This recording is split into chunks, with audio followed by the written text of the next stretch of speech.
Hello, chat. Ugh. You found this guy on TikTok?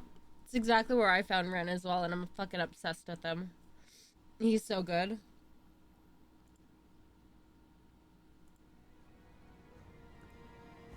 Pause it though. Ugh.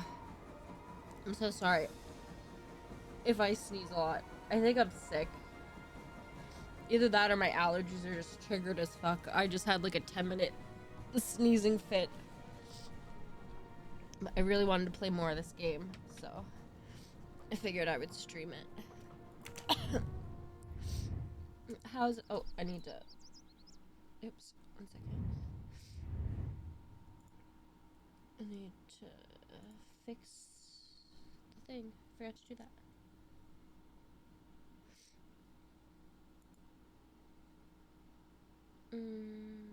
How's everybody doing?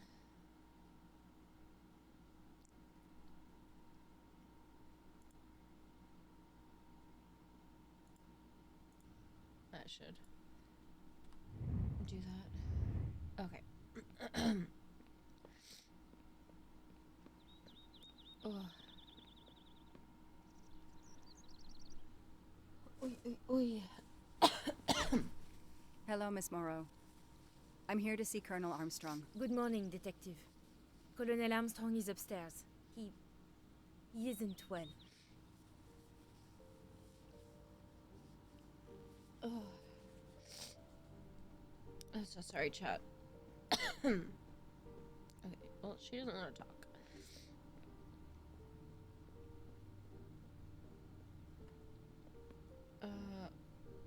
Where upstairs is the question? Oh. In the daughter's room? No, that's the nanny's room.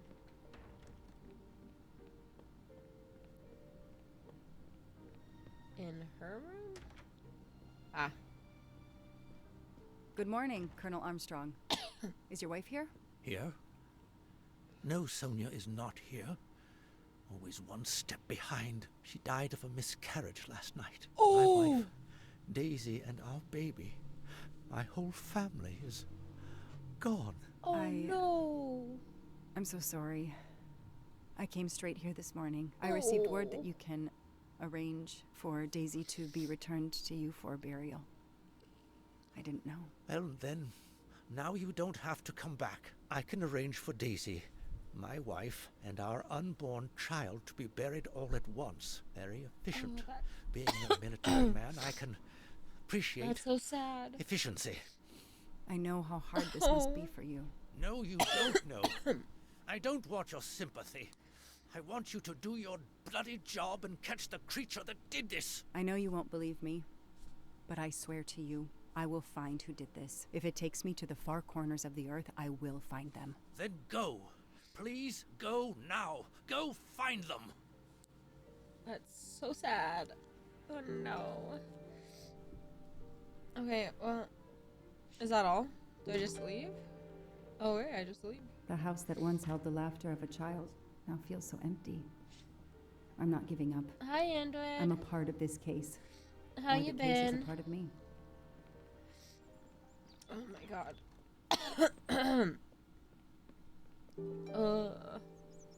All units, hikers in the vicinity of the cabin where Daisy Armstrong was found spotted a pickup truck drive through the barricade tape and then head up the dirt road toward where the subject cabin is located. Any car nearby who can respond? Unit 28, we can respond, but we're a ways away. Dispatch, this is 11. I'm on it. Copy that. 11, you're Jones good to just go. going for Copy work? that. Hell yeah. Hope you had a good day of work. I hope it was good.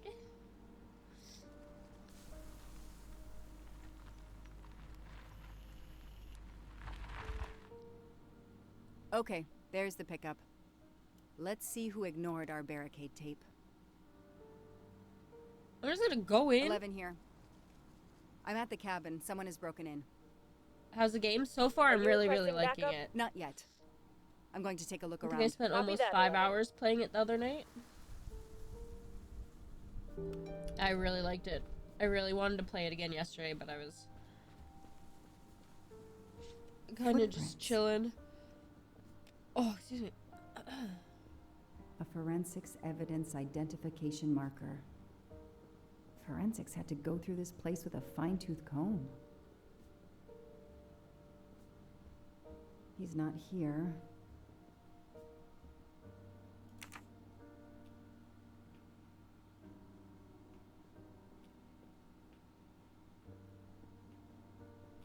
Duct tape to silence Daisy's screams.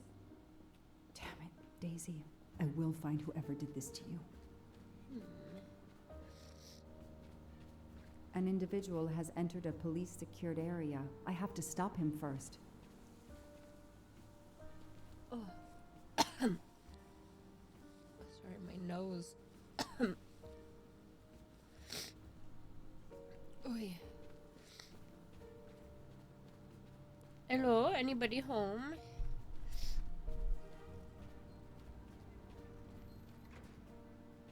Oh, I hear somebody.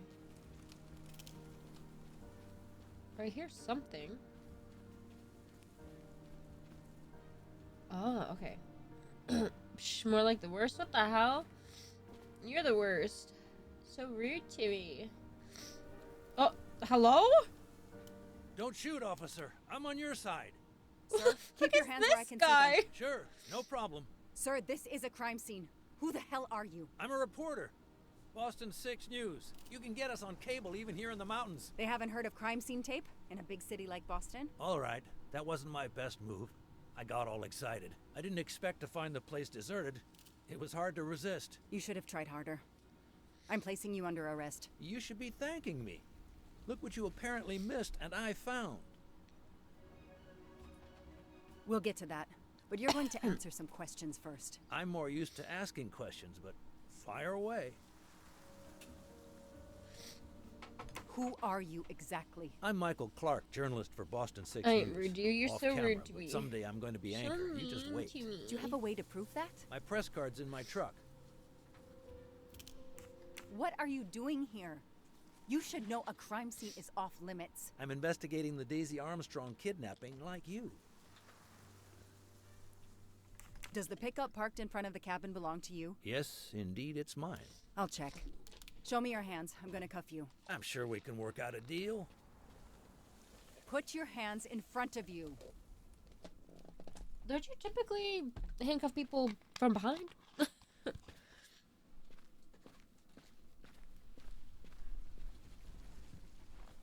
feel like that was very... Aren't you going to read me my rights? You have the Stupid. right to remain silent. I really wish you'd exercise that one. Dispatch, this is 11. I intercepted a suspicious individual at the See, crime scene. amateur. I'll check to determine how Shut the badly hell he's up. compromised it. Then I'm bringing him in. Copy that, Detective Locke.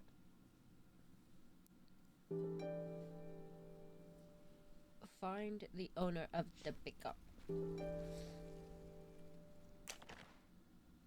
Press card. Michael Clark. Journalist. Oh. Clark's press card, and the phone number of the newspaper is on it. Ah, good. I can give him a call. 3, 4. Wait,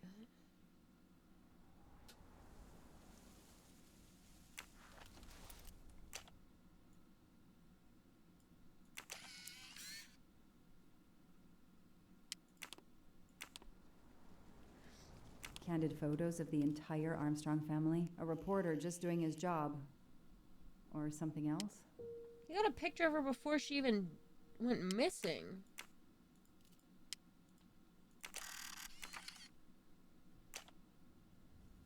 The glove compartment is closed.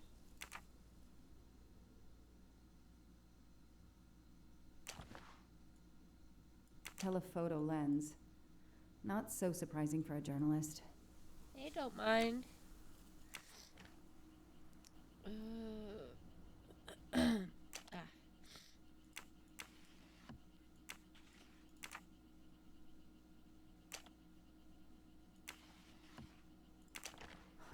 Car keys in the sun visor. A classic hiding place. Well, at least on TV. I've literally never seen somebody on TV do that. I think I finalized chomp design So this week it'll be done. Oh, hell yeah.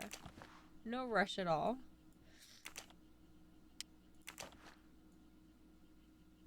Clark's driver's license seems to be in order. Why, you sick? I mean, considering the fact that I've been to the doctor's office 3 times this week, and I also spent freaking like 5 hours, maybe not 5, maybe more like 3 or 4 hours in the ER last weekend. It doesn't shock me if I'm sick because of that.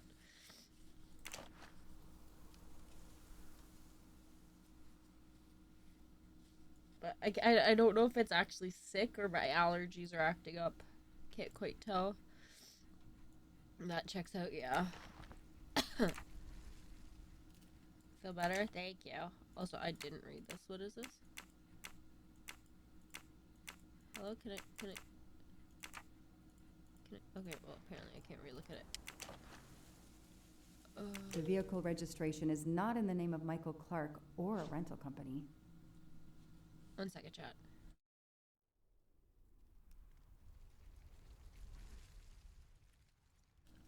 Sorry. I need to blow my nose. Oh, yeah. Okay. I think I've looked at everything. Oh, whoa. Oh, fuck.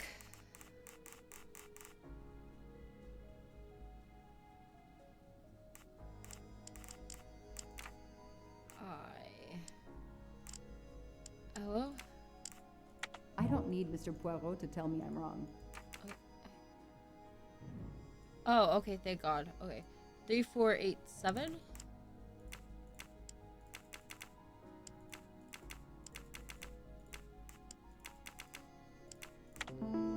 There we go. The detective gets it right.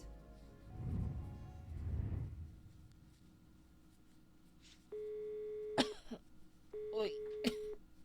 Hi, I'm Detective Joanna Locke, Berkshire Police. I'd like to speak to an editor, please. One moment, please. Hello, Detective Locke? This is Abby Wilson. I'm a senior editor. What can I do for you? Does a man named Michael Clark work After for you? she had to look Yes, again, he shut the does. fuck up. Why? When was the last time you heard from him? Oh, it's been at least 7 or 8 months. That's not unusual. He works in the field? Yes, Michael Clark is what we call a stringer. He works as a freelancer, comes up with a story we can use, we pay him, and we don't hear from him again for several months. What kind of stories does Mr. Clark write? Mr. Clark is an investigative reporter, mostly crime stories, to tell you the truth. He comes up with some pretty macabre stuff some of the time. Is there a problem? Or a story? Do you remember what the last case he investigated was? It was a murder case. The victim was a millionaire named James Miller. He was called the Frozen Fish King of Gloucester, Massachusetts. His body turned up in one of his nets. Or, rather, most of it did. Ah. Uh-oh. Thank you, Ms. Wilson.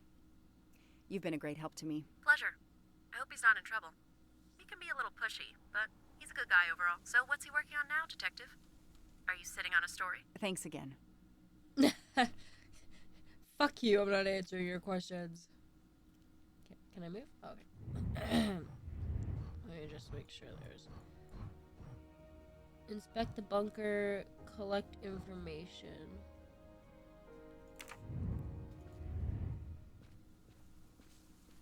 I don't need to talk to the suspect right now. Oh, okay. Hydrate? That's exactly what I'm doing. I have a drink. This outline is the same shape and size as the gasoline can. Oh, wow, it's the same shape and size as the gasoline can. That's crazy. What the fuck am I supposed to do with that information? Learn more about this gas can? She's top tier detective. What is this? I don't need to talk to the suspect right now. Okay, I guess I'll go look for gas.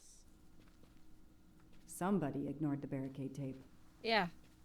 Michael Clark did. Okay, where the fuck is the gasoline then, I guess? Oh, yeah.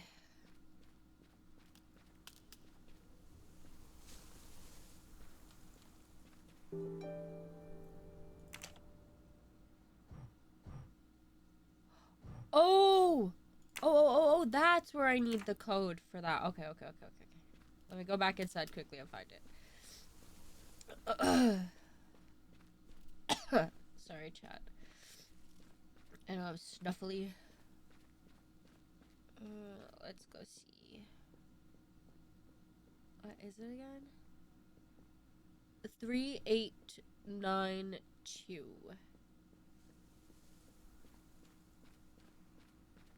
Is there anything else on the car that I can look at? No, okay. So I really... Unless... Let me just look inside, make sure I didn't, like... Oh, excuse me, missed something. Oh.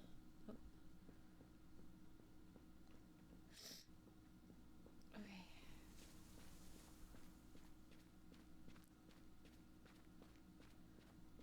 Three, 8, 9, 2.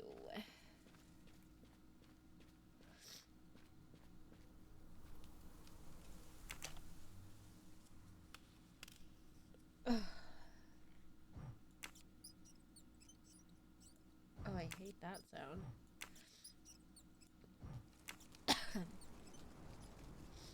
Yes! I knew I could do it. I can always use safe cracking as a career move. I don't think that was safe cracking because I had the code. I think safe cracking is only when you actually crack the code, not when you have it at your disposal. There. Now let's see what secrets you're hiding. I also don't think I should be going in here without a fucking backup. This must be the missing can from the pickup.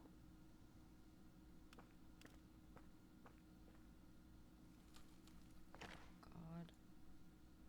The cap's been damaged, and some gasoline has leaked out.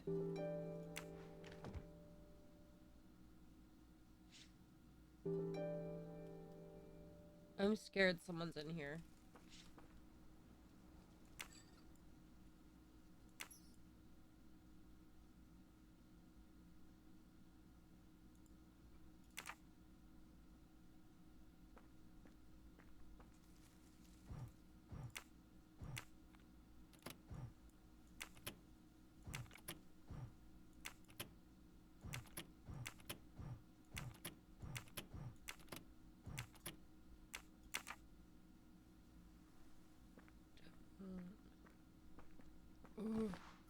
Almost Help dodged. yourself, Joanna.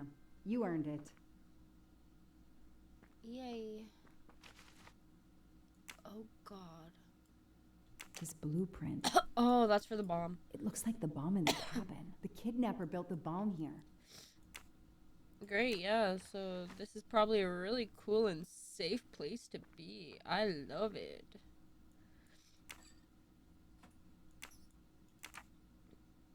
Gee, what is the relevance of opening that?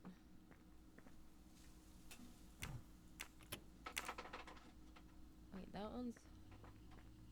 Okay. This bunker looks like it's as old as the cabin.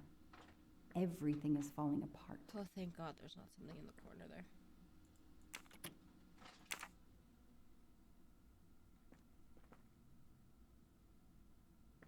Oh, God. I'm scared.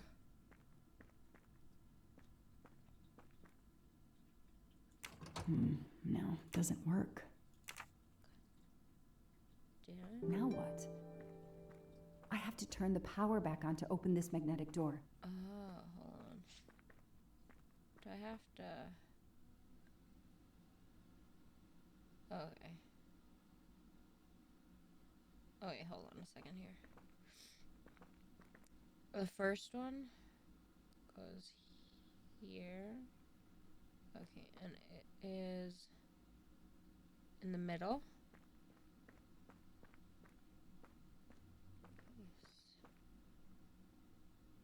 So the middle. Okay. It is the... Okay. This is gonna be so annoying.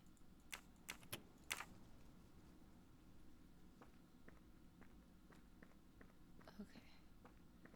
second one comes through here, and it is on the far left. The far left into oh, okay.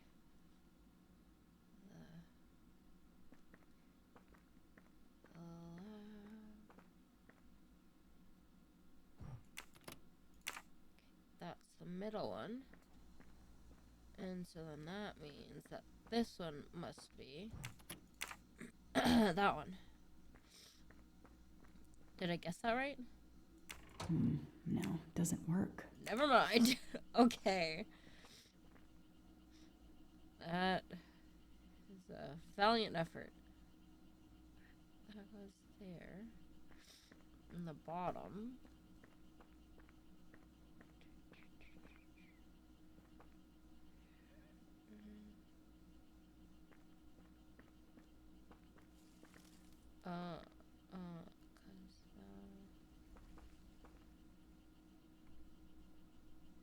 There, and then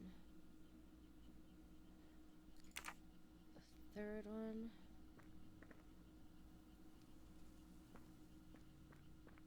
Oh. Okay. Hold on.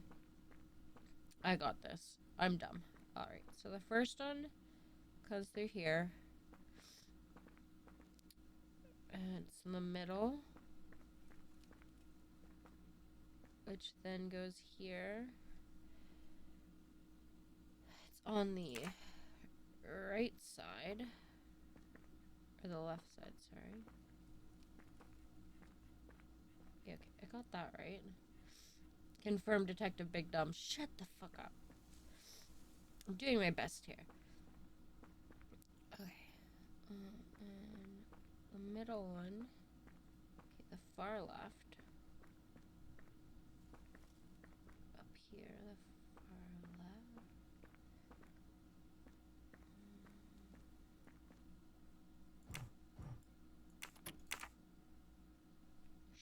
Surely that's it now, right? Let there be light. Aha! Oh god, I'm scared.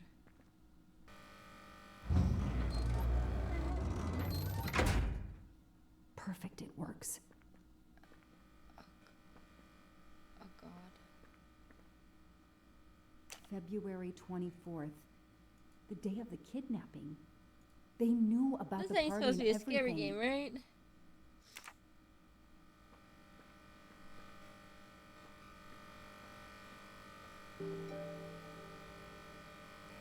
Oh god.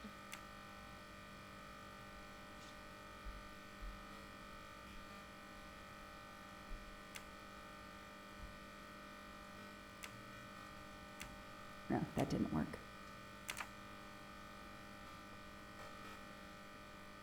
Could use a new light bulb. Okay, I can't.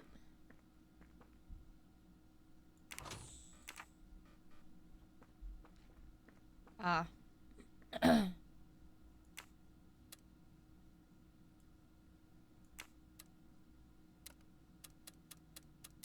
Oh. That isn't the right combination. Yeah, I know it's not.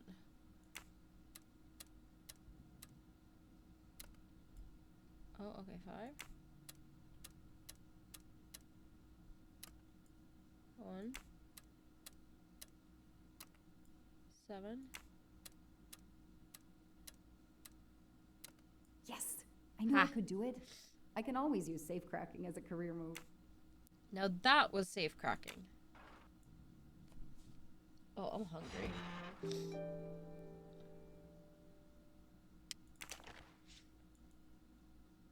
Oh.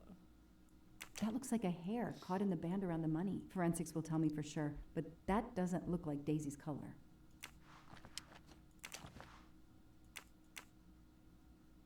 An expensive-looking pen with the initials JM?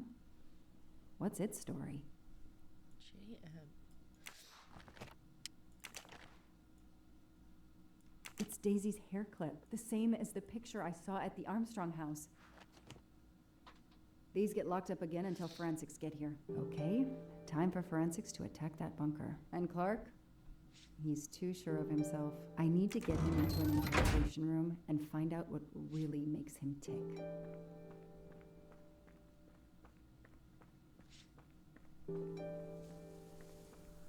The hell out of here.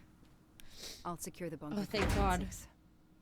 Progress at last. I was so worried that someone was gonna like come out of nowhere as I was trying to leave that.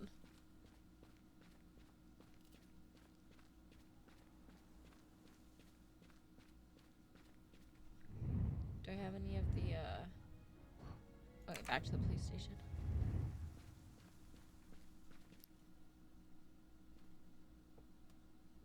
Alrighty. I know my rights. You can't keep somebody locked up in a car like this, you know. You wouldn't do it if I was a dog. Do they have bathrooms at the station? I don't give a shit if you gotta go to the bathroom, bro. Your I investigation have the right to make a phone call, detective, under whatever your name investigation. is. That phone is an outside line. Hello, boss. It's Michael Clark. I'm still on the Armstrong kidnap, but there's a small problem. I got caught being someplace I shouldn't be. I'm at the police At least he's station. admitting No, it. I'm not under arrest. Just questioning. Fire me. Why? The station's integrity? You're kidding me, right? If you think I've screwed up that badly, then fire me. Got that? Fire me. Yes. Do it. That didn't go well. I think I got my point across. What happens now? Go ahead. Then we'll have a chat.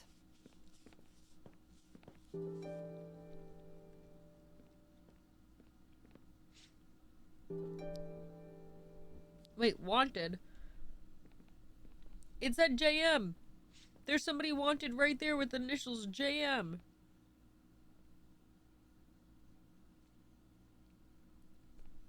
It's obviously her.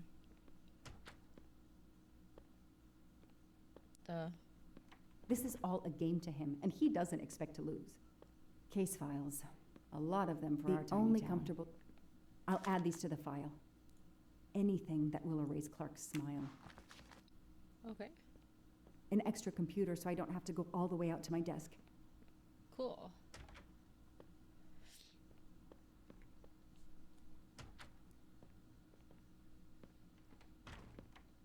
Now that we've taken your DNA, we can begin. Interview of suspect Michael Clark, 6 p.m., March 30th, 2019. This interview is being recorded. By elves behind the mirror, no doubt? You were arrested at a crime scene where you damaged police barricade tape. I'll pay for a new roll. That's a Class A misdemeanor, and it carries a $500 fine. Oh, that's unfortunate. To begin with, where were you on the night Daisy Armstrong was kidnapped? I was watching TV in my motel room, but I had my police scanner on.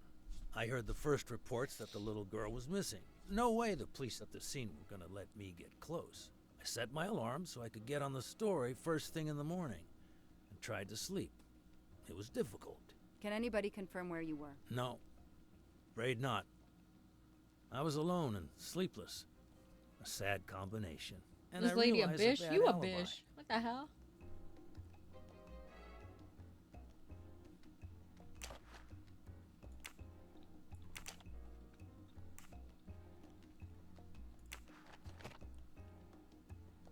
Oh yeah. This car doesn't belong to him. Let's start with why you went to the cabin. If the police were interested in it, I was interested in it. How did you find the cabin? Police radio.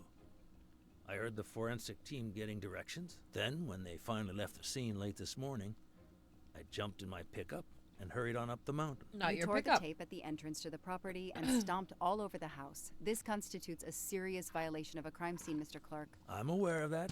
I'm sorry. I'll pay the fine. But I got carried away. It isn't often I get a crime scene all to myself. He's enjoying himself. There's a reason for that. I need to throw him off balance somehow. Surprise him into making an error. Explain to me again how you got to the crime scene. I listened in on the police radio frequency. Anybody can do it with a scanner. I headed for the crime scene in my trusty pickup, like I've done for years. After the forensic team left, I needed to see the crime scene for myself. I got to the bunker just before you arrived.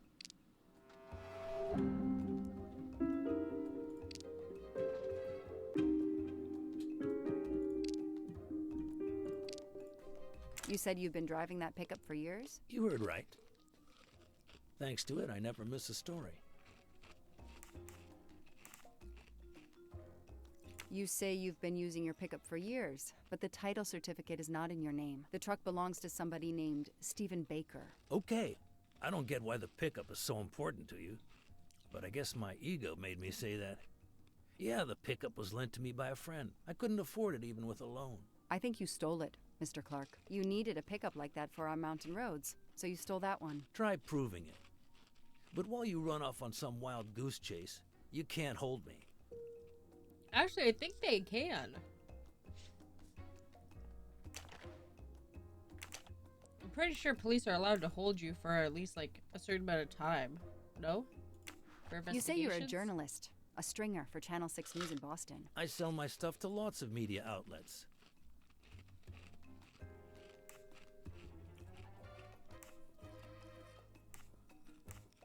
Your camera was in your pickup. You didn't want to take pictures of the crime scene? I like to get the lay of the land. Once I see the story I want to tell, then I start documenting it. I don't know any journalist who works a case without their camera close at hand. He thinks he's invincible. I need to play his ego. That's the key. What are you doing in the Berkshires? And what is your connection to the Armstrong case? For the past few months, I've been working on a big case. Boston 6 News was looking forward to my next story. The Armstrongs have been on my list of potential targets for a long time. I changed gears when Daisy was kidnapped and started investigating the Armstrongs. Huh?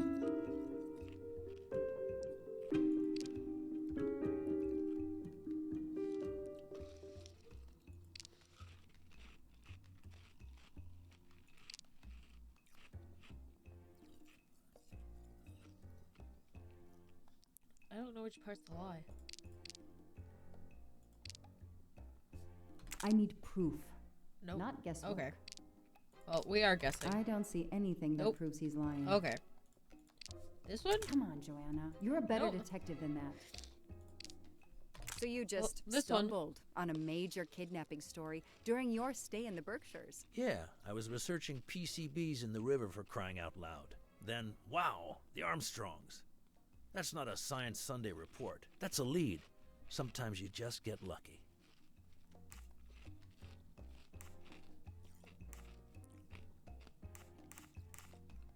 Your camera in the pickup. There were photos of Daisy from before she was kidnapped. The Armstrongs Yeah. are a famous family, like the Kennedys or Hollywood couples. Gossip sites love them.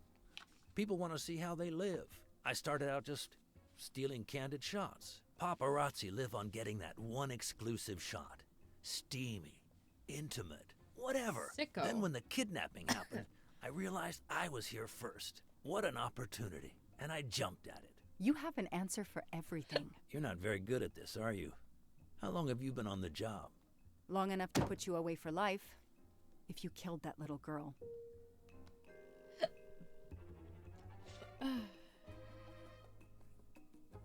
You look like a bitch. Hiccup, yeah.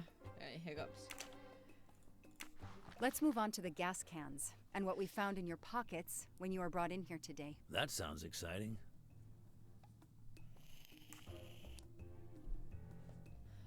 True. Oh, okay. He was driving the pickup. Okay, he was driving the pickup, but the pickup had a missing gas canister. He was at the bunker, which was locked when we got to it. One of the gas canisters was missing from his truck and was inside of the bunker that was locked, meaning he was coming out of it, not that he just stumbled upon it. How did you know there was a bunker at the end of the property? How did your forensic team miss it? They were concentrated on the cabin. It was pitch black out there. Small town cops with small town minds. I'm sorry, that was unkind. You know, I'm a bit like you. My job is to find something a news program's viewers want to see. You do it for justice. I do it for money. I just have more flair than you. I know you're lying, Mr. Clark.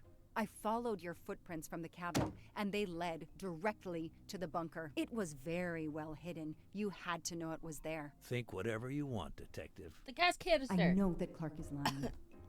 I need to reconstruct the whole sequence of events in order to understand what happened. Easy. Easy.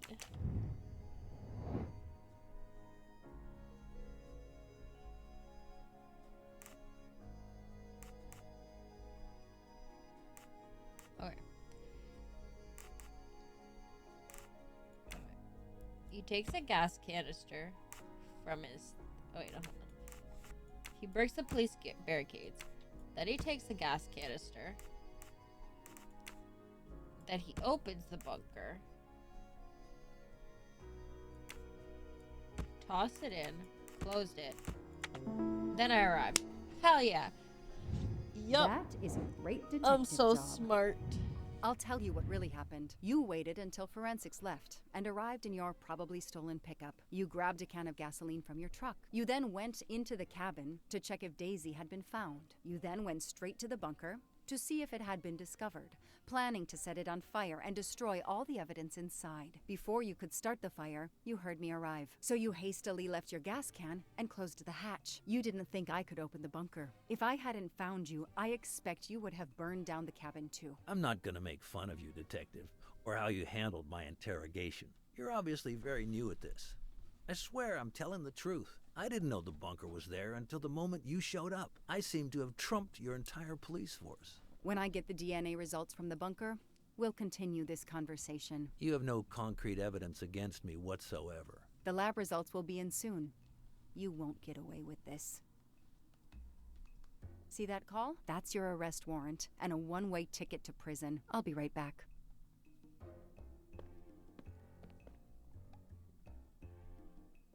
Hello, sir. I think I found the man who kidnapped Daisy Armstrong. I'm interrogating him now. Hold on, Detective Locke. I have some bad news. Someone set fire to the cabin in the bunker. The fire department is on the scene, but they say it's too late. That's impossible. My suspect has been in the interrogation room with me all evening. We can't hold him. Suzanne Moreau.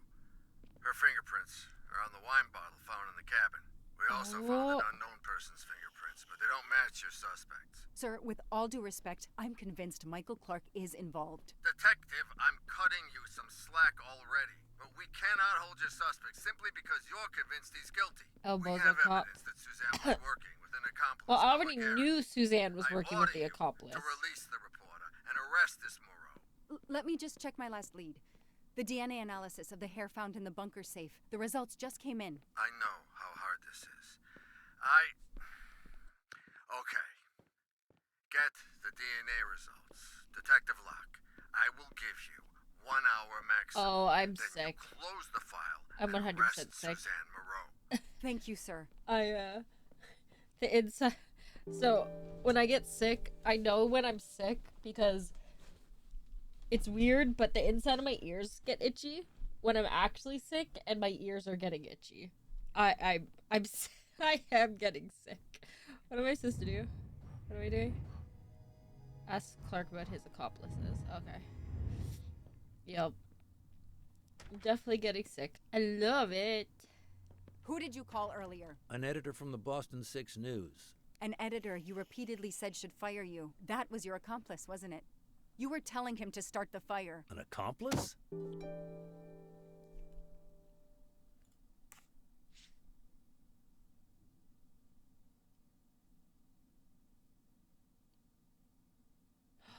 Oh! I know it was Jonas you called. Jonas? Oh. I don't know anyone One called second, chat. Jonas. I'm getting a phone really, call. Detective, I'd like to leave now. Stay right where you are. I'm not done with you yet. Wow. Do I hear grounds for a lawsuit? Some poor innocent woman is being accused instead of you. You set her up, didn't you? You have to Never let mind. me go, Detective. All I need is one more It phone was a call to the spam lab. call. I know it's you, and I'm going to prove it. Hello, this is Joanna Locke. I need the results of the DNA test I asked you for. Hi, Detective. Sorry, we only have the DNA sequence. We haven't had time to compare it with the suspects yet. It'll take 7 more hours. I'm sorry, but you are not the only one on the waiting list. Send your analysis to my computer in the office. I'll do the comparison myself. I need authorization. I have a murderer who is going to walk free unless I get those results now. Fine, we'll send it to you right away, but I'll have to log this. That's hard. It's my last chance.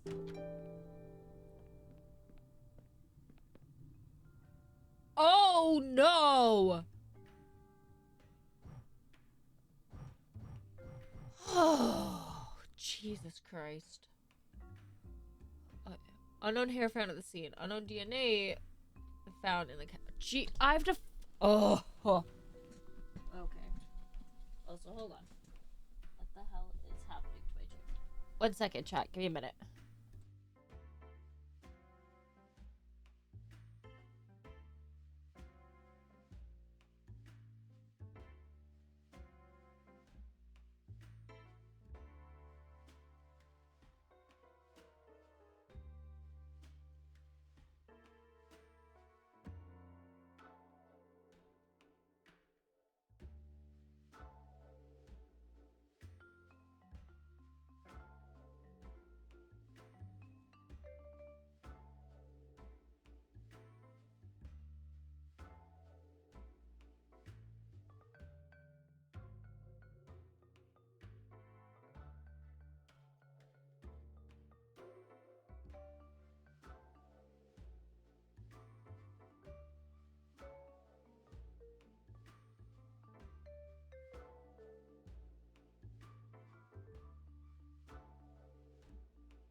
Sorry about that.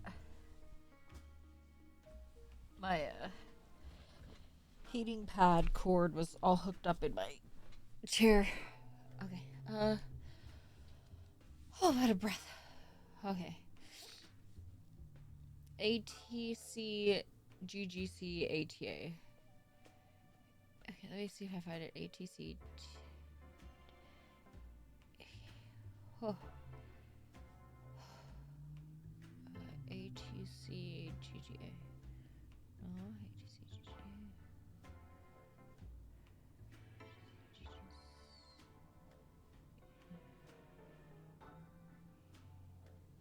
Oh. Hold on.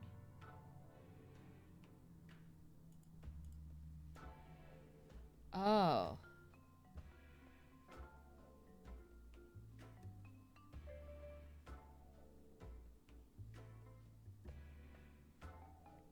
Damn it. It was so close.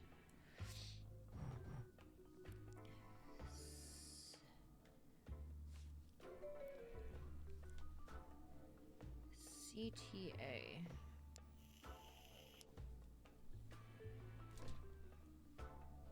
Where is a C?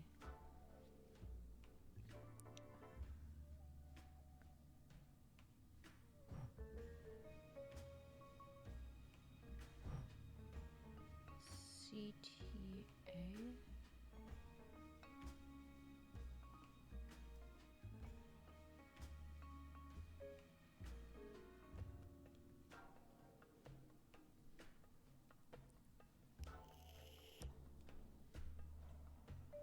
I don't think it's that one. TTC ATA.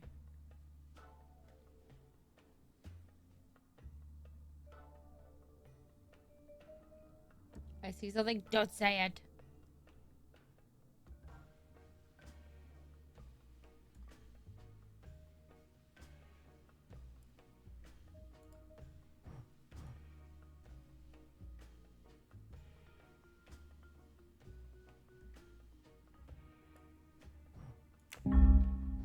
How do I? Oh, okay. It has to be fully over. Okay. Oh, hold on. Oh.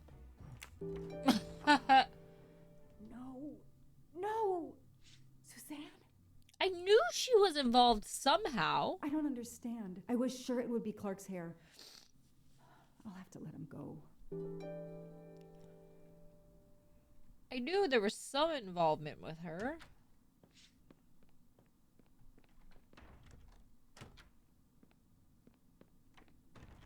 So what am I running past? Hello?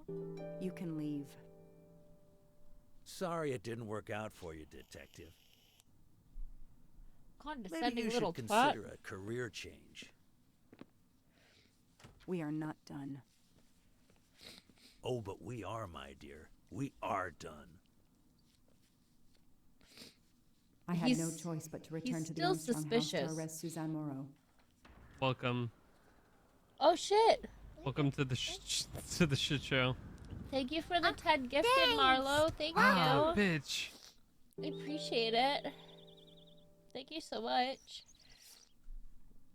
How do I? Hello? The Oh. arrest warrant for Suzanne Moreau. Suzanne was set up by Clark and Noah. They are the kidnappers, but I'm not giving up.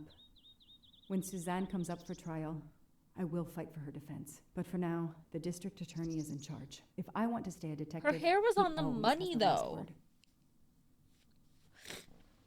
Meaning that she touched the money. Suzanne was set up by Clark and Noah, but I'm not giving. But for now, if I want, Oh, bless me. Sorry.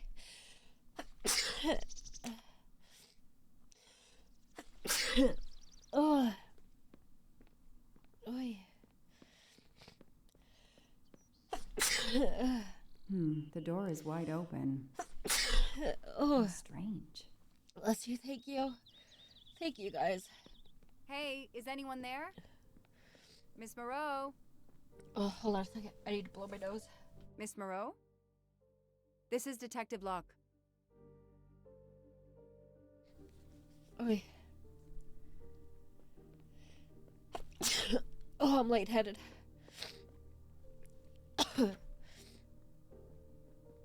Miss Moreau, can you hear me? It's me, Detective Locke. You must get up now. She's dead. Miss Moreau? Miss Moreau, can you hear me? Suzanne Moreau is dead. There are no traces of blows or injuries on her body. She doesn't seem to have defended herself from anyone. The way she's laid down, I'm willing to bet she freaking offed herself. Oh, there we go. Yep. It appears Suzanne killed herself by Yep. ingesting all these drugs. Because she was guilty.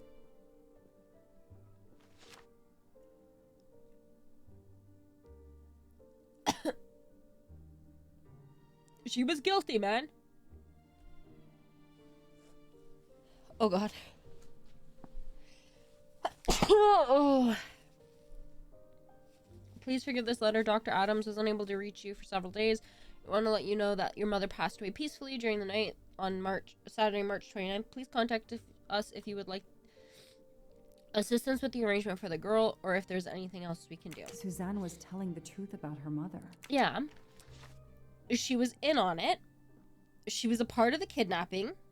She thought okay, here's my theory. She's like, I work for a rich family. I'm gonna let my boyfriend kidnap her so that we can get the money to try and save my dying mother. But surely she'll come back and, they'll let her go. Her boyfriend lied. They killed her.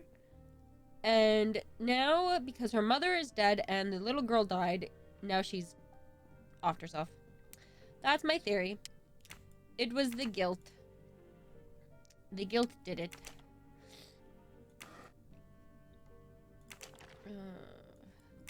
I just gotta make sure nothing new is in here.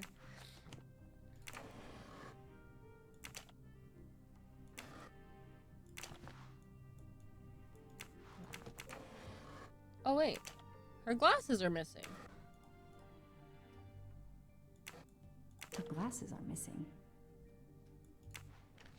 Huh. Suzanne's diary is missing. Oh, okay, maybe she didn't actually kill herself. I think this is make it look like did it. Oh. I killed Daisy. I was scared she would tell if I released her from the cabin alive. I can't live with myself and what I've done. She must have realized at last how she'd been used. The death of her mother would have been an additional shock, and the self-righteous court of social media was as quick as usual to try and convict her. Maybe she wasn't. I don't know. I called the district attorney to inform him. This is Detective Locke, Huh. sir. I'm at the Armstrong house. Have you arrested Suzanne Moreau? She's dead, sir. Apparent suicide, but I need a forensics team. She killed herself out of remorse for her part in the crime. We don't know that yet. I'm calling forensics now, but I wanted you to know. What a mess. Stay on site until forensics arrive. Yes, sir. Standing by. The investigation was officially closed. I was certain that she was innocent, and Clark had been responsible for 4 deaths and then vanished into thin air. With $1 million. Dollars marked, though, and not easily spent. I didn't care if the case was officially closed. I swore, Mr. Poirot, whatever it took, I would hunt him down. The detective did it. I did it. I killed everybody.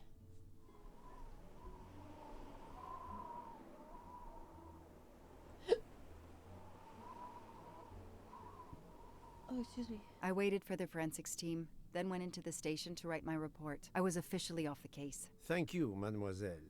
That obviously cannot be the completion of your story. If I might ask a question? Of course.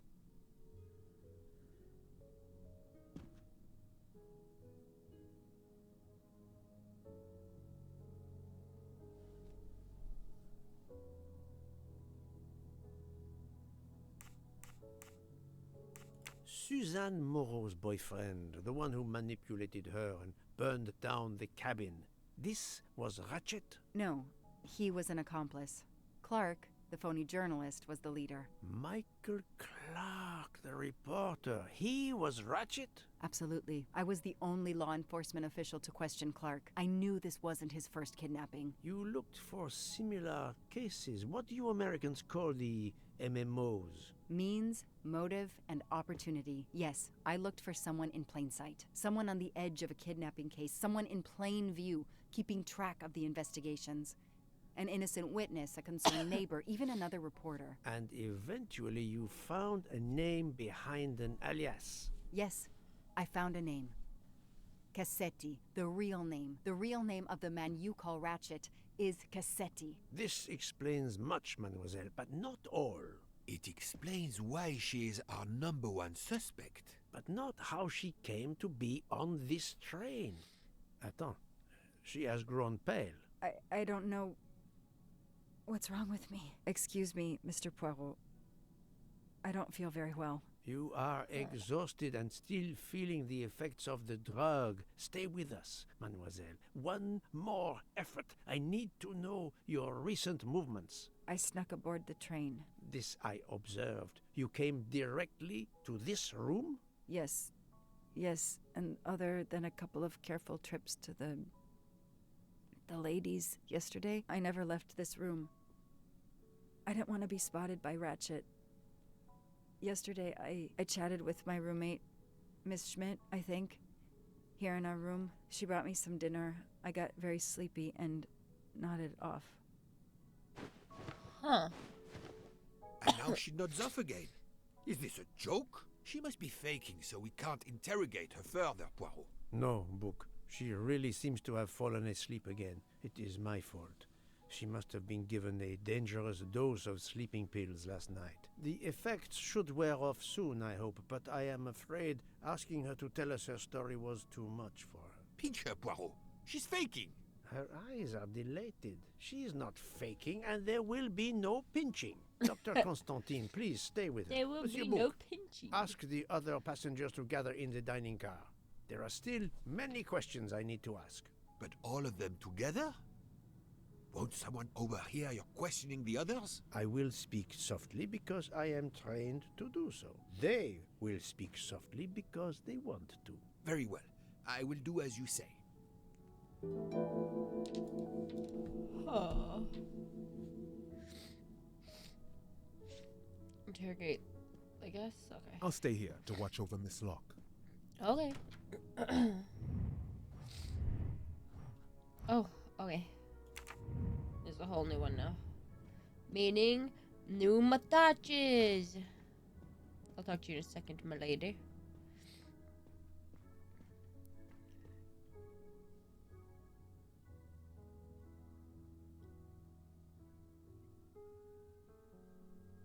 Huh?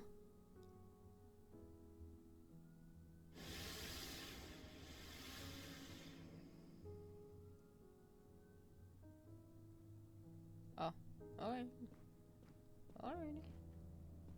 Can't open that. Can't open that. I hope your investigation is going well, Mr. Poirot. Oh, okay. Thanks.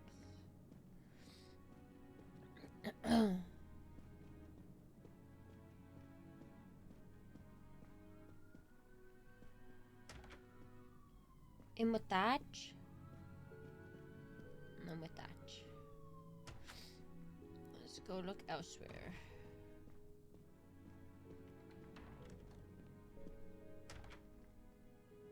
Oh, my room.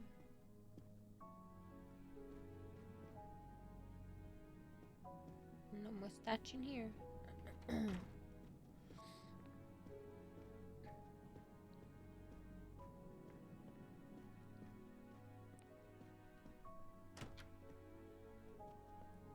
A mustache?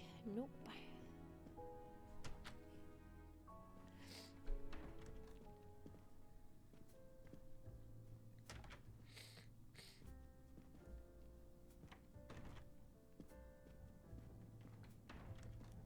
The hell is that? I hope we will be leaving soon. Okay. Have fun with your Russian doll, I suppose.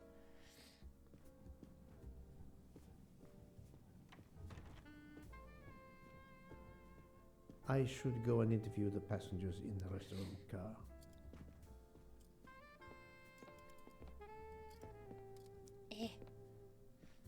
But mustaches. I need to find them.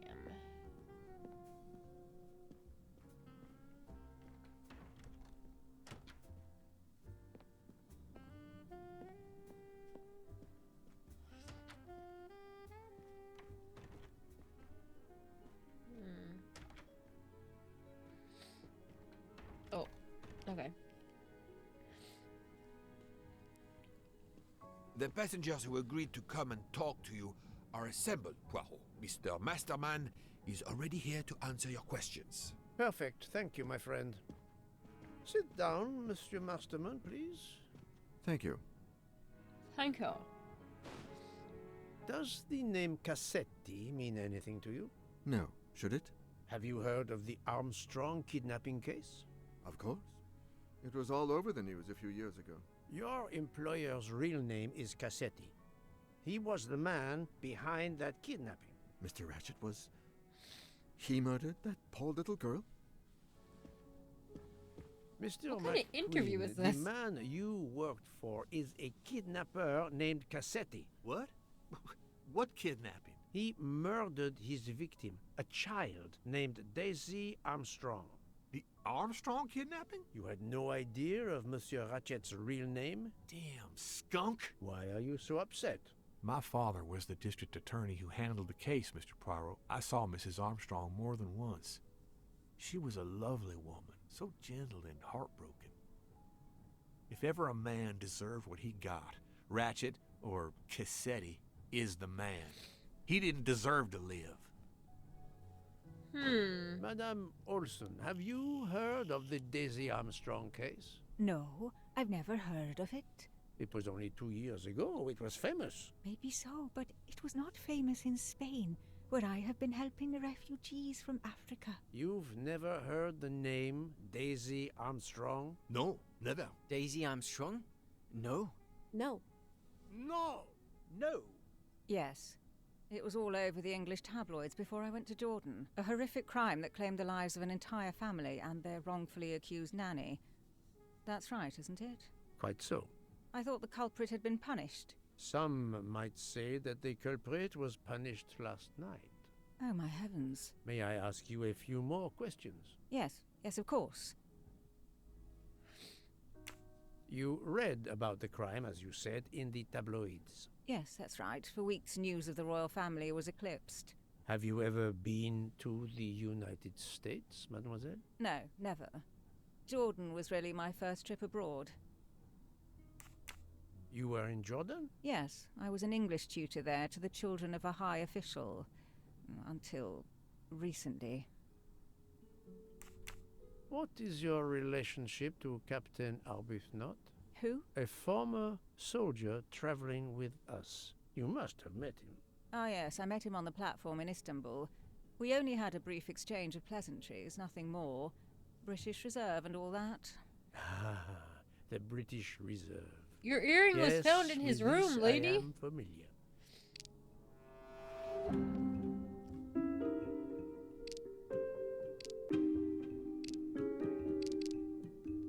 I know there is a clue somewhere to prove she's lying. Are you sure everything you have told me is accurate, Mademoiselle Debenham? Of course. I feel like the answer I first picked still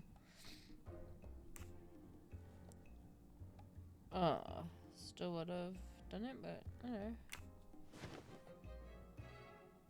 Mademoiselle, I know that you met Captain Arbuthnot at the Tokatlian Hotel. You were spying on me. I am very attentive to my surroundings. It helps in my profession. Well, it's your word against mine. I had occasion to be of some assistance in recovering Captain Arbuthnot's train ticket. While searching his room, I also discovered one of your earrings. Whatever your relationship may be to the good captain, I doubt it has anything to do with British Reserve. You will not tell me your secret, mademoiselle? I can't. I don't know what you mean. Poirot, Miss Debenham's got nothing to do with this business. Nothing. You hear? Oh!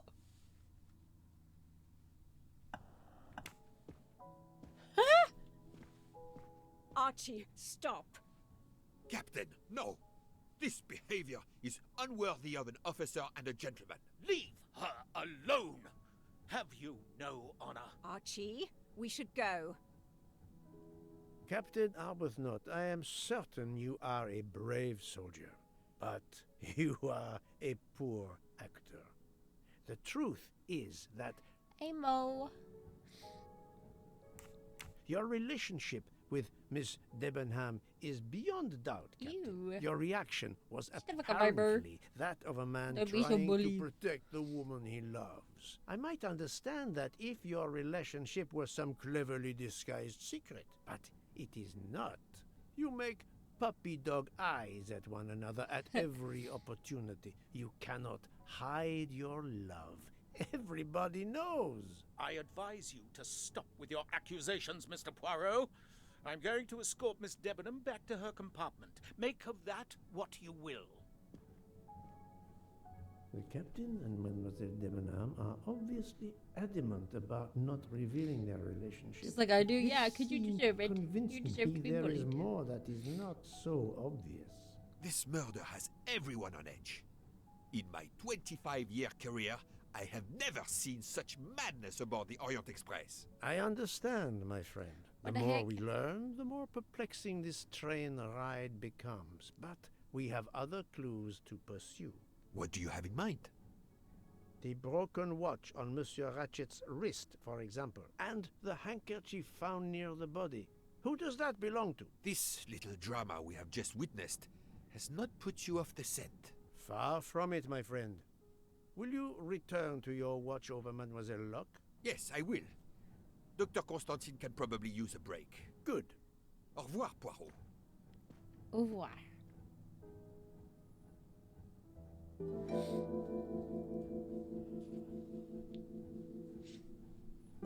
New mystery discovered. Wait, I already discovered that. What are the three hypotheses about his watch? The watch shows the time Ratchet was found dead. The watch shows the time he fell asleep. The watch was tampered with by the murderer. The watch shows the time when the murderer fled. The watch shows the time of the murder. The watch was out of adjustment before the murder.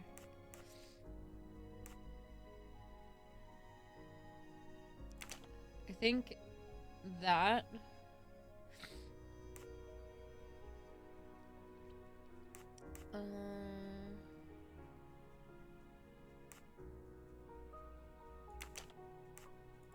maybe that. This is wrong. Oh, okay. But I'm never far from the truth. Let me consider all the possibilities. Maybe it was already out of adjustment. Okay, there we go. Yes, there are only 3 possible hypotheses. The watch has been tampered with, or it is out of adjustment, or it indicates the time of the murder. I shall explore these last 2 possibilities before reaching any conclusions. If the watch is out of adjustment, it may be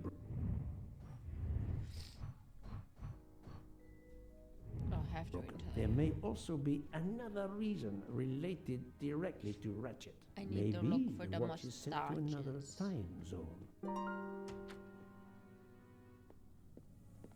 Excuse me, madame. I'm looking for a mustache.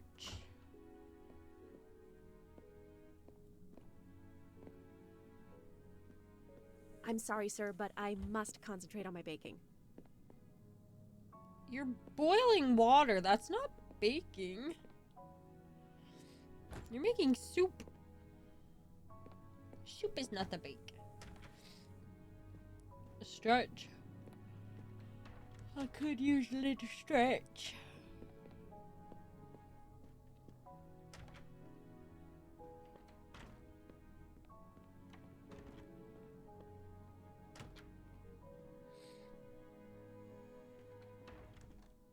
My next restaurant will not have wheels.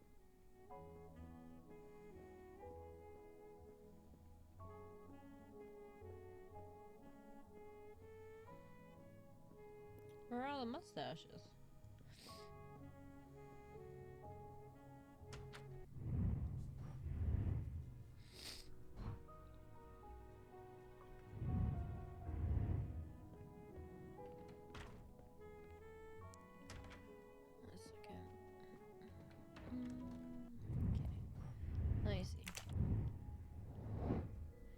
If he is dead at 1:15, what information is contradictory? Someone impersonated him at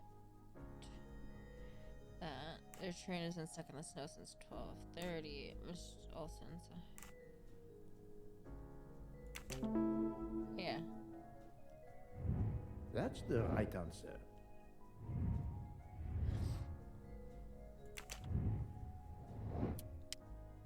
I do not think that's the right answer.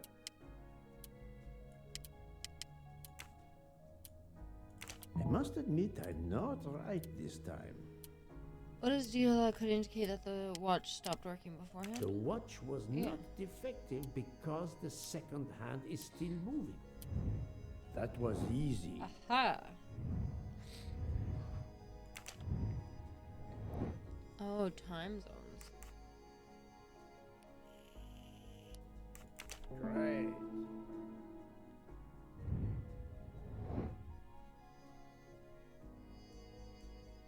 We're near here, so there. Brilliant. If this theory is correct, then the murder took place at 12:15 a.m. I must interrogate all the passengers to see if any of them have an alibi for this hour.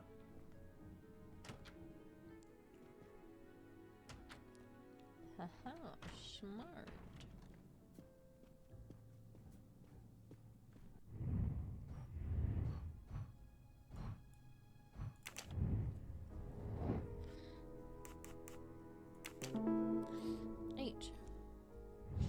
My little gray cells did not let me down.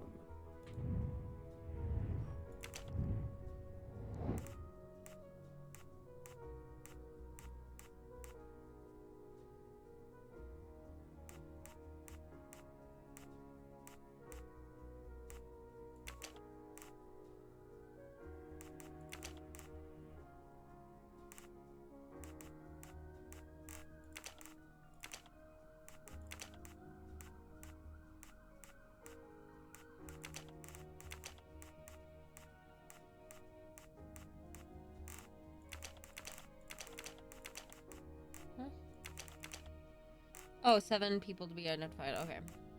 1, 2, 3, 4, 5.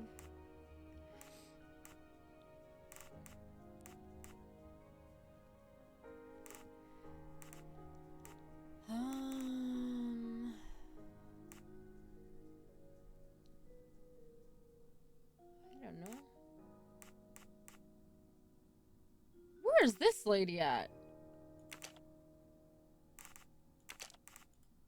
No, not Oh. good. I do not No. think that's the right answer. Think, Poirot. No. That is not a Who? good answer. Who else? None of these other people have an H. This is wrong. I'm But just... never far from the truth. Okay, the doctor, apparently. Oh, Bozo, shut the fuck up. That was Shut up. easy. Don't be so rude.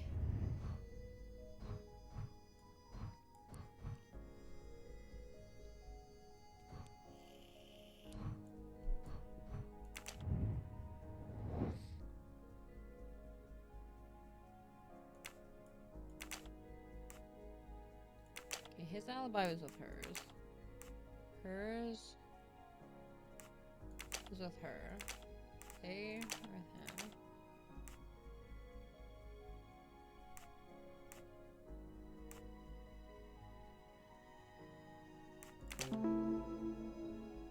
So Miss Hubbard has That's no the right alias. I give the energy I'm given. Alright, well, I have to go all the way back now.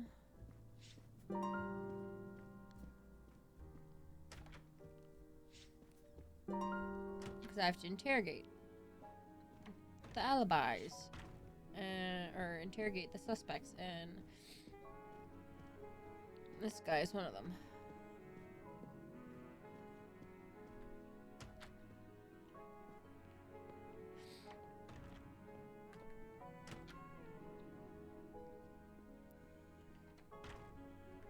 Sorry to bother you, Monsieur Mori. I have a question to ask you. Please make it quick. I have a meal to prepare. This handkerchief embroidered with an H, is it yours?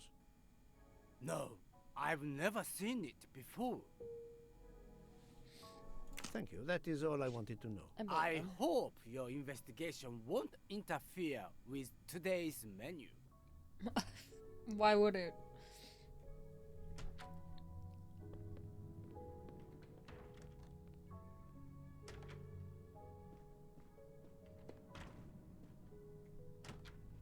I don't remember who I said was the suspect. I'm sorry, so sir, but I I'm must just gonna try concentrate and on my help baking. everybody.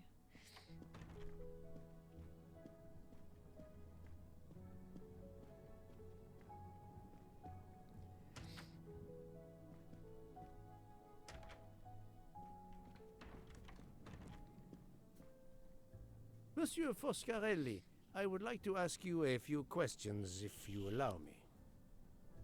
Ah, Signore Poirot, is it? I was wondering when you'd get around to me. Unfortunately, you find me on a mission of mercy. Hello, Monsieur Poirot. Sorry, we have a small problem. The orange juicer has broken down and I can't fix it. Mr. Foscarelli has kindly offered to help me. It isn't the car engine, but I am doing my best. Even with the two of us, we can't manage. Let me guess. You call upon Poirot to help. I'd be happy to answer your questions when we finished. Okay.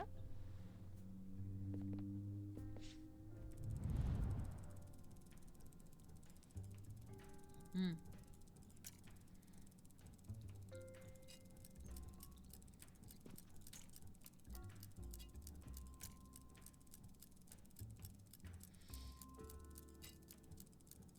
I have no idea if that. Oh wait.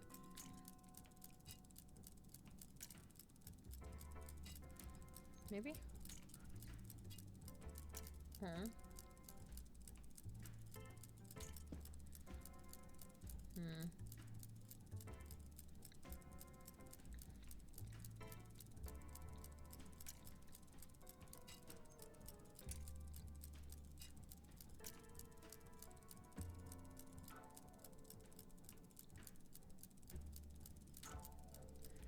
Hmm.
I don't understand.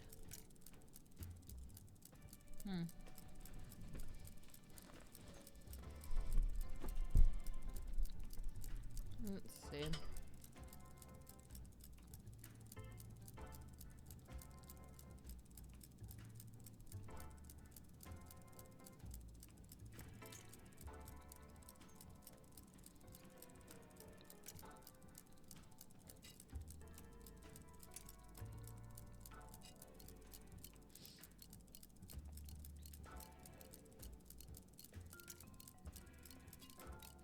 Oh.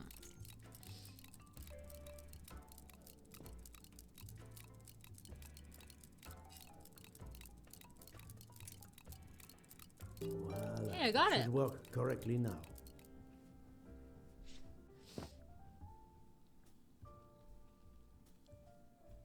Bravo! I should stick to automobiles. Well, now we can talk calmly. Monsieur Foscarelli, is it? Antonio Foscarelli? Delighted, Monsieur Poirot. You have, of course, heard about Ratchet's murder last night. Oh, naturally. It is all anyone is talking about. Have you ever been to the United States? Yes, it has been a primary market for our cars for the last 10 years. You remember the Armstrong case? Armstrong? The name, yes? It was a little girl. A baby, was it not? Yes, a very tragic affair. Did you know that Cassetti, the kidnapper, was actually Ratchet? Oh, no. Then he deserved to die. I mean, wouldn't you agree? Can you tell me your movements on the night of the murder? I went to bed right after dinner, but I slept very badly. My roommate, Mr. Masterman, had a toothache. Oh, he moaned all night. It woke me up several times. Did you hear anything or notice anything unusual? No, nothing that I can think of. I stayed in my bed all night. Well, thank you, Mr. Foscarelli. I'm sorry I couldn't help more, Signore. I remain at your disposal if you should need me. Thank you so much, Monsieur Poirot. Oh, you're welcome. I can put orange juice back on the menu. Okay. Enchanté, mademoiselle. You are Hildegard Schmidt? I am Erfol. And you, I know, are Herr Poirot. Correct. May I ask you for a few minutes of your time to answer a few questions? With pleasure, but first may I ask for your help? She wants Why you to does play with this her not Russian doll. surprise me? I don't know. I am at your service, Fraulein. My mistress, Princess Dragomirov, has asked me to open this traditional Matryoshka doll. There is a trinket inside she must retrieve. Madame, in my experience, each Russian nesting doll simply pulls apart to reveal the next one inside. Indeed. Yet try it for yourself. As you wish. Ah, you are a gentleman. Her mistress. Okay. Oh.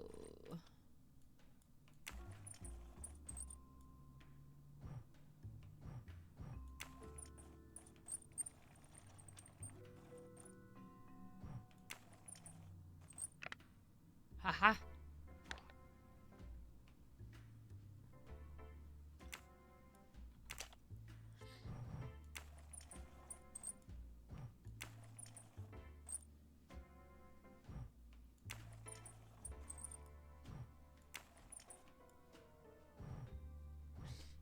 Okay, it's not that.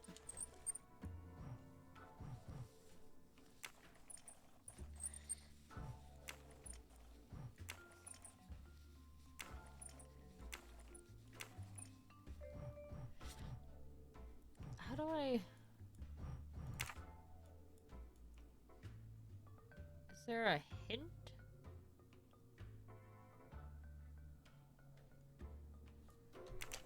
Huh.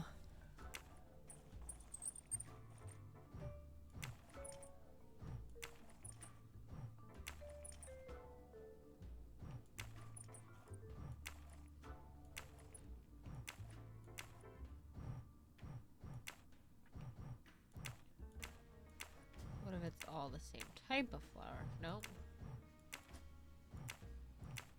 No. Nope. Dude. Okay. I'm gonna...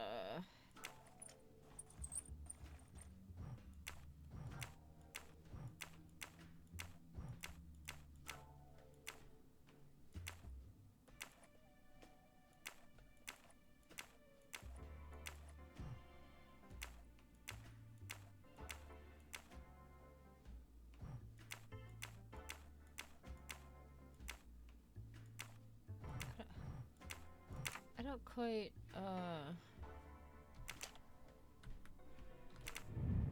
is there a hint? Oh, okay. Pink, orange, purple, blue. It just straight up told me. Thank you for the resub, Banelings. Thank you, thank you. I don't even remember what it was. Pink, orange, purple, blue. I thought it would just give me a hint, not just give it to me. Oh, okay.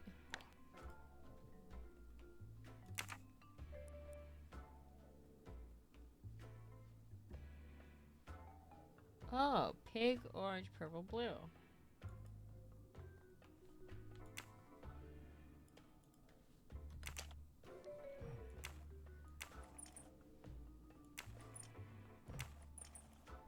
Oh, Jesus.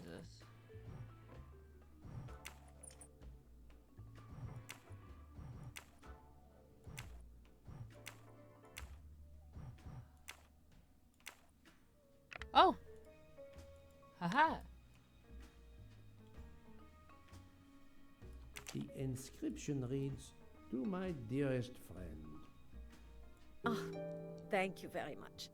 This doll reminds her of her youth in Russia. It was very hard under the Soviet regime, but thanks to her strength of will, she rose to be the head of a museum of antiquities in St. Petersburg.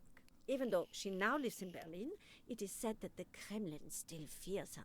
She must be a formidable woman indeed. You are her maid? I am her companion. I help her in her daily tasks, and I keep her company. Ah, forgive me. You will have heard of Ratchet's murder last night. Yes, of course. Everyone is talking about it. Can you tell me how you occupied your time last night? Just after we left Istanbul, I had tea with my roommate, Fräulein Locke. I went to dinner with the princess, and when I returned to my compartment, Fräulein Locke was already asleep. A little later, Herr Michel, the conductor, came to get me because Madame la Princesse needed my help. Her back troubles her. I massaged her for about an hour. Do you remember the time? I'm sorry, I do not, mein Herr. Have you lost a handkerchief embroidered with an H, Thank madame? you for no, the monsieur. donation, I thought perhaps Marlo. since your first name is Hildegard. It is not mine, Thank you I tell so you. much for that I donation. could not afford something so nice. I have no Sorry, I idea have who it tissue belongs to. shoved up my My nose right now, so I apologies, I sound did funny. not mean to alarm you. Thank you so much. Thank you for the donation and the gifted subs. I appreciate it. It helps a lot.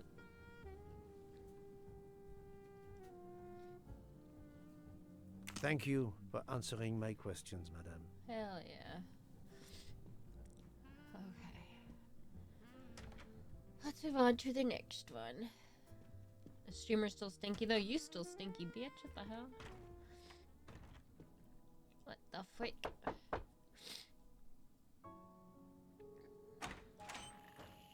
Monsieur, I am Hercule. I know who you are, Monsieur Poirot. What do you want? Answers to a simple question or two. All right, but quickly.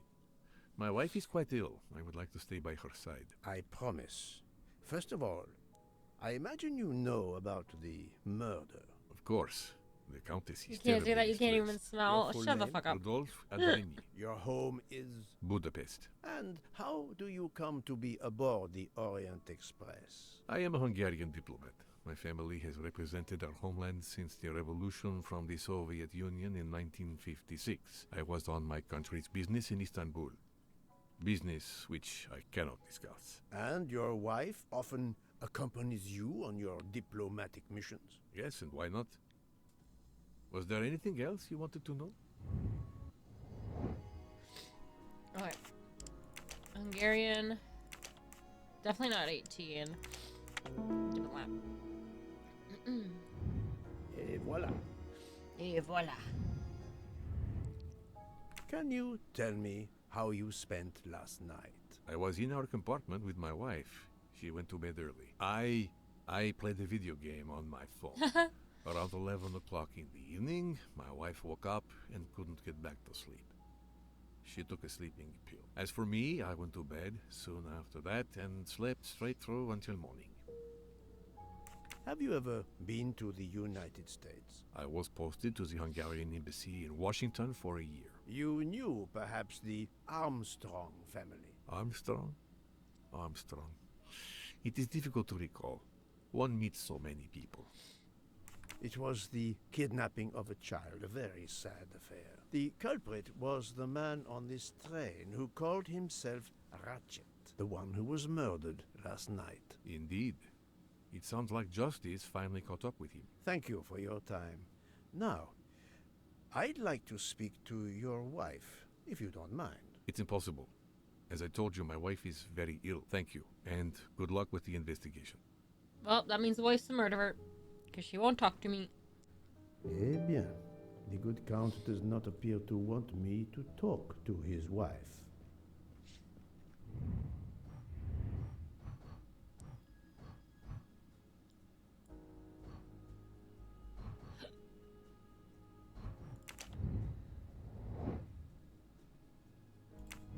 Okay.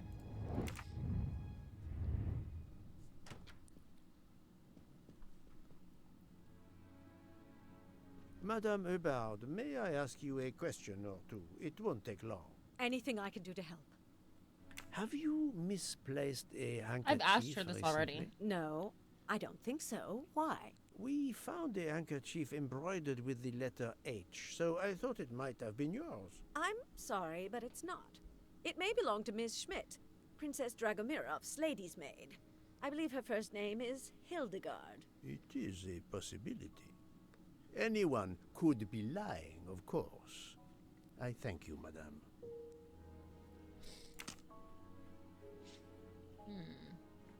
I already spoke to Hildegard or whatever the heck. No, that's my arm.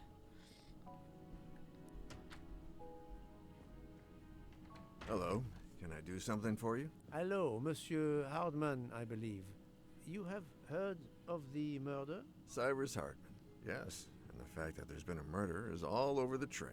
You do not seem very concerned about it, monsieur. It's not the first murder I've run across. I had no idea the selling of toys was so dangerous. I did overhear you mention at dinner that this is your profession. Toy salesman is a cover. I'm a private detective, just like you, from the U.S. Huh. Definitely at least 30. I must admit, No. I'm not. Okay, is he 55? Oh, shit. He looks good for 55. I'm right again. That happens to me a lot. I did not expect to find another detective on this train. I just finished a job in Istanbul when I received an email from Ratchet. He hired me to protect him. Something you failed to do. I'm not happy about that. He'd received some threatening letters. I was supposed to watch his back, and yeah, something I failed to do. But he seemed to think he was in more danger when he left the train. He was traveling to Paris? I assume so, but I'm not entirely sure. Can anyone on this train confirm your identity? Yeah, that McQueen kid. Ratchet's secretary.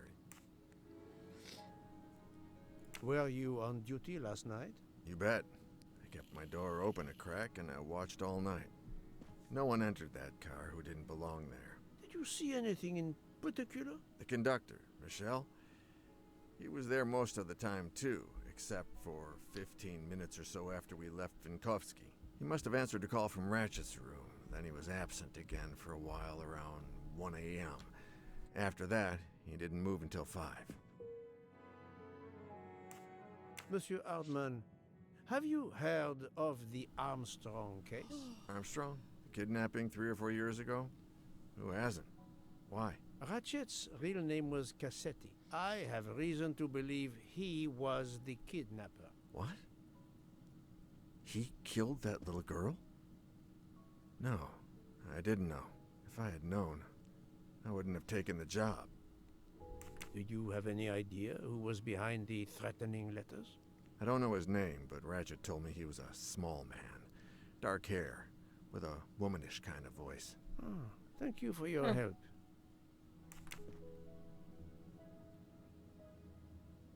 Is this handkerchief embroidered with an H yours? Do I look like the kind of guy who would use a handkerchief like that? Thank you for answering my questions, Monsieur Ardman. Listen, Poirot, I know I fell down on the job, but if you need help, any at all, let me know. I'd like to make it right. Ooh. Oh. It has been a while since I have seen one of those. A BlackBerry. That's funny.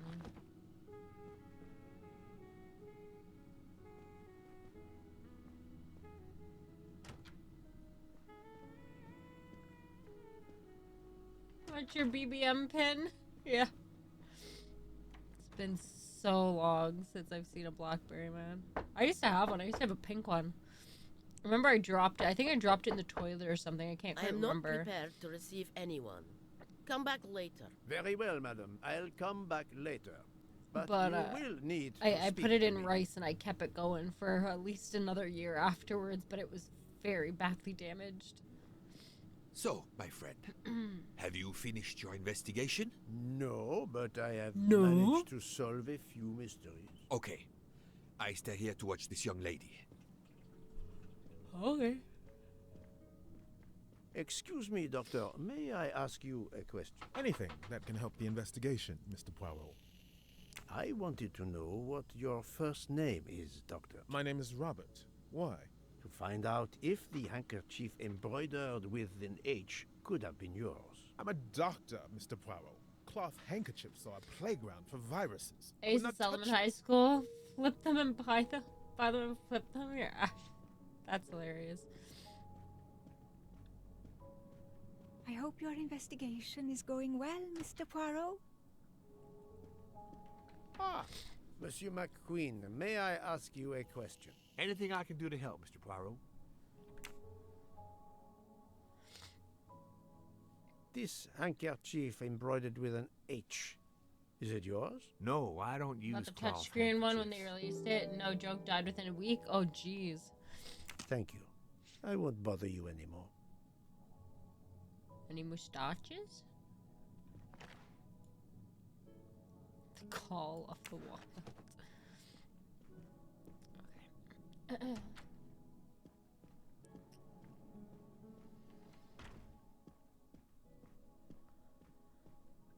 I think I talked. Okay, I need to figure out a way to talk to her so that I can complete that. And that would be a part of that as well. Okay. To figure out how the heck I talk to that lady.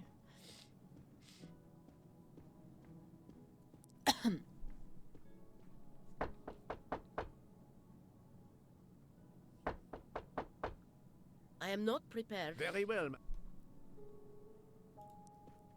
I don't know. Murder investigation? I would personally tell her to get the fuck out of her room so I could talk to her. But that's just me, though.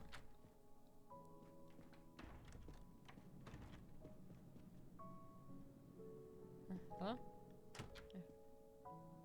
Oh, I already spoke with you. That is my room.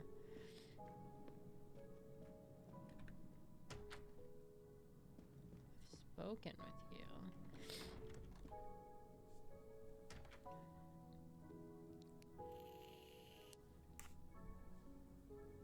Monsieur, if I am to catch this murderer, I will need your help. My help?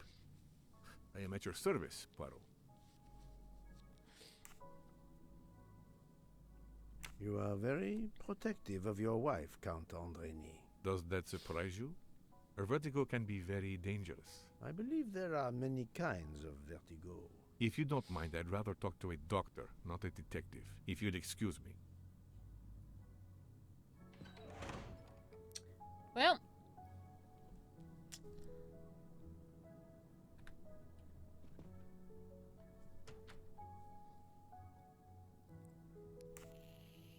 Monsieur, if my help? You are obviously a devoted husband, Count Andreni. My wife means the world to me. There were questions in Budapest about a Hungarian diplomat marrying an American woman. It did not deter you. I would have given up my position for her. I would think it is universal. Are you married, Mr. Poirot? No. I fear marriage is not for me. But her condition, is it very grave? She is suffering a bout of vertigo. You understand? The room spins. I think Dr. Constantine could help your wife. There is a doctor on this train? I did not know. Where is this doctor? I think Dr. Constantine is in the lounge car. If not, perhaps the conductor can tell you where he is. Very well. I will find him. Thank you very much. Why did I lie about what room he was in? Oh, that's who this woman is. I was wondering. Forgive me. She's for the one with the cape. I am Hercule Poirot. The I know kimono. who you are, Mr. Poirot. I overheard you send my husband on a wild goose chase. Your husband cares for you greatly, madame. I apologize for exploiting that fact. But the situation is urgent, and I need to ask you a few questions. Apology accepted. I realize you must speak to everyone. This horrendous murder. It's very upsetting. That is a beautiful music box. Please don't touch the music box. It's a fragile family heirloom. Your accent, is it American? Boston, perhaps? You have a good ear, Mr. Poirot. Yes. Born and raised in what we call the Back Bay.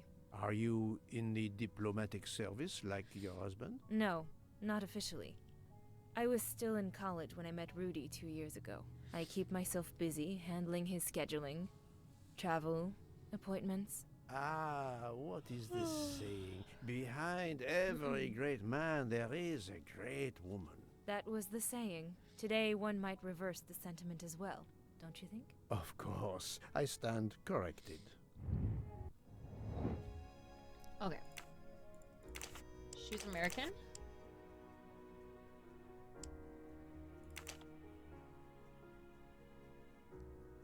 '21, because that makes sense, because she said she was in her first year or something about college when she met him 2 years ago. That makes sense. Just 21. No profession. Yeah. That was easy.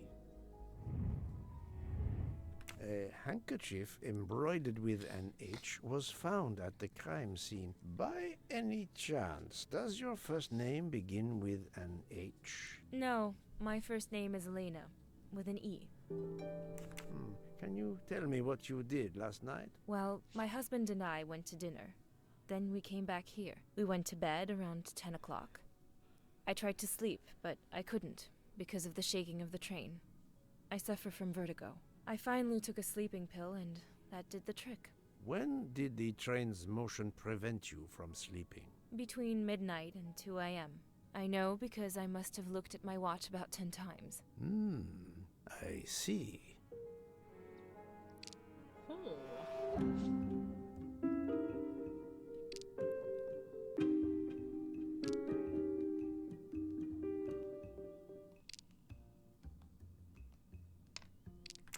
Come now, Countess. You are not telling me the truth. Why do you say that?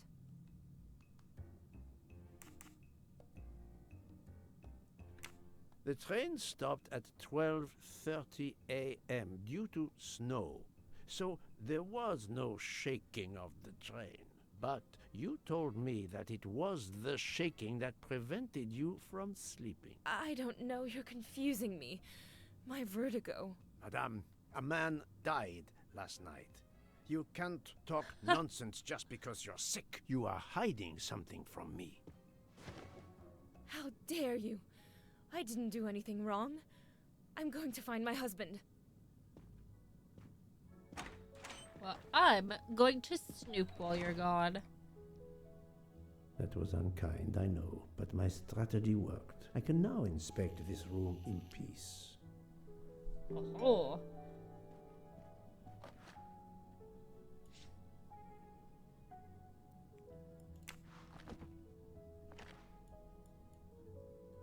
These must be the sleeping pills that Everybody Countess takes this brand, Andreni apparently. took last night. Also, why 20 pills? Wouldn't you give 30 because that's how many days are in a month? Hello? The Great Gatsby.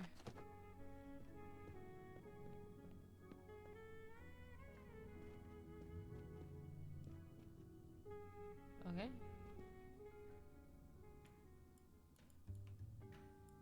There seems to be something missing here.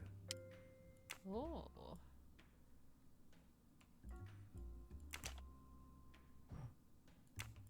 It's closed. It's closed.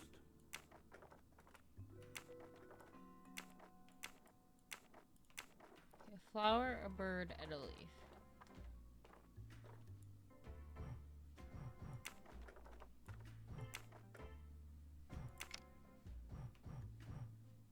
No? Oh! Easy guess. Oh, that's a hint. Okay. What?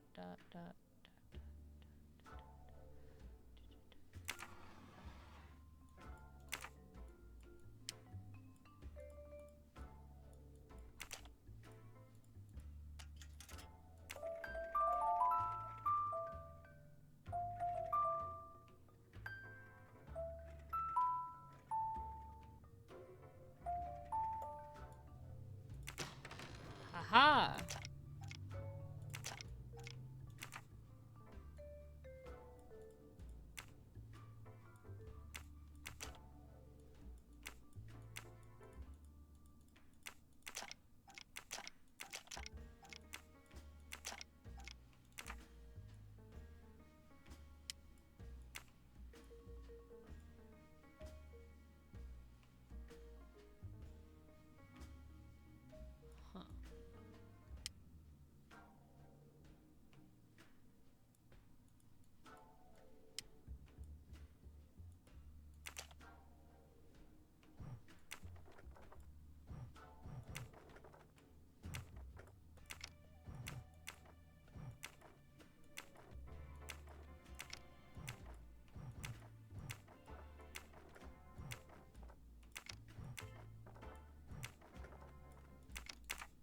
I don't,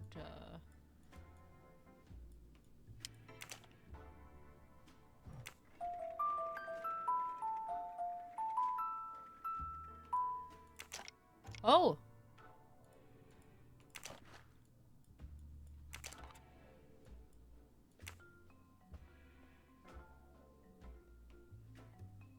For my beautiful young ladies, Helena and Sonia.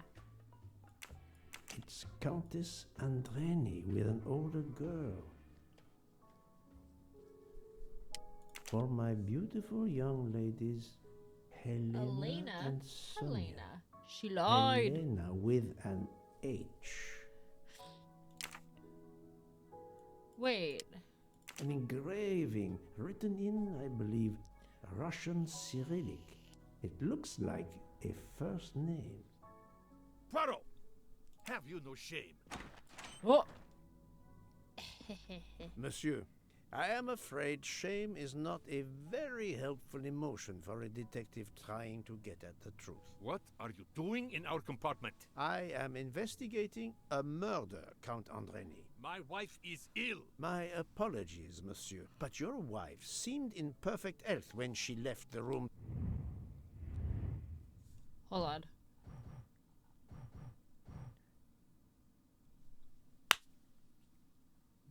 Yep. Sonia and Helena. Elena, his wife, is the sister of Sonia, whose daughter. To find you. I do apologize, but Yep. I needed to search your compartment. You will regret this, Poirot. Please, Count. No, I don't think I will. You aren't going to challenge me to a duel, are you? Countess, I'm afraid I took the liberty of inspecting your little music box. How dare you? The message in the medallion was addressed to you and Sonia. Sonia Armstrong. Your older sister? The mother of Daisy, the murdered child. I am a Hungarian diplomat. You have no official standing here. You have no right to search. No, Rudolph. Let me speak. It's useless to deny what this gentleman says. I am Helena Goldenberg, the sister of Sonia Armstrong, and Daisy was my niece. The music box is a gift from my sister's godmother, a very close friend to my mother. We hid the truth from you when we learned that the man killed last night was the person who destroyed my family. I panicked. I didn't want to be accused. That is also why you lied about the H in your first name? Exactly. Your ferreting about looking for the H is obviously part of your investigation. If I found a handkerchief in Monsieur Ratchet's room embroidered with an H, I might suspect you had been there. A handkerchief? I don't have any handkerchiefs embroidered with my initial. To be honest, that sounds awfully old-fashioned to me. I give you my word of honor that last night, Helena never left her compartment. My wife is telling you the truth, Poirot. I hope so. I'll let you rest. The matter of the H on the handkerchief still needs clearing up. But first I should check the inscription on the back of the medallion. Huh. Oh, okay.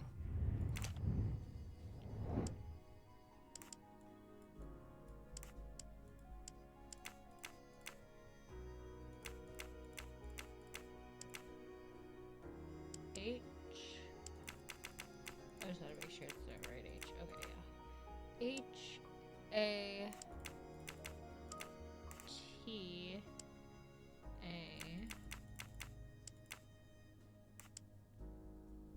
Italia. No, Oh, oops. no, not good. Oops. Where's the R?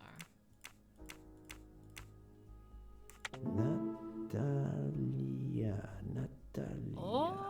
Would it be I Natalia? used to love these books as a kid. I Dragunov? can't believe they're a game now. She is the only I really Russian like this passenger game. on the train. In addition, I just wanted a good her puzzle first game name begins to with play. an H. And it looked Cyril. interesting. Et voilà.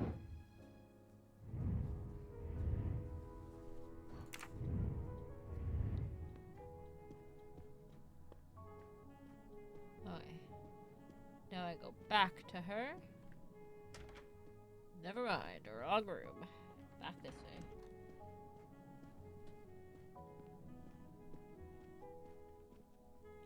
I really, really like it. I like this game a lot.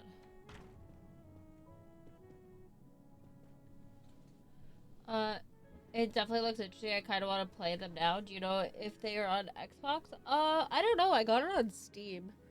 It might be on Xbox. You probably have to take a peek and look and see. Yeah, I got this off Steam. Oh, sorry. Yawns. Yeah, I got it on Steam, so I'm not 100% sure. I'll be right back, though. I'm going to run to the bathroom really quick.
I'm back. Sorry about that. If I can't find it on Xbox, I'll definitely go to Steam. I'll play these games one way or another. Hell yeah.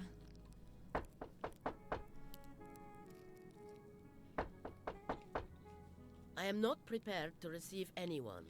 Come back later. I'm sorry, madame, but a man has been murdered. I must ask you a few questions. You must have misunderstood me. I cannot speak to you just now. Madame, I know that Sonia Armstrong is your goddaughter. That got the door open real quick. Come in, please. Please forgive my intrusion, madame, but I really must ask you some questions. Then ask. I'll answer if it pleases me. We have not been properly introduced. Yet I have observed her a couple of times, so I can already deduce some things about her.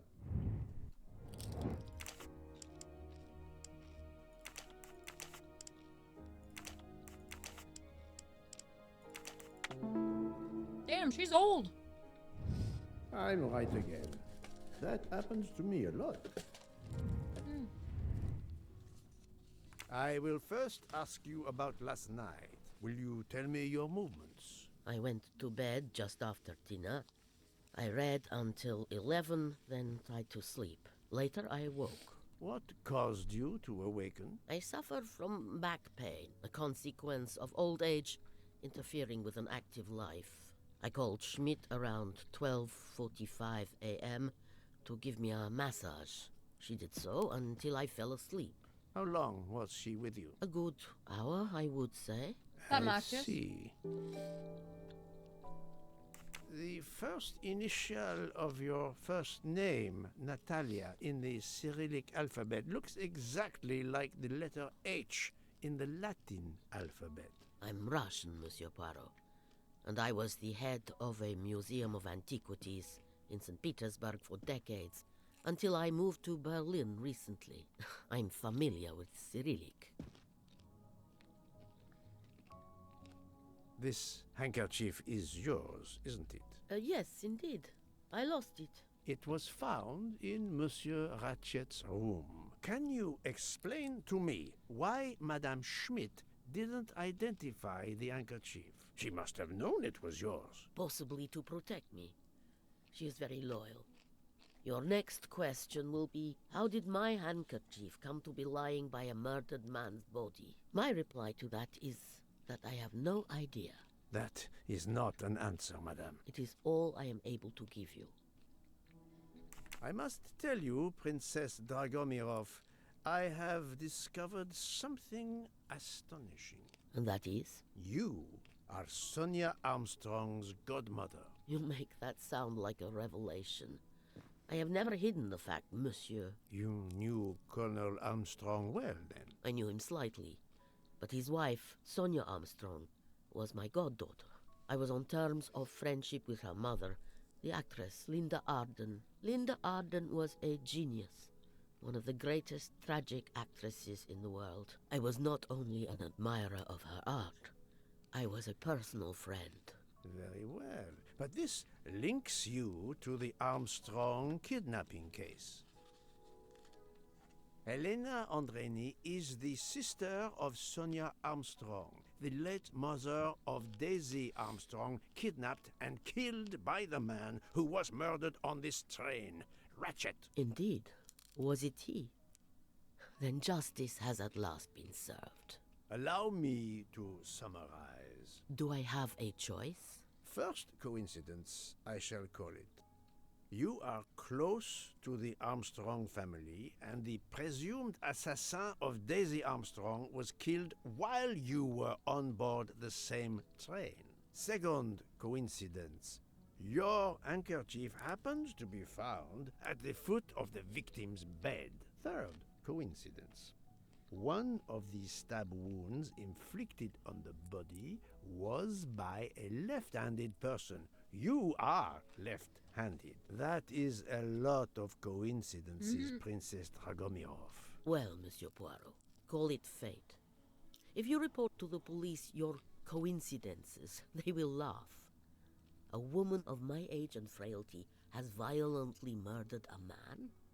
With how many potential witnesses who saw me doddering along the corridor in the middle of the night like Lady Macbeth? You are right, Princess. You could not work alone, which means you have one or more accomplices. And it is only a matter of time before I find out who they are. I would appreciate it if you would remove yourself from my room and take your fantasies with you. Oh. Привет! Привет! Oh yeah, I forgot she had a bird. First I thought it was her.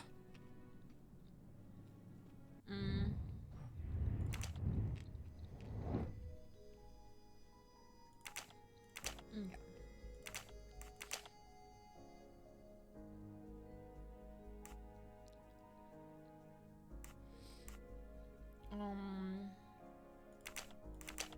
Was it them? I must admit, No? I'm not right this time.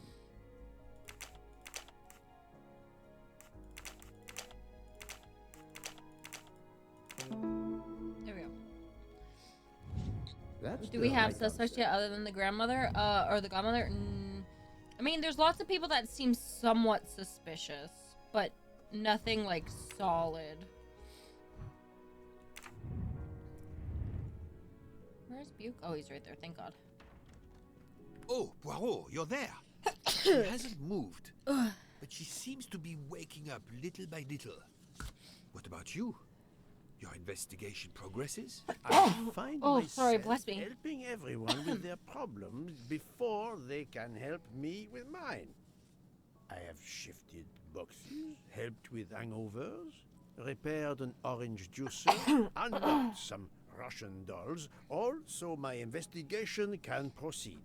Don't forget the dessert recipe. How can I? Truly, the labors of Hercules. My friend, I would rather clean out the Orgeon stables. Yet, I have managed to solve a few mysteries. Oh, tell me everything. The embroidered handkerchief belongs to Princess Dragomirov. I also found out that she was Sonia Armstrong's godmother. On the same train with the little girl's murderer? Yep. Exactly. Also, Elena Andreni is the younger sister of Sonia Armstrong, Daisy's mother. Another passenger connected to the Armstrong case? Yes, Book. What are the odds, do you think? But I cannot see either woman stabbing Ratchet over and over again in a frenzy. And they apparently have alibis. I had 3 theories concerning the broken watch. It could have been tampered with. It could have been out of adjustment before the murder. Or, of course, it could indicate the actual time of the murder. The only hypothesis I could rule out was that the watch was out of adjustment. For the others, they are impossible to verify. So the watch is of little use to the investigation. And I was convinced that it indicated the time of the crime. 2 women involved in the Armstrong case. Let us not forget our patient here. There are 3 women. Look, she seems to be waking up.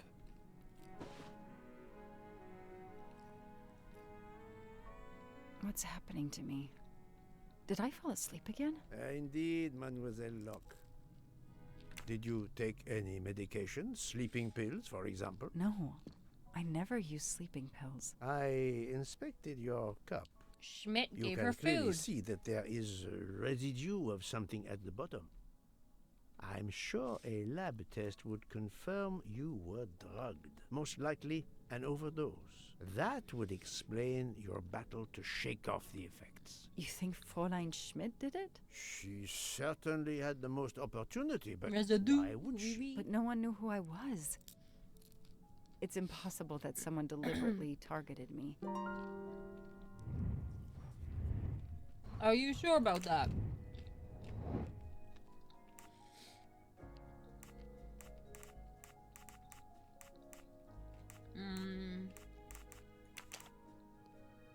Her? This is wrong. No? But I'm never Who else far could it have from the been? truth. Fräulein Schmidt or Monsieur Michel may have drunk the tea that Mademoiselle Locke drank.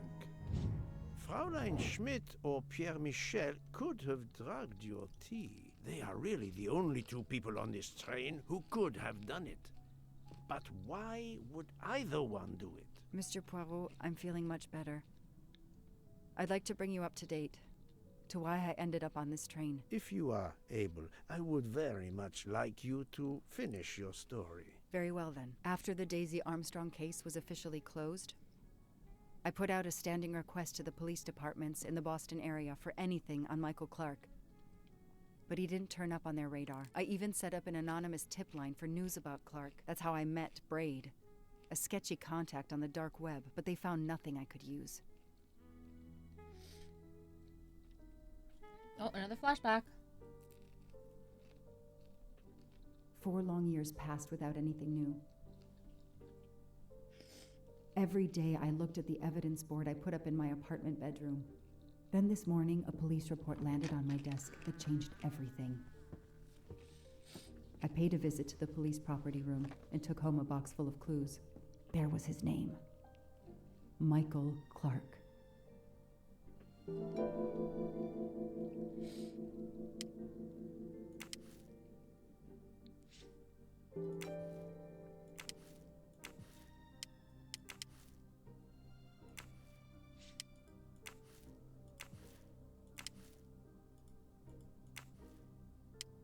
I'm so confused. Okay, hold on.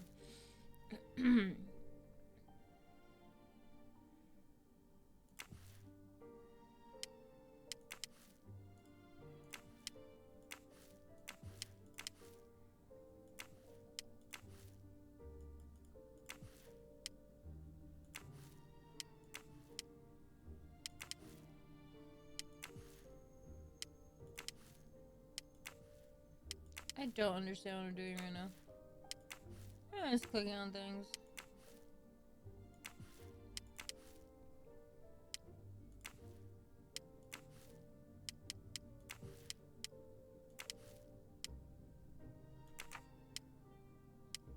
Oh shit, he offed himself. Oh.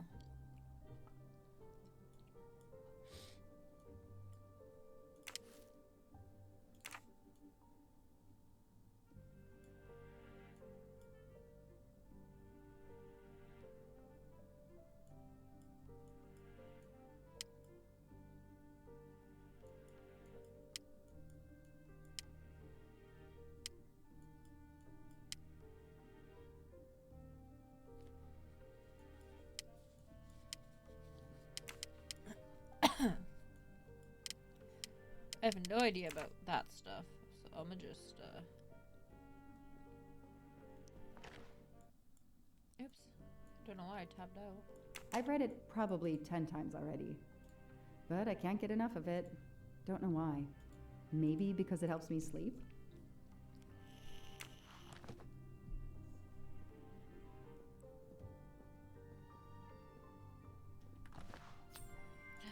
I'm Not with that. really my style, but also, I'll she take has it. a cat. I support this. Why is...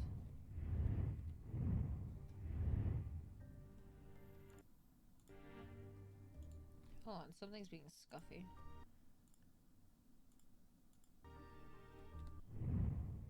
Okay,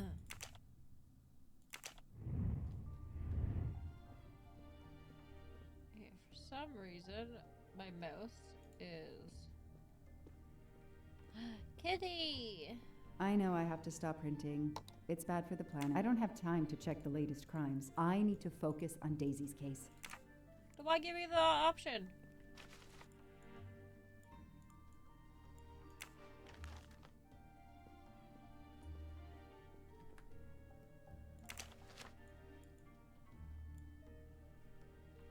A bill from the power company with, I'm sure, plenty of excuses why my rates keep going up. Think you can? Travel. For the discriminating traveler. Also for the overworked detective who never seems to have time for a vacation. Well, I can dream, can't I? Oh, there's this guy.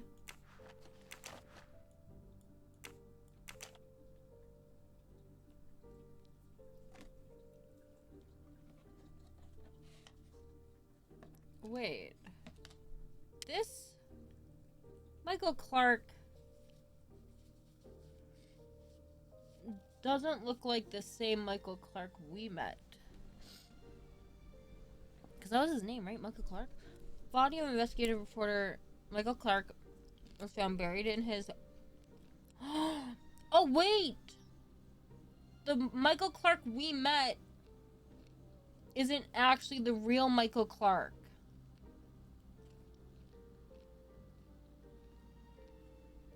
Oh, that makes more sense.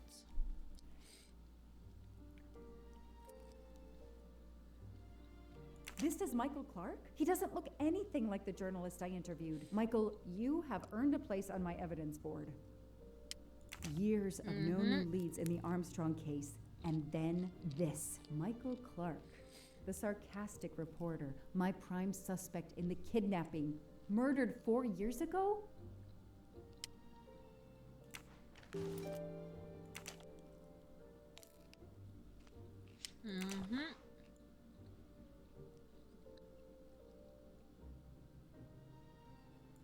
They like D&D.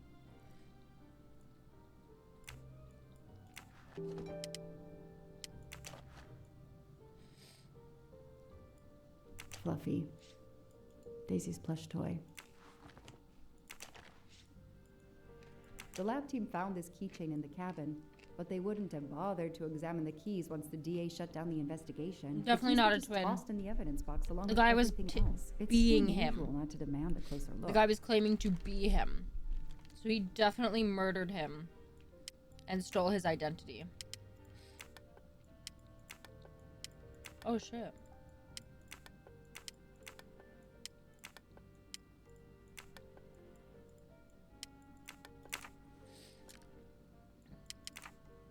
Wait, shit. I don't know. Open it.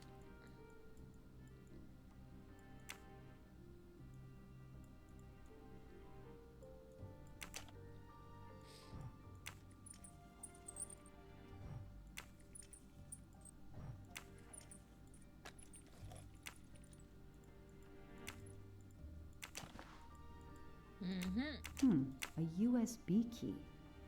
Let's plug it into my PC and see what nasty little secret it contains. Personally, I wouldn't plug it into my own PC because, yeah, probably someone stole his ID. I think that guy killed him and then is pretending to be him. He's involved somehow. Also, I would not plug a random USB into my computer. I feel like that's just asking for viruses.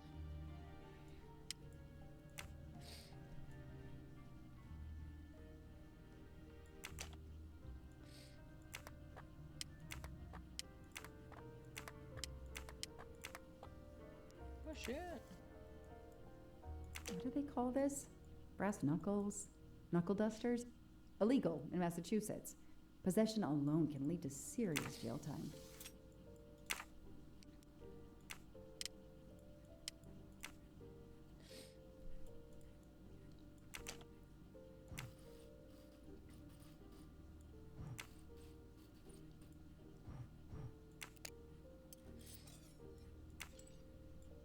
What do we have here? A flashlight. They can also conceal knives, but in this case we have lockpicks.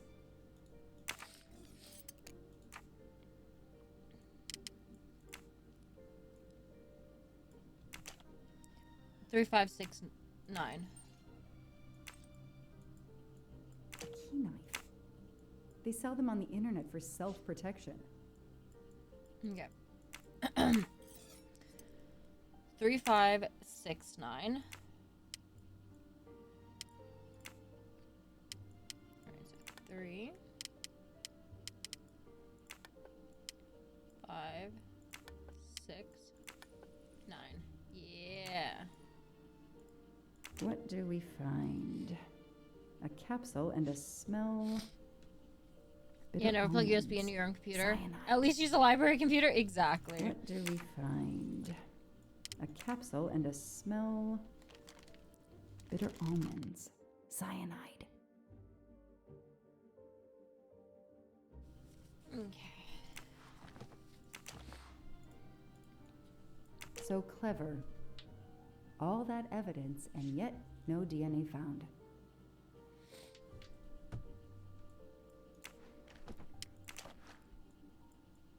The only fingerprints found on the bottle were Suzanne's.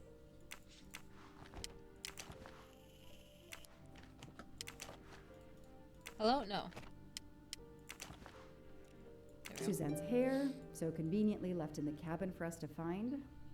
It was planted. I knew she was innocent. That makes more sense.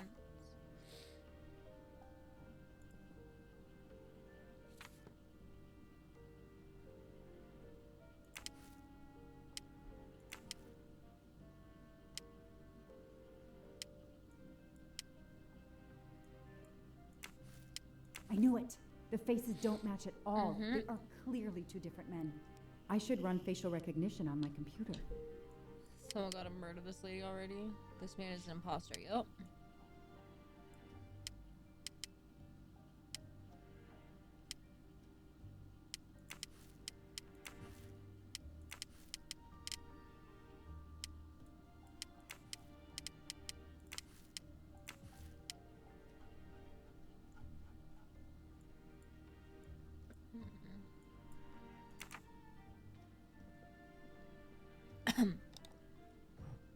Okay, the real Michael Clark has been dead for years. Let's see if the photo of the fake Michael Clark matches someone in the database of known criminals. I've tried this several times in the past few years, but came up empty.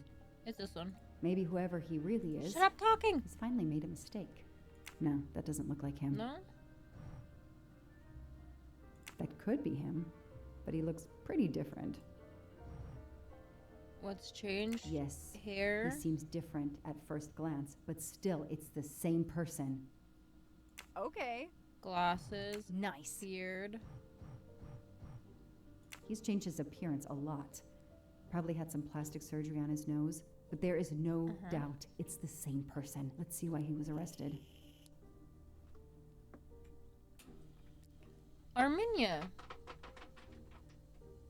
Yerevan Airport in Armenia. In possession of stolen ancient artifacts, the three Mesopotamian statues were confiscated and placed under sequestration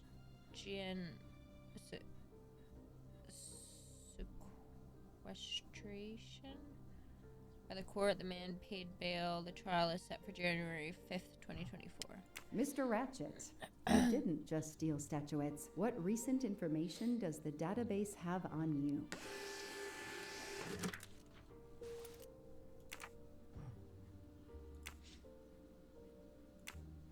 It's so frustrating. I have a name, but I can't find anything about him. But I know just who to call. I wasn't done!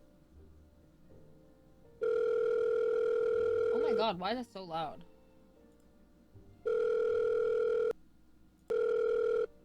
Robot Defense League, we are monitoring this call. Hello, Braid. Long time. Oh, Joanna. Hey, how may I assist you?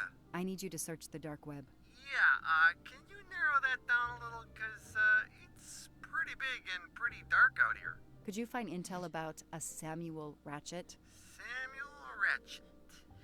Got it. Bad dude? They don't come worse. Send me what you find by email. Alright, hang on. Okay. Yeah, okay. Nope. And... okay. Oh, this might be something. I gotta do a deeper dive, but, you should find this interesting. Could be coincidence if I believed in them. Emailing details. Domo arigato, Mr. Roboto. What the fuck? Here to save mankind. Oh, it's a cookbook. What the fuck? It's a cookbook. Okay, hold on a second, chat. My game is scuffed for some reason.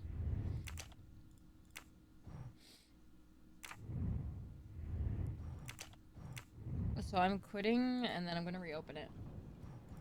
Because something, whenever I'm like moving my mouse over to, like moving it around, it's going on my other monitor. And it's not supposed to do that.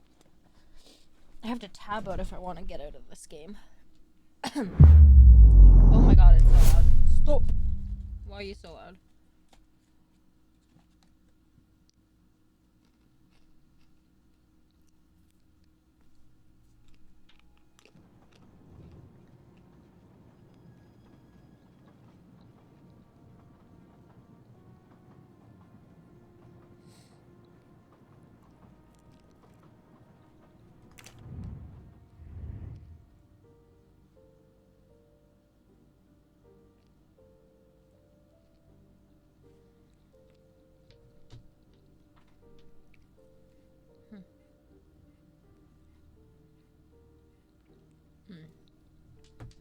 Yeah. I know I have to stop printing. It's bad for the planet.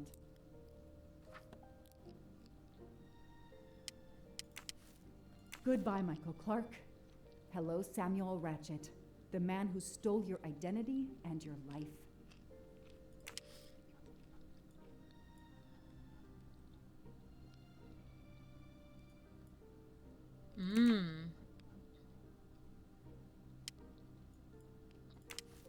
As Ratchet is alive, the dead man can only be Noah.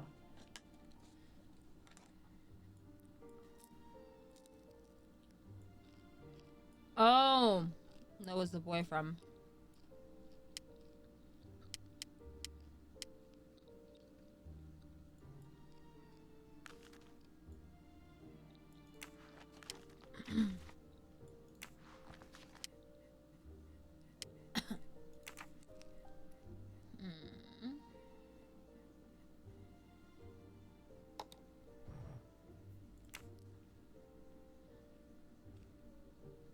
The Orient Express. I'm gonna print these tickets and put them on the board.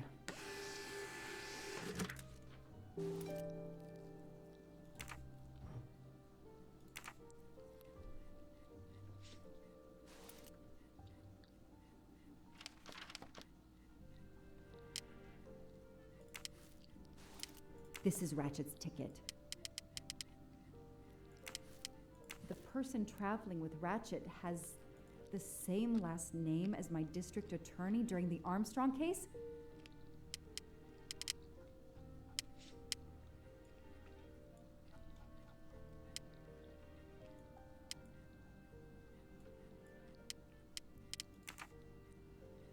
Okay. I knew it. He's the son of my former DA. He goes on the evidence board.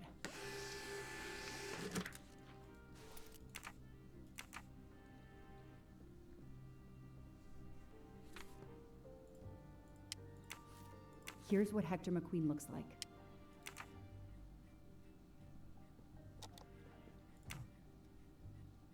Shaved off the Metro beard.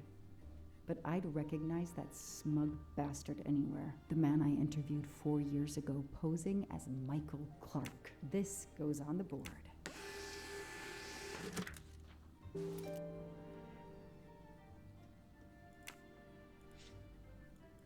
Money. Oh. Maybe they needed to show the ransom to someone to check if the serial numbers were still on record. I'll print them, and on the wall they go.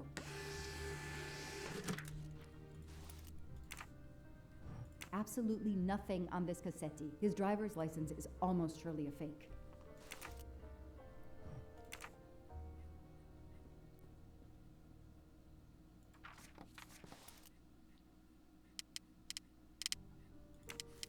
This tattoo is the same on both pictures.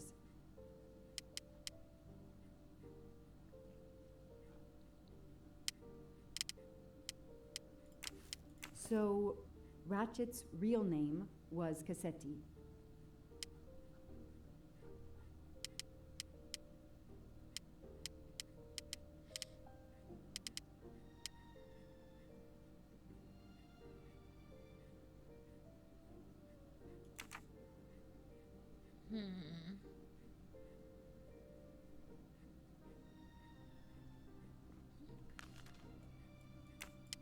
The event?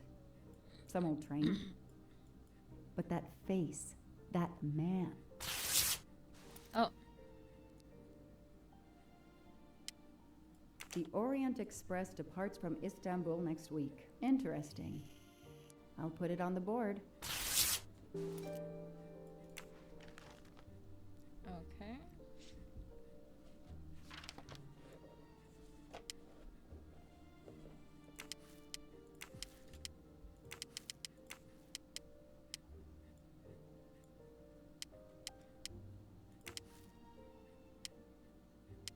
Ratchet will be traveling on the Orient Express in a week. Hector McQueen will be on the Orient Express next week. Next week, a certain Edward Masterman will be on the Orient Express.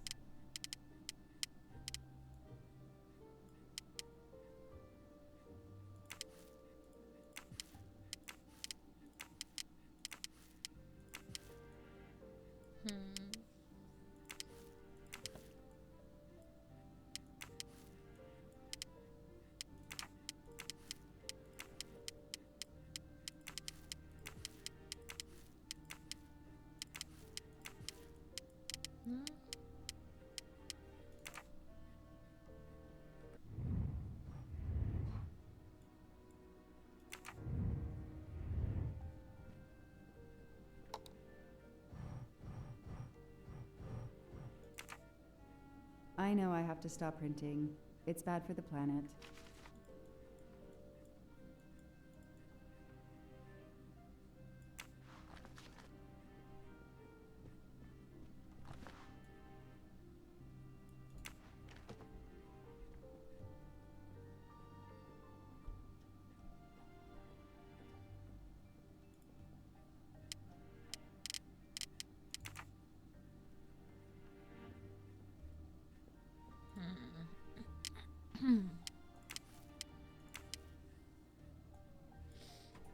Okay, I don't.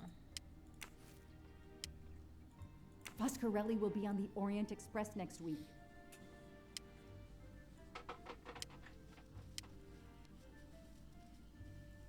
Guess what? Chicken butt. Hector McQueen is the son of District Attorney McQueen.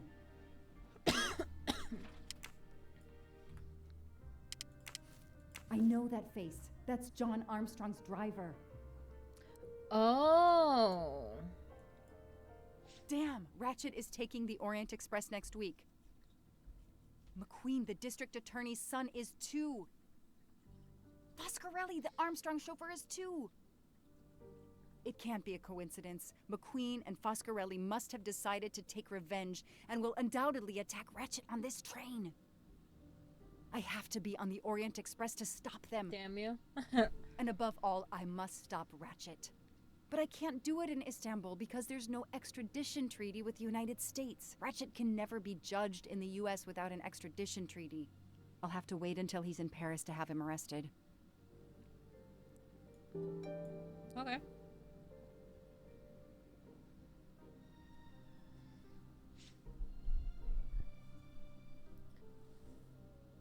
Every compartment is taken for this special anniversary journey. Oh, it's impossible to find a ticket. What can I do?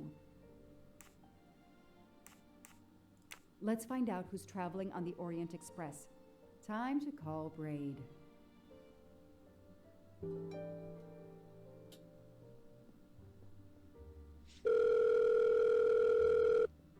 Hi, Omega. Hello. Why is this so loud? Braid! It's me again. I haven't found anything useful yet. I need one last favor. But it's a big one. Uh-oh. Can you find me the list of passengers of the Orient Express for that anniversary trip? Hold on. How are we today? Is surprisingly good. Maybe because of the I big event. think I'm I getting found the sick. list, but they sealed my back door as I was starting to capture. Otherwise, Oh, I'm no. okay. Whoa, calm down. I got one name. Female. The name I got before they kicked me off the server was Stacy Johnson. Do you feel like a Stacy Johnson? The question is, how is she going to feel about helping me? That's one you'll have to figure out for yourself. I gotta go back to weaving my magic on the web. Get soup. Maybe later I might, yeah.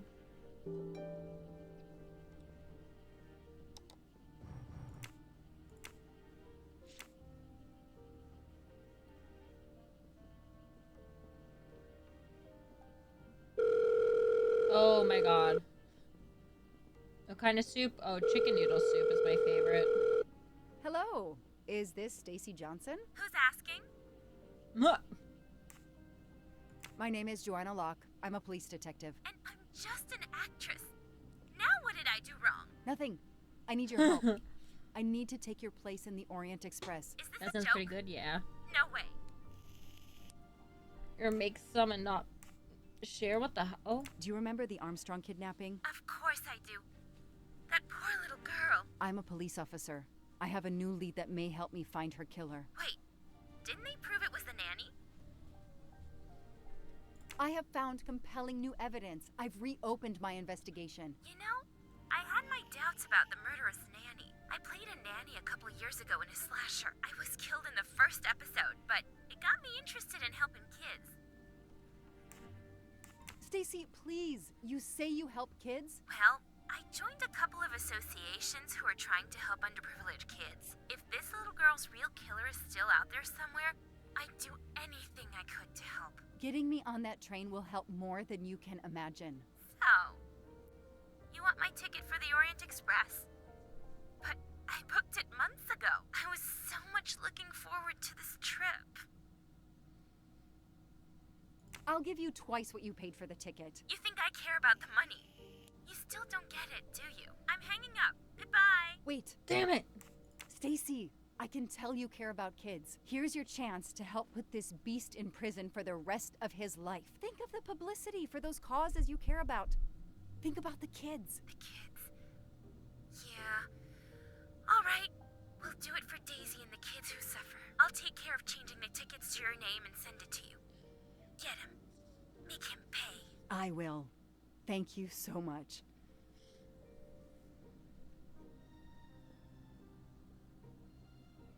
Voila. Stacy was as good as her word. I received the ticket. I called my chief to let him know I was taking my vacation time. I had coming. I flew to Istanbul.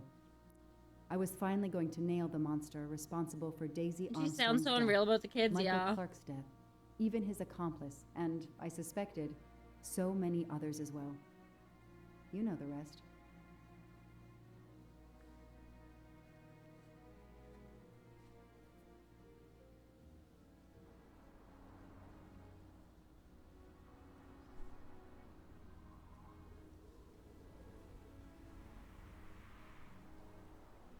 And that's how I found myself on this train. On Ratchet's trail. The rest, you know. My identity is easily checked with the Berkshire Police. Thank you for your detailed account, Mademoiselle Locke. In addition to giving us crucial details of the investigation, you have made it clear that there are many who might wish to see Ratchet dead. I know you are innocent. Your forthright testimony and your movements, or lack of them, last night eliminate you from our list of suspects. I agree, without a doubt. Another detective will be great help to the investigation. Book. Although my friend certainly does not need any help. You are too kind. Thank you for believing me.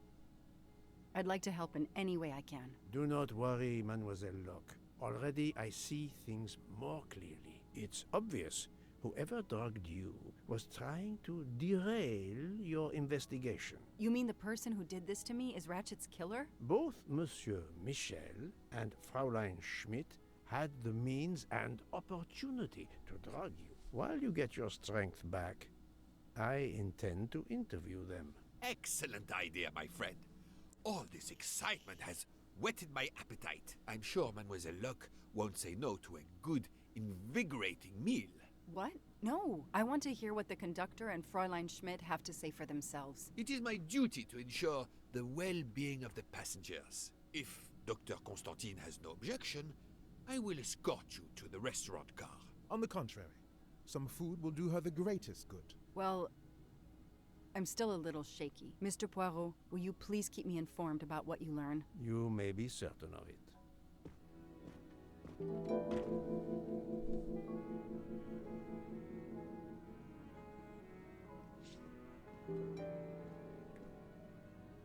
All that snow.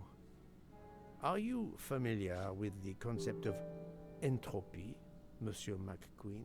Oh, Mr. Poirot, I didn't see you. Entropy? Randomness in a system or something? Yes, unpredictability. Even the best laid plans can go astray, thanks to something as simple as... An unexpected passenger? Perhaps. Or snow.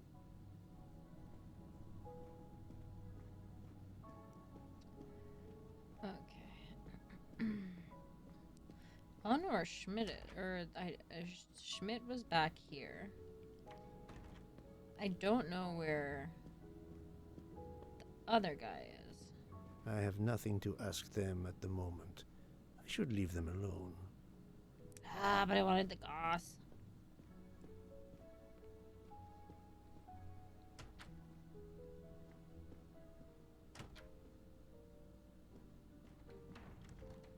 Good evening, Fräulein Schmidt. May I disturb you for a moment? You asked so politely, mein Herr, but I do not think I have a choice. I wanted to let you know that your roommate, Mademoiselle Locke, is awake. Ah, yes, I'm glad to hear that. I was worried about her. Did she tell you what had happened to her? Unfortunately, she doesn't remember much, but we found a residue of a sleeping pill in her cup of tea. Since you two were alone together in your room when she drank it, who else but you could have dragged her? Must I point out Damn. I do not make the tea on this train? You should question the conductor or the kitchen staff. I know you have sleeping pills, Fräulein. I do have some. Do you think I'm the only person on this train who finds it difficult to sleep? I believe the Countess Andreni takes them. And I heard the Olsen woman thanking Mrs. Hubbard for a pill. That was aspirin. If you say so. Mademoiselle Locke could have died. Whoever drugged her must not feel any empathy for their fellow human beings, given the dose that Mademoiselle Locke ingested. She was close to death. Oh my God. What did I do? I didn't want to hurt her. Just have her sleep for a few hours while we had time. We? Time for what? Time for Okay. what, Madame Schmidt? You think I feel nothing? Nothing? That poor little girl. Indeed, that poor, poor little girl. Fräulein Schmidt is somehow connected to the Armstrong case.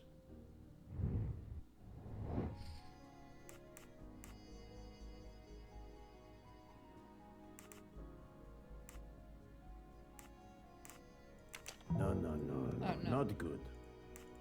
Think, Poirot. What? That is not a good answer. She was their cook? How does that... Where the hell did I That come up was with that easy. deduction? What the Fräulein fuck? Schmidt, I have a certain reputation for sniffing out... I am not a murderer. Forgive me, but I was going to say brilliant chefs. You were the Armstrong family's cook, were you not? Yes.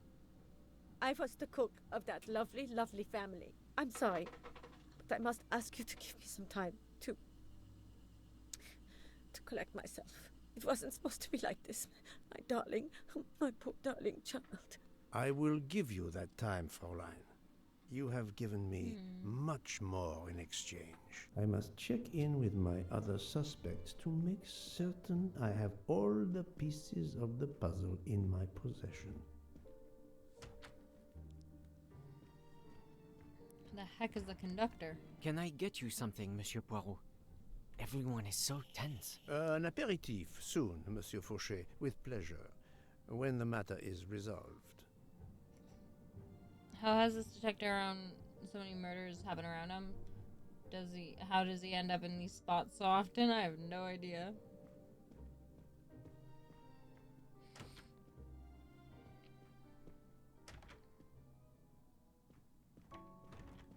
You're right, Mr. Book. This dessert is delicious. I'm glad we didn't wait for dinner. I promise the entrée will be superb as well.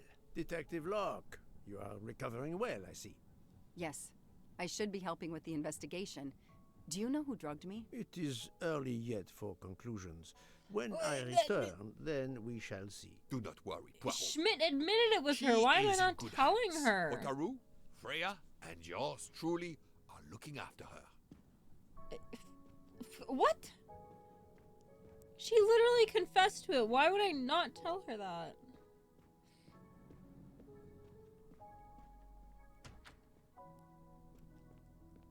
That makes no sense to me. Oh, wait, hold on. I can open this door now. Haha!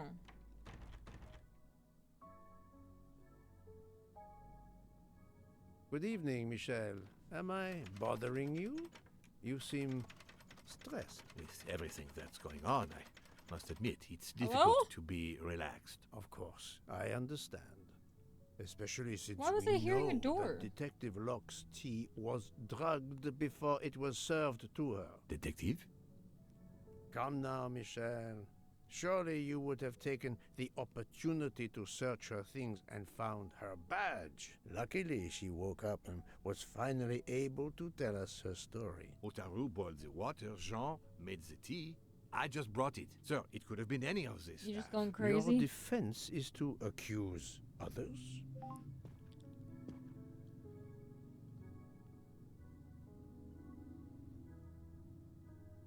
You have a network connection? No, unfortunately. Hello? It's just an automatic reminder to pay my rent. I always forget, and my landlord complains. Here we gonna walk the dog. Michel Okie had to dokie. be involved in the murder. The drugged tea, his post at the end of the hall, and now I know why I know more than one of those people on the screen.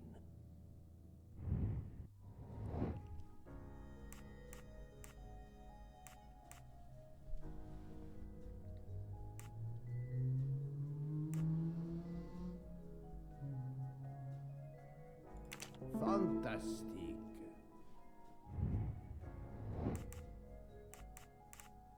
Great.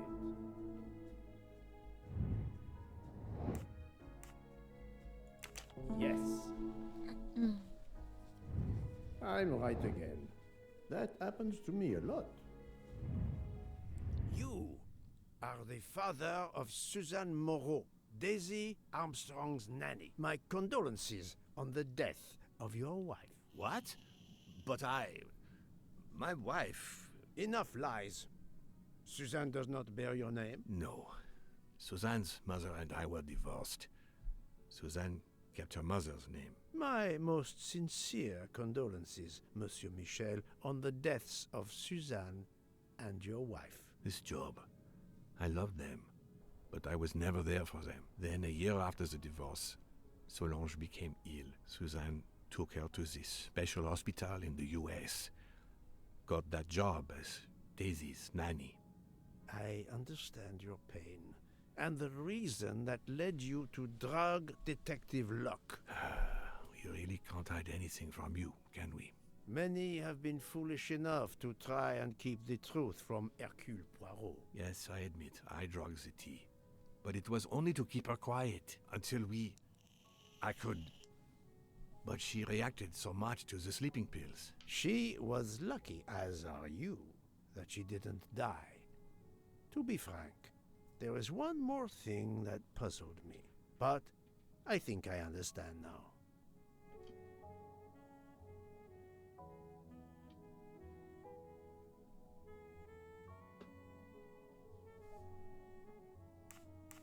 You have a certain fondness for Monsieur Hardman, no? Cyrus is a good friend, and I appreciate him a lot, but it's not that. Cyrus was my daughter's fiancé. I almost consider Cyrus as my own son. Of course, much more is clear. Hello, the door. I have been patient long enough. It is time to go and see what all the commotion is next door.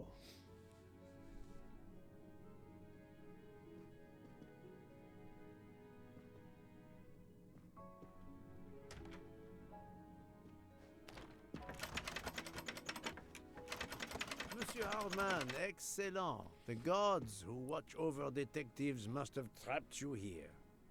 Why didn't they watch over me? I'm a detective too. I was talking to Michelle about a leaky faucet, and I wanted to go out, but you showed up. No need to invent some preposterous story. but really, Michel has told me everything.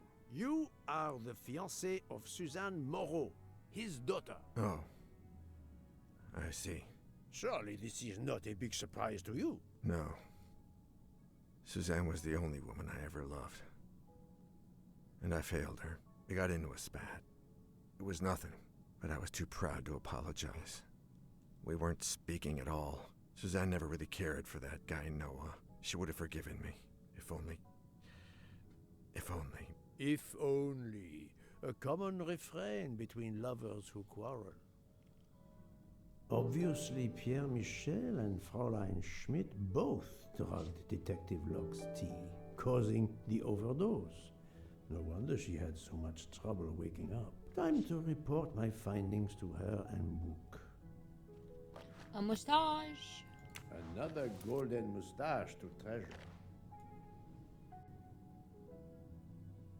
I wonder if our master chef gets his recipes from a game. That's funny.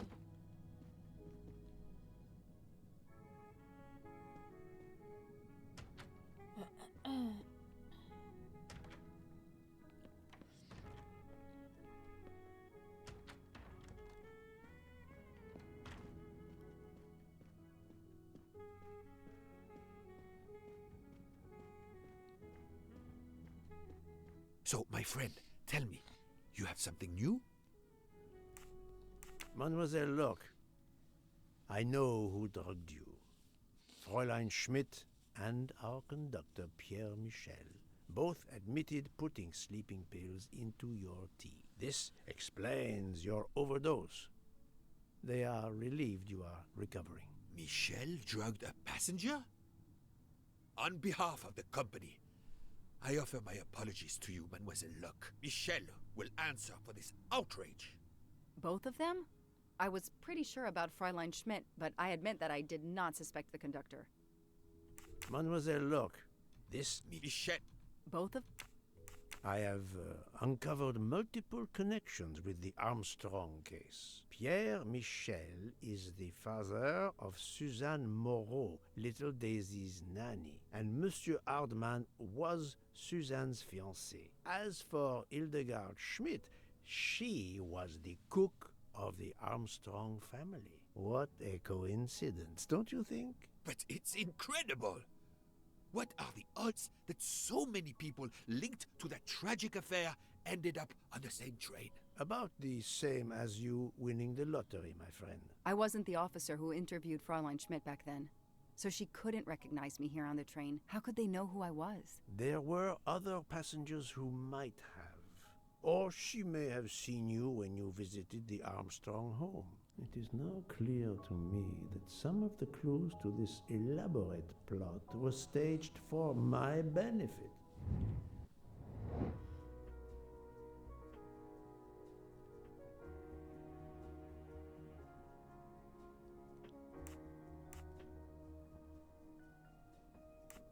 I do not think that's the right answer. Ah, okay. That's the right answer. Some clues and information collected so far could lead to a hypothesis.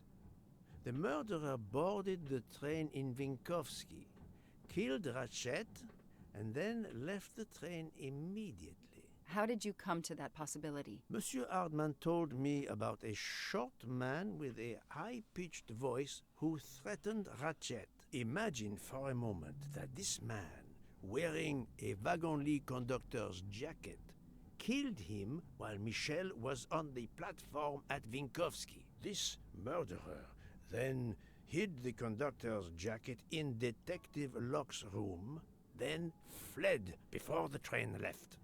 Why choose Detective Locke's room? Why, indeed. Let me re-explain from the beginning. Oh, Jesus. Okay.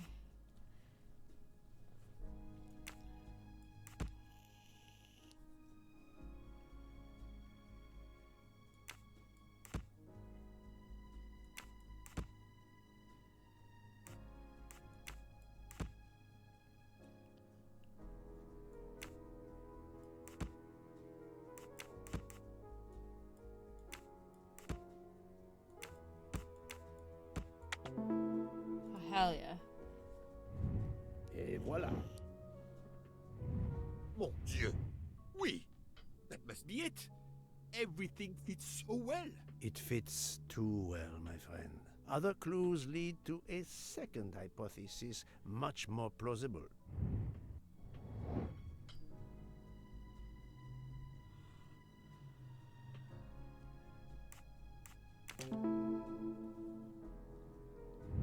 My little gray cells did not let me down. So, we have multiple murderers, all related to the Armstrong case. The murderer from Vinkovsky was a fabrication to turn suspicion away from those on the train. They expected the investigation to be led by some small-town official who could easily be misled. Mr. Poirot? Detective Locke, forgive me. You are an obvious exception. You tracked Ratchet with the tenacity of a bloodhound. Unfortunately for the killers, they not only had you to deal with, but now they had, and I say this with all modesty, the world's greatest detective, Hercule Poirot, dropped into the midst of their meticulous planning. Multiple murderers? Multiple detectives? Poirot, please take pity on me. Who is linked to this case, and who is not? My poor friend, I have gone speeding out of the station without you. I will continue. Oh, jeez. Okay. She is. He is. He is. He is. She is. He is. 5, 6, 7, 8, 9. Yeah. That's the right answer. Fraulein Schmidt, Pierre Michel, Monsieur Hardman, and Monsieur McQueen are all linked to the Armstrong case. I also know that Sonia Armstrong's sister and godmother, Countess Andreni and Princess Dragomirov, are on this train. And finally, Detective Locke discovered that Mr. Foscarelli was the Armstrong chauffeur. If we add Detective Locke and Ratchet, of the 12 passengers in that coach, 9 have a connection with the Armstrong case. What next, Poirot? Or should I say, who next? It is time to summon everyone. Everyone? Even Dr. Constantine? The train crew other than Michel? Dr. Constantine, yes. I will need him. But we don't want the others as witnesses. I will see that their duties keep them occupied elsewhere. Excellent. I have always thought this moment in a case is much like Rodin unveiling the thinker before a captivated audience. A work of art. Have you not felt that way, Detective? No, Mr. Poirot. I'm happy just to slap the cuffs on him. Well, there is some artistry in that as well, I suppose. Where would you like the unveiling, Poirot? The lounge? Perfect. Then I will gather all the passengers in the lounge.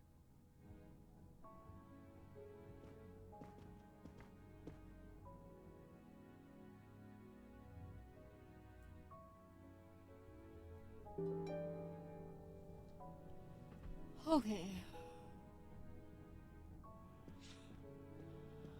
No, the lounge is this way.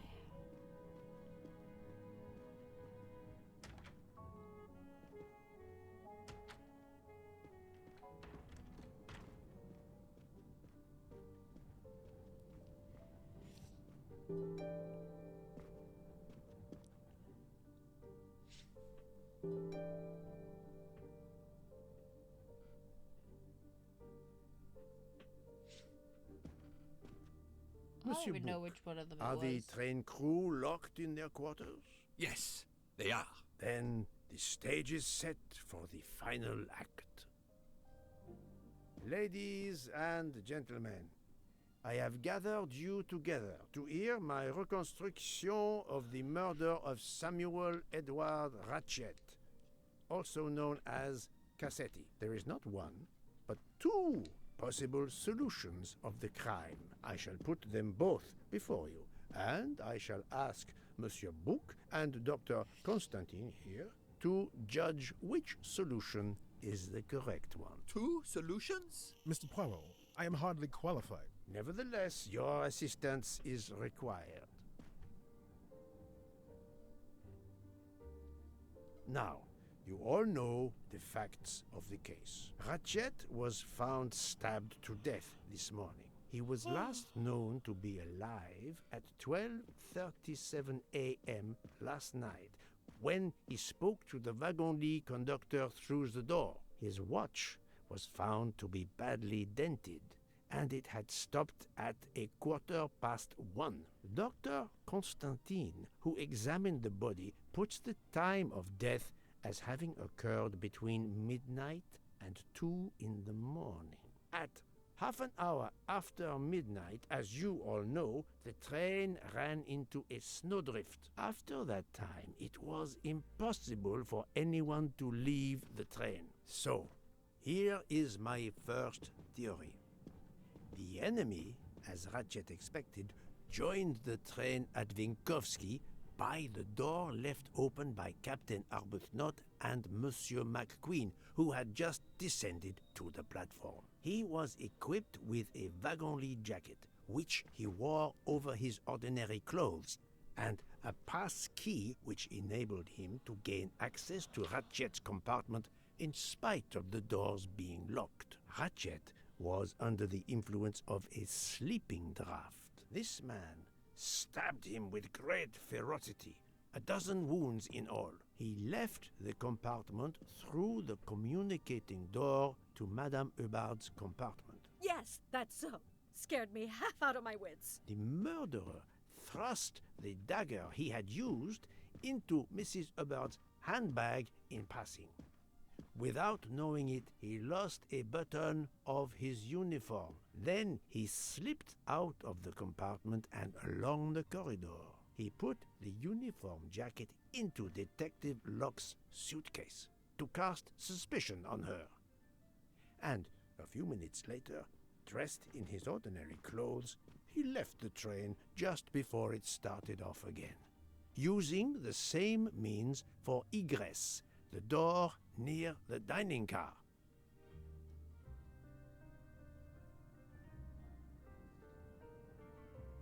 That is the first hypothesis. But there's a second. For that, we must examine the motive for the crime. Why was Ratchet killed? The motive is clear. Revenge, of course. Nothing was stolen, and we know that Ratchet had made many enemies. This was a premeditated crime, meticulously planned.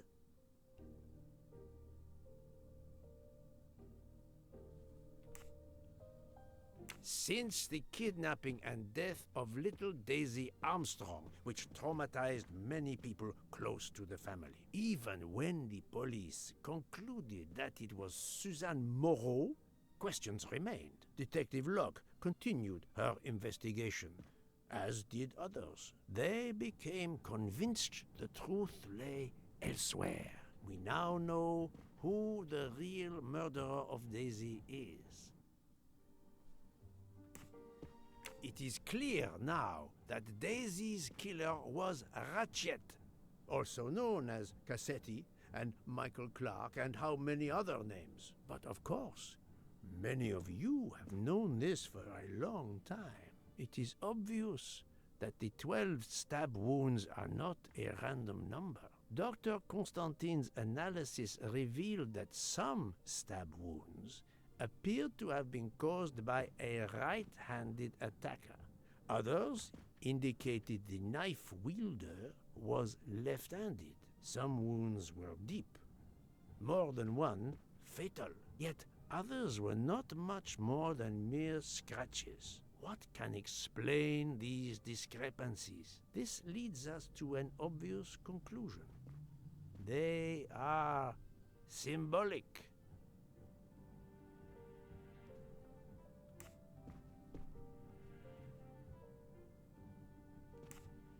12 stabs. 12! The same number as a trial jury in the United States. But not just a jury of 12 members condemning him to death, but 12 executioners as well. This self-appointed jury had Heck you. meticulously planned for everything except Snow. snow. The avalanche that stopped us, as well as the presence of not one but 2 detectives on the train. They had to improvise, to hastily add clues and false leads.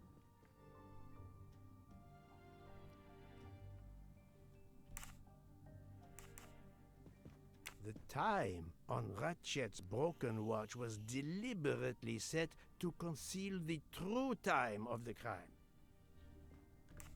This woman in a red kimono does not exist. I don't know which of the passengers it was. It does not really matter. It was just a You can tell performance, it's a charade Helena, to though. introduce another possible culprit to muddy the waters.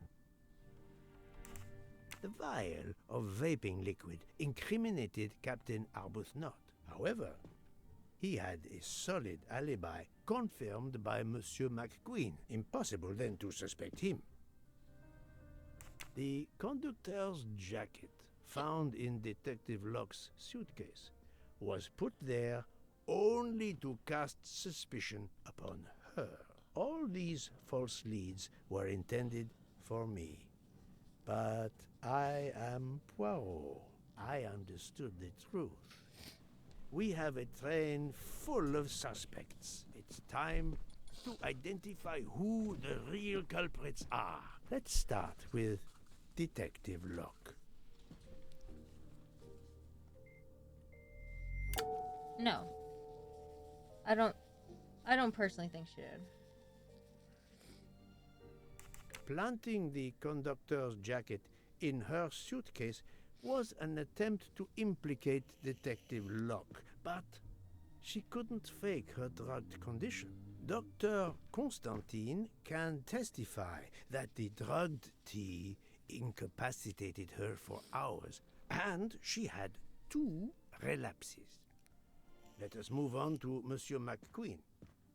When I told him about Cassetti, he looked very surprised that I managed to make the connection between him and the Armstrong case. He told me, "But I thought we had..." I think he meant...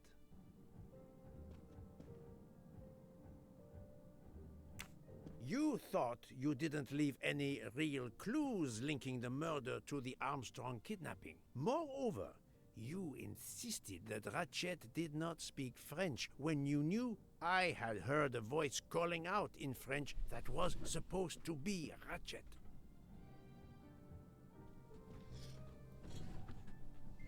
I think he did.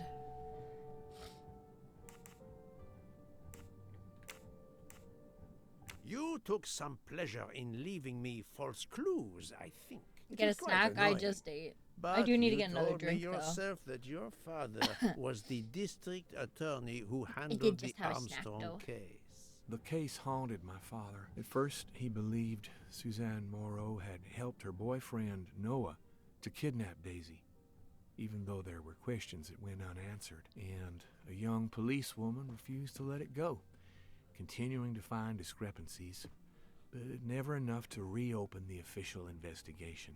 That policewoman sits there. Her name is Joanna Locke. Then tell him. Tell him how in the end my father believed you, how he resigned a job that he loved, racked with guilt that he may have let that monster go free. He died young, broken, his faith in justice broken. That's what Ratchet did to him. Thank you for your honesty, Monsieur McQueen. Your father is one more victim of the man who called himself Ratchet. Now, I will turn to Ratchet's valet, Monsieur Masterman. No, Poirot. Remember Ratchet's sleeping pills. Oh, okay, never mind. He did stab him. Ratchet sensed danger close to him and naturally wanted to stay awake. You gave him sleeping pills without his knowledge. Oopsie-daisy. Once he was Miranda sound did this. asleep, you could do what you had to do Sorry. in peace. Miranda. Sir, I'll tell you the truth. Miranda. I was Colonel Armstrong's adjutant in the war, sir, and afterwards, I was his valet in New York. I'm afraid I concealed the fact this morning. It was very wrong of me, sir, but I knew how suspicious it would look. Is that all you have to say? That's all, sir. Now, to leave no suspicious stone unturned, let us move on to Monsieur Bouc. What? Me? A suspicious stone? I don't think he did it.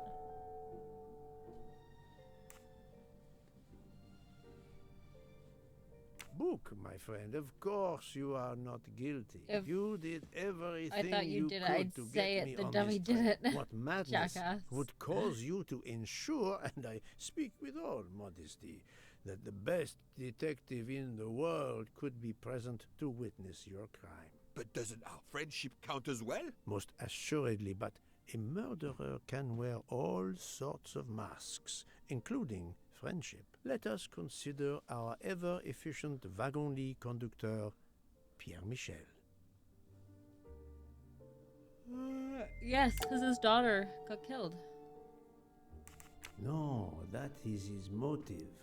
I need real, tangible proof. Sorry.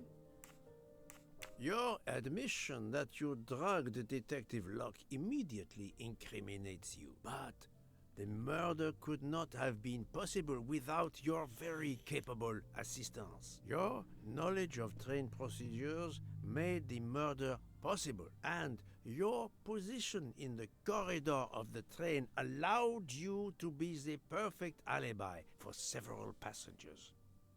And your motive? Suzanne Moreau, Daisy Armstrong's poor nanny, who was wrongly accused and committed suicide, was your daughter. C'est enfoiré. He got what he deserved. My poor daughter has finally been avenged. My Suzanne. My child. Let's move on now to Monsieur Hardman, one of 3 detectives on this train.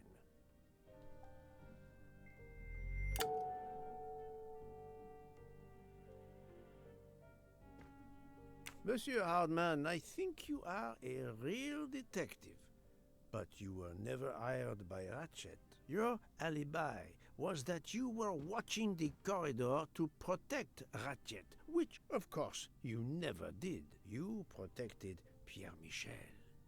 However, we just saw that his alibi doesn't hold up, so neither does yours. I don't know about the conductor. Being Suzanne's fiancé, you had a substantial motive to punish Ratchet. You used your detective skills, just as Detective Locke did, to hunt him down and finally avenge the death of your beloved. That's right, Mr. Poirot. I do have some detective skills. Ugh. I never doubted it. I'm so tired. But I think we're almost done the game. Fraulein Schmidt, the lady's maid with the soul of a cook.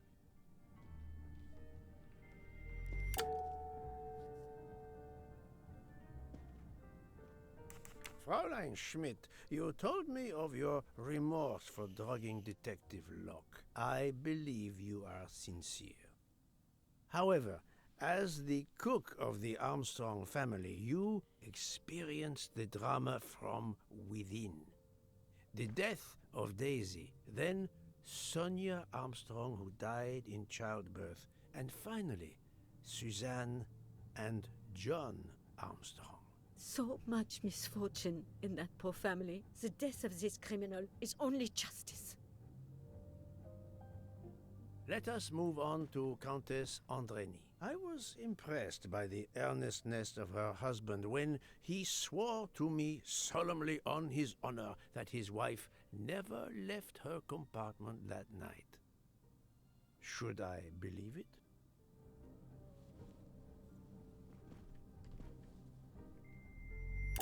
Even if it seems logical, it's more complicated than that. I believe Countess Andreni. Oh, never mind. A bunch of them did, yeah. Countess Andreny is young and fit, physically quite capable of Oh, I stabbing. thought because of her Ratchet. vertigo that she The wouldn't be able problem must to. be somewhere else. Countess Andreny, being Sonia Armstrong's sister, you had every reason in the world to want to avenge her. A bunch of them but apart. you were incapable of stabbing someone, even after what he had done to you and your family. The night of the crime, you simply took a sleeping pill. I appreciate the irony that nearby, Detective Locke was also in a drugged sleep. When you awoke, you thought the nightmare was over. Rudolph? Hush, my love. Hush. Excellent transition. I was coming to you, Count Andreny. He did it for her. He didn't like his face. 12 people, a jury. This was very important to all of you. If Countess Andreny did not stab Ratchet, someone had to take her place. And you, Count, the beloved husband. I've seen how fiercely you love and protect your wife. Enough! I would do anything for Helena. Anything. Even that. Yes, even that. Let's move on to Monsieur Foscarelli. Did he stab him?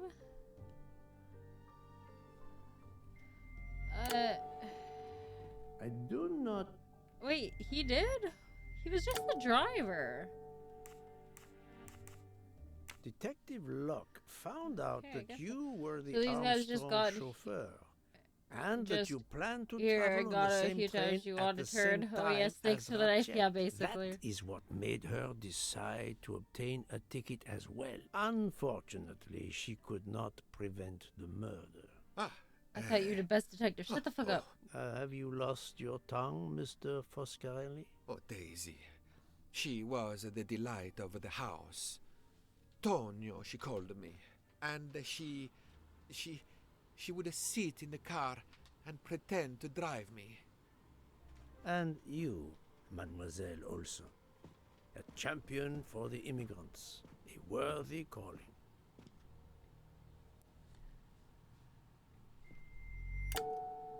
I do not... She did too? What's her relation? Oh, Admittedly, she lied to me about Mademoiselle okay. Debenham's schedule. Let me skip this, man. But one lie does not convict her.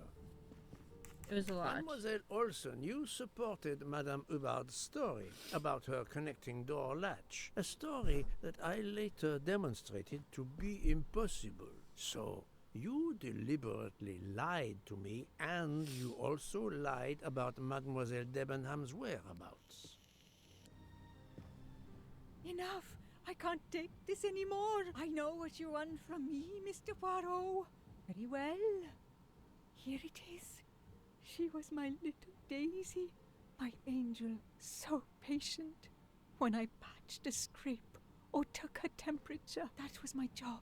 But she was so much more to me. She was a shining light in an ever-darkening world. I've tried to honor her by caring for children who have lost everything. Thank you, Mademoiselle Olson.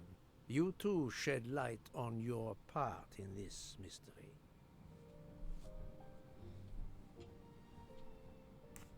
You were Daisy Armstrong's nurse. I will ask you no more questions. It is enough that you Lost have track of admitted who is what who's I on. know Oh, to like be this the is a room truth, straight up. and I Full of people to understand. kill one dude. Damn, yeah. Let's move on. Dr. Constantine. You suspect me? I know none of these people. I didn't know Ratchet either, and I've taken a solemn oath to help people, not murder them.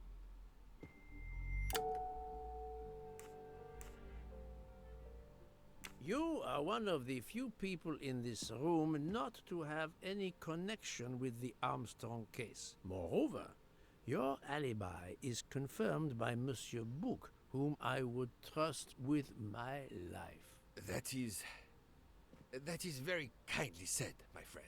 We now come to Mademoiselle Debenham and Captain Arbuthnot, whose relationship was not in doubt from the moment I inspected your room at the hotel. You have a bloody nerve. Indeed, I do. We're getting married. Congratulations. But I would rather talk about your relationship to They John serve together. Armstrong.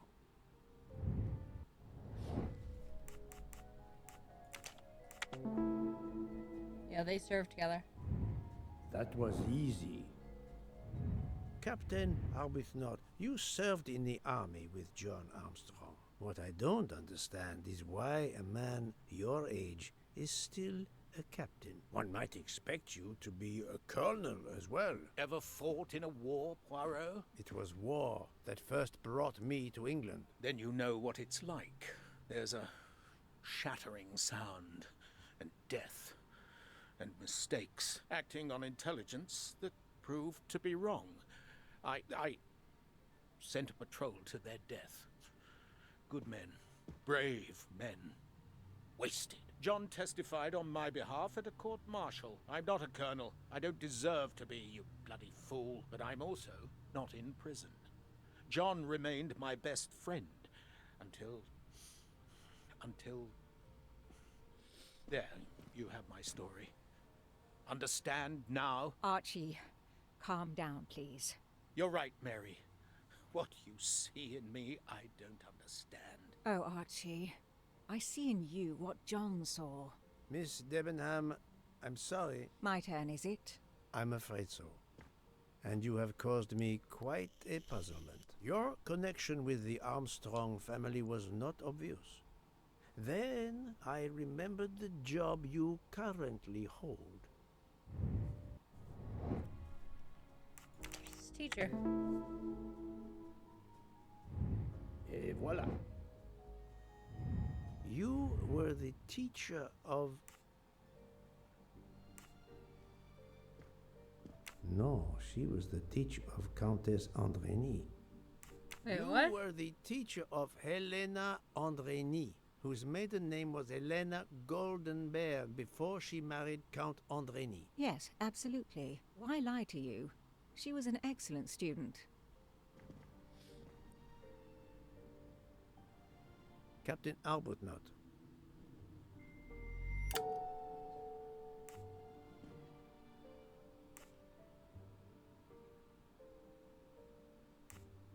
No, his vial found at oops. the crime scene was a decoy.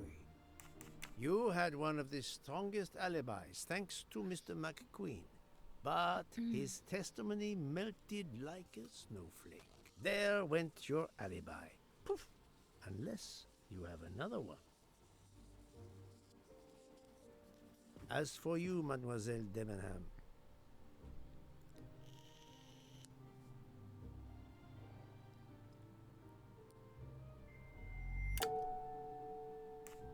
Mademoiselle Olsen was the only one who could confirm your alibi. I think you know where you stand.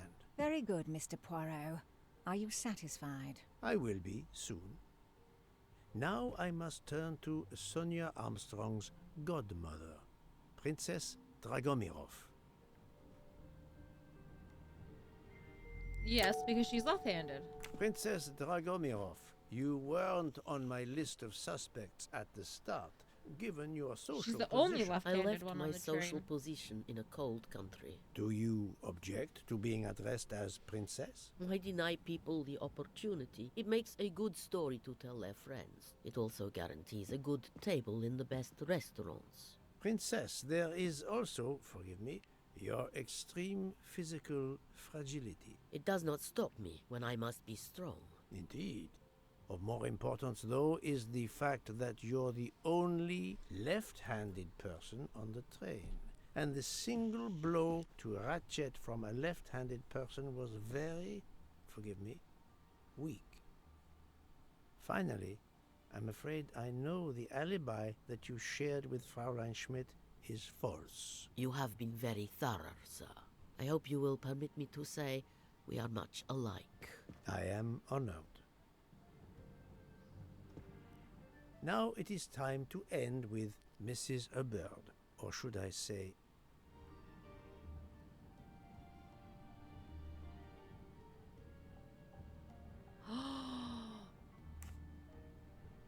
think, Poirot? Oh. I thought maybe it was her. Maybe she didn't actually die. Linda Arden. Who the fuck is Linda Arden again?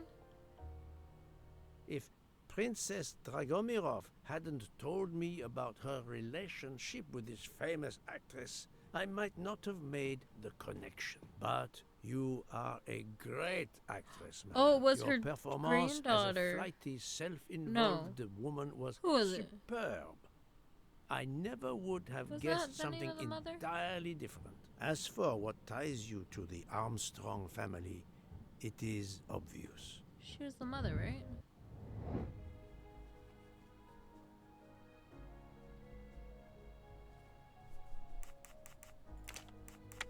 Yeah, okay, yeah, she was the mother. My little So her Grayson granddaughter did got not murdered let and me her down. daughter died.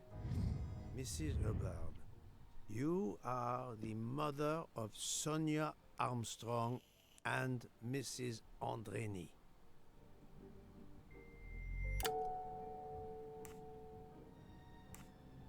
Madame Hubbard, you really are a remarkable actress. You No, put Daisy's so mom much died. effort into your character and That's into why I picked staging the Sonia at murder. first, 'cause I saw forgot it the as name a of Linda's perfect or Sonia's mother. mosaic, each person playing his or her allotted part. So carefully arranged that Let her if suspicion also should remember fall now on that any one it wasn't person, that long the ago she wouldn't have evidence aged of that one much. or more of the others would clear the accused person and confuse the issue. Everything was Only meticulously been like 4 or 5 years planned. since the death. But you hadn't expected that Detective Locke and I would be on this train, and the avalanche would block it on the night of the murder. You had to improvise. But again, improvisation would be another of your skills. You should as play an the actress. casting of Frank So Stone. you came up with the story that the latch on the door Maybe I'll look that it up. communicated Look with it up and see what Ratchet's it is. compartment was hidden by the handbag. I always fancied myself in comedy parts. That slip about the sponge bag was silly. Shows you should always rehearse properly. You know all about it, Mr. Poirot. You're a very wonderful man, but even you can't quite imagine what it was like. That awful day. I was just crazy with grief. So were the servants. We decided then and there that the sentence of death that Ratchet had escaped had got to be carried out. There were 12 of us, or rather 11. Suzanne's father was over in France, of course. First, we thought we'd draw lots as to who should do it, but in the end we decided on this way. It was the driver, Antonio, who suggested it. Mary worked out all the details later with Hector McQueen. It took a long time to perfect our plan. We first had to track Ratchet down. Hardman managed that in the end. Then we had to try and get Edward and Hector into his employment. Well, we managed that.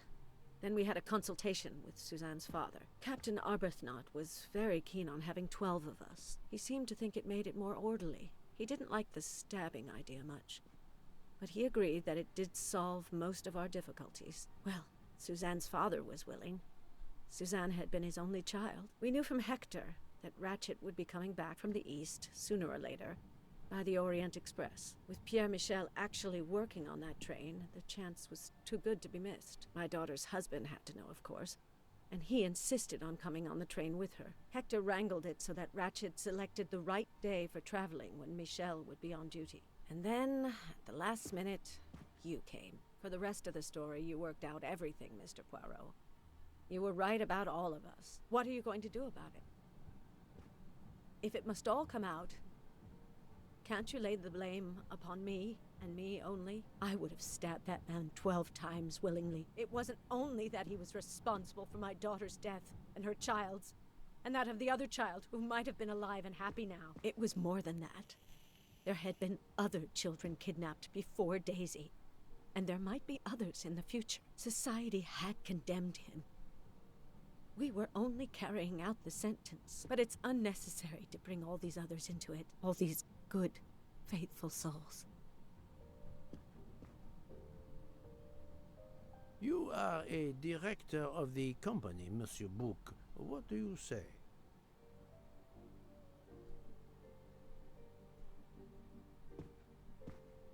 In my opinion, Poirot, the first theory you put forward was the correct one. Decidedly so. I suggest that is the solution we offer to the police. You agree, Doctor? Certainly, I agree. As regards the medical evidence, I think that I made one or two fantastic suggestions. Then, having placed my solution before you, I have the honor to retire from the case. Damn, they all got away with murder.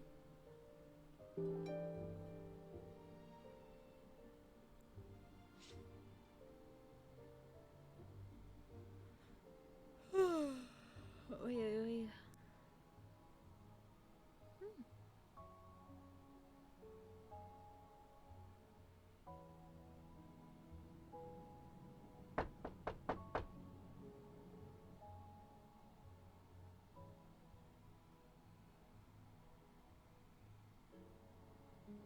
I'm sorry to wake you up in the middle of the night, Poirot, but it couldn't wait. There was a detail that bothered me in my preliminary autopsy of Ratchet's body. I went back to examine the body and I discovered a wound covered by another. The blow I hadn't seen was delivered by a thinner, sharper blade. So there were not 12, but 13 stab wounds. 12 stabs for 12 jurors.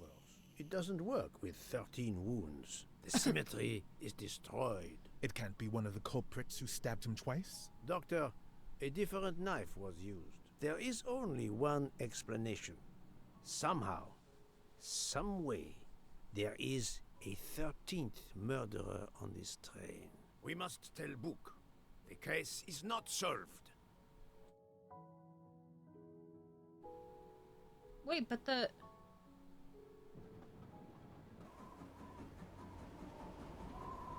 game's not done yet? There's more?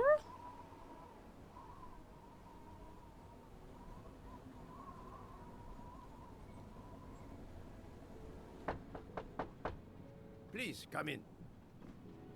Ah, Book. I see we are moving at last. Yes. The way was finally cleared while we slept. If all goes well, we will arrive in Venice this evening. The train will be there for several hours for refueling and reprovisioning. What do we do with the 13th murderer? Do you have a lead? I thought about it. There is one clue that was left aside in my investigation. The diary I found in Ratchet's safe mentioned an appointment in Venice. Someone with the initials A.W. He will never keep the appointment.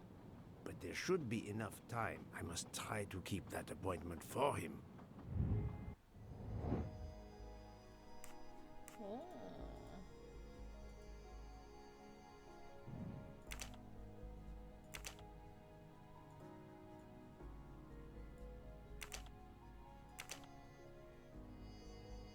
The 17th, 20, which is 8 p.m. Arrive in Venice. No.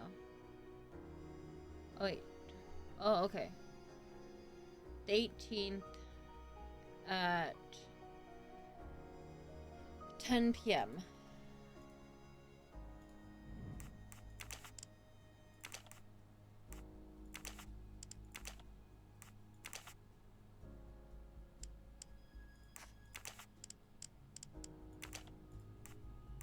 This is wrong. Oops, no, but that's not what I I'm want. never far from the truth.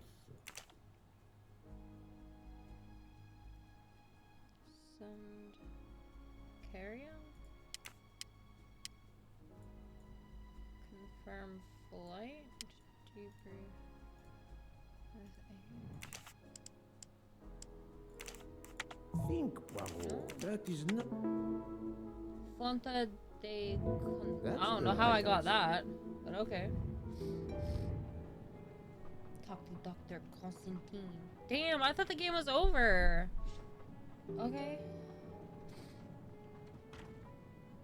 I think we should let Ratchet rest in peace. How would it look to the police if I asked a suspected murderer for help? Ah, there he is. Doctor, a moment. Have you made arrangements for Ratchet's body? Yes, it will be collected by the Italian authorities when we reach Venice. The autopsy will be performed there. However, there is something odd. Oh? Since the train is French, jurisdiction must be shared. When I told them you were already on the scene, they have both agreed to support your investigation until we reach Paris. Ratchet's compartment will be sealed until we arrive there. All of those who conspired to kill Ratchet are to be confined to the train until then as well. So, thanks to you, I am the rope in a tug-of-war between two countries. Oh, but I thought you would want to be in charge. And isn't it odd we continue on our journey with a trainload of people that police consider potential murderers? Calm yourself, Doctor.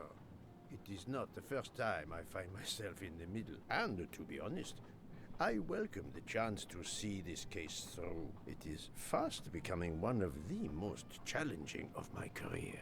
Okay.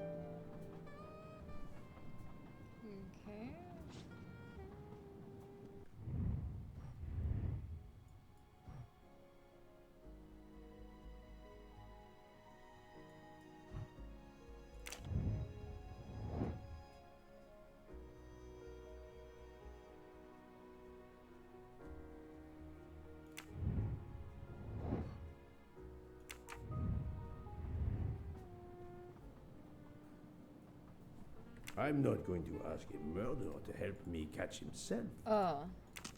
Oh. I know who to... Oh, wait. Mademoiselle Locke, There. you are clearly an excellent police officer. Could you accompany me to Venice for an investigation into Ratchet's activities? There is much we still need to know.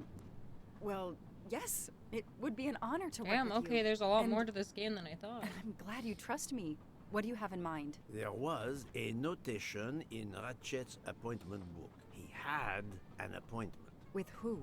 There were only the initials A.W. They were to meet at 10 o'clock at the Fontana dei Conigli. I want to know who Ratchet was meeting and why. But you've already discovered the 12 conspirators. Why is this meeting important? Unfortunately, the case is not complete. Dr. Constantine has discovered the presence of a 13th stab wound. One of them could have stabbed him twice. The wound was made with another, finer blade. Why would one of them have used two knives? Did they want to confess they killed him more than the others? And if so, why bother to deny it when they have already confessed? No, it makes no sense. And I do not close a case until all questions have been answered. You, of all people, must understand this.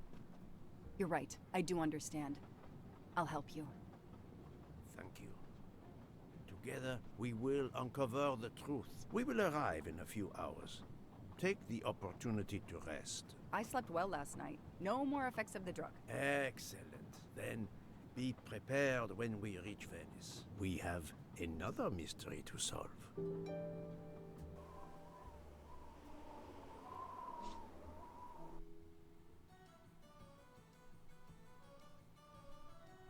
This is the third embarking dock, and no gondoliers available at all. With Carnival, you can't find a gondolier to cross that damn canal. They're all booked. The worst thing is that the fountain is just across this canal. We're almost there.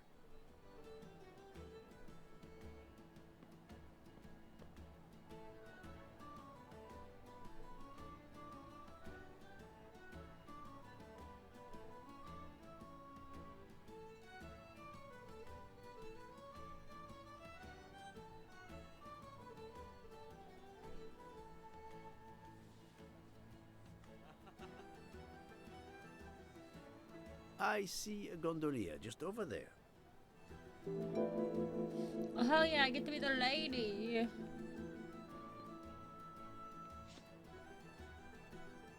Every carnival, my friends and I mask. And every carnival, we lose one another. This is so sad. It's calm and relaxing, although not as clean as it could be.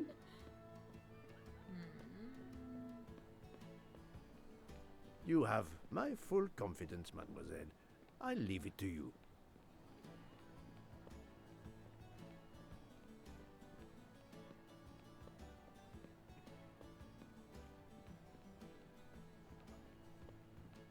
Ancora una volta sono dalla parte spagliata del canale per la festa. Sorry, I don't speak Italian. Sorry.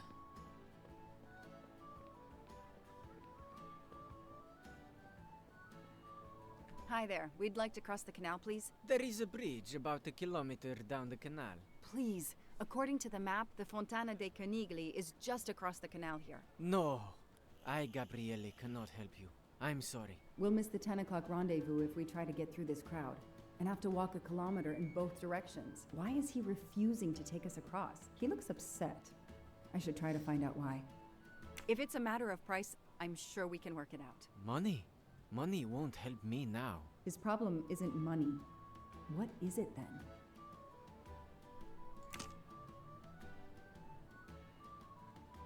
Bella Chiara, the beautiful Chiara. A beautiful name for a beautiful gondola.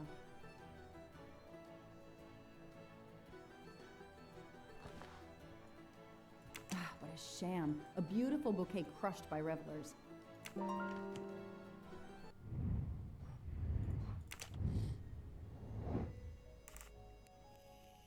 Not bad. Nice one. Mona Lisa. That is a great detective.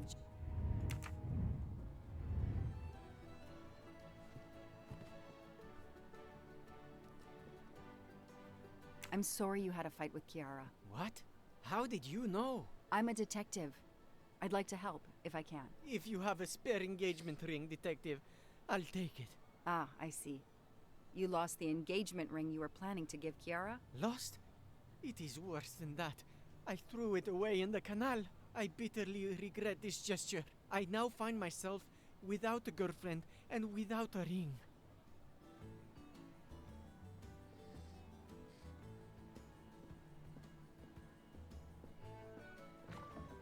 If we find the ring, maybe the gondolier will take us across. You are right. There is not much time. I will help you. Okay, now I guess I'm gonna be him. Oh no. Okay. He said he threw it in the water. How am I supposed to... It's impossible to find a gondolier during Carnival.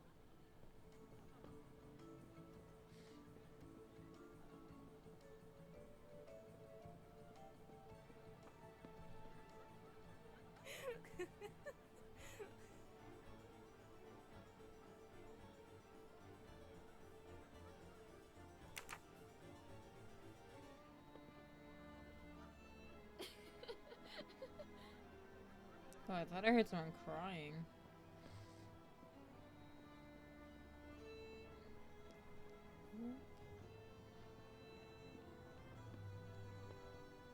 It's calm and relaxing, although not as clean as it could be.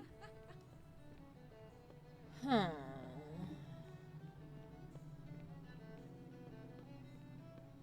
Kitty cat? Helping me? Brother.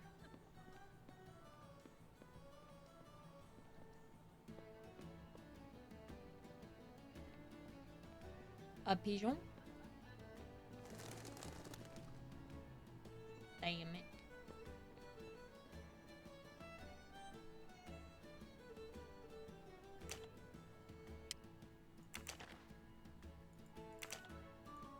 I know someone who'll be happy. I don't need an empty soda can. There are too many plastic bottles in the world.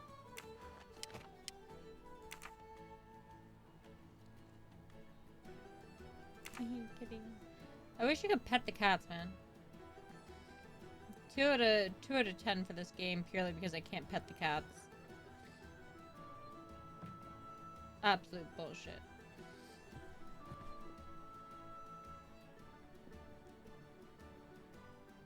Excuse me.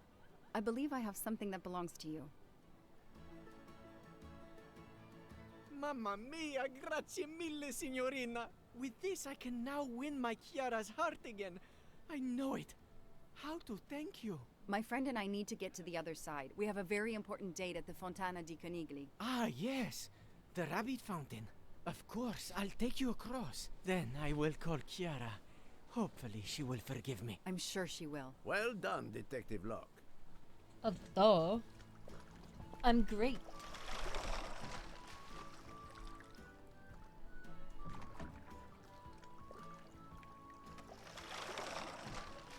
This district of Venice is very Frick charming. devs for You no will pet love it. cat, right?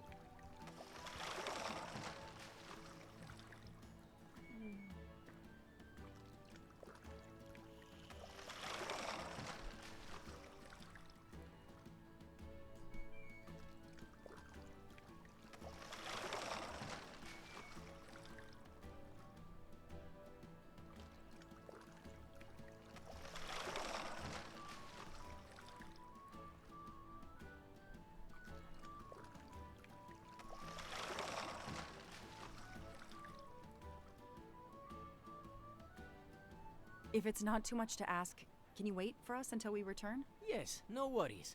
I can call Kiara from here. To find the fountain, walk along the quay on the left, then cross the bridge. So and I you might are have there. finished You things for cannot you? miss it. Got it. Thank you. Thank you, Signorina. You have made me the happiest gondolier in Venice. Yes, I assure you, I found your ring.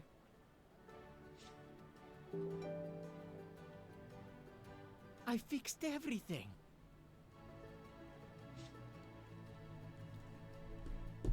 Kiara. Hold on a second. Let me see.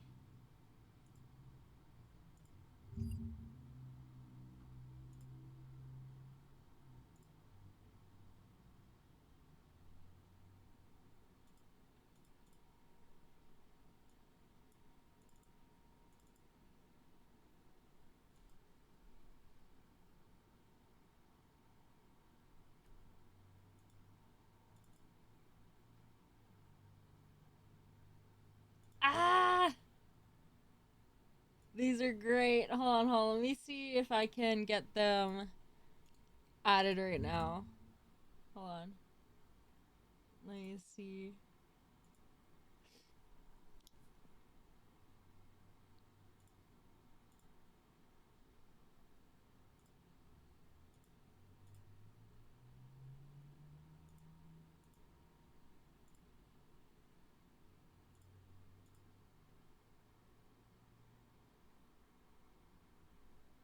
I love the chomp. I think it looks great.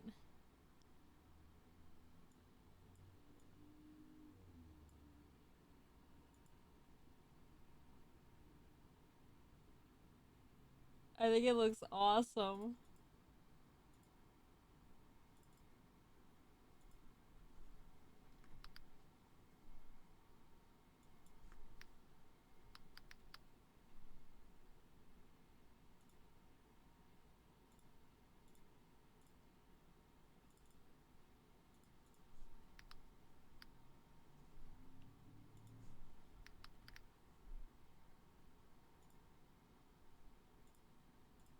There. If you need to resize, I can send it. No, it fit. I just added them. They should be there to use now, I think.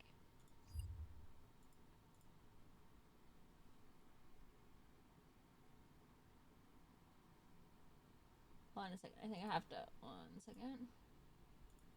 Let me reopen the chat.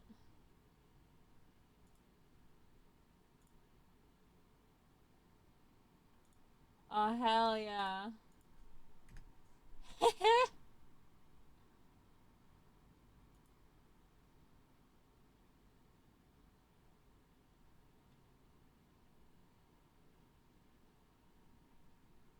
That is great.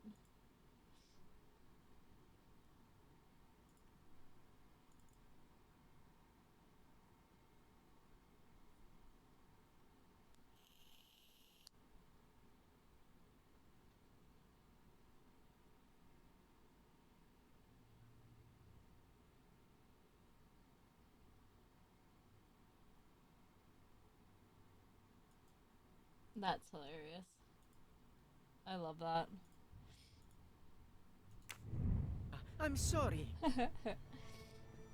No, I don't remember how he told us how to get there. I am sure this little problem will pose no challenge to you. Oh, I thought that the bananas on leggings were birds, so I had to remake Gremlins in yours. Oh no! Oh no.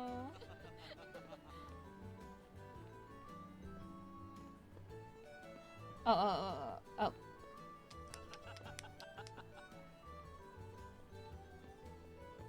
Let me. Alright. I want the.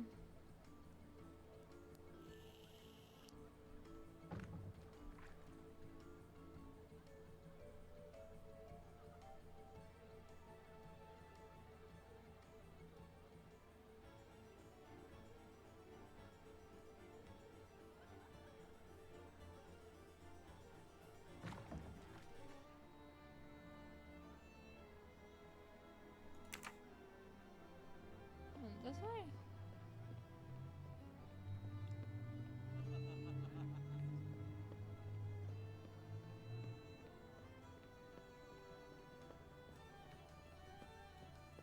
Aha.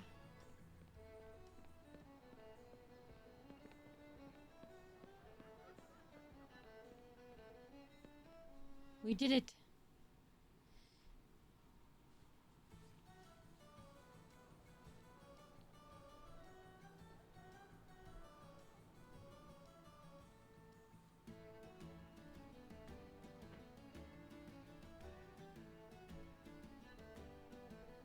It's 9:55. The right time in the right place. Now AW just needs to show up. You made me run, Detective Locke. Poirot does not run. I'll wait, sitting down. Pet the cat, damn it!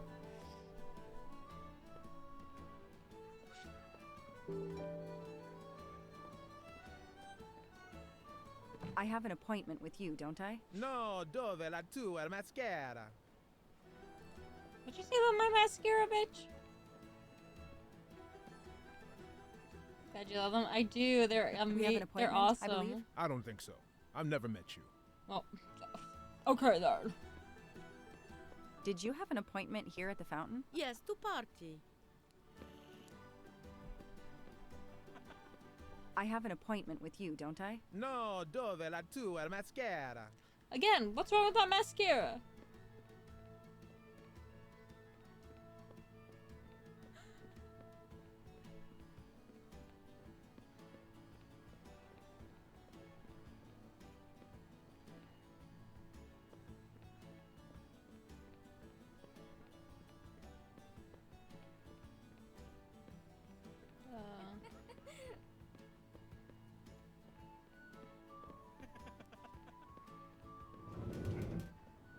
Kitty! If there's no one to help me, they won't mind if I help myself. Aziz Wadi. That's the only name that corresponds to the initials AW. Spacente, non ti ho sentito. Posso aiutarla? Hello. I'm looking for the Fontana de Canigli. Do you know where it is? Ah, it's right in front of the hotel. It's easy to recognize because of the rabbits. Thank you. I had an appointment with someone, but I can't find him. I wondered if you might be staying in your hotel. I can't help you unless you give me the name. I have an appointment with Mr. Aziz Wadi. Do you know if he's here? Well, unfortunately, he left the hotel this morning. He seemed to be in a hurry, but he left a carta. You are? I'm Mrs. Ratchet. Mr. Wadi asked me to give the message to the signore, but I suppose this is okay.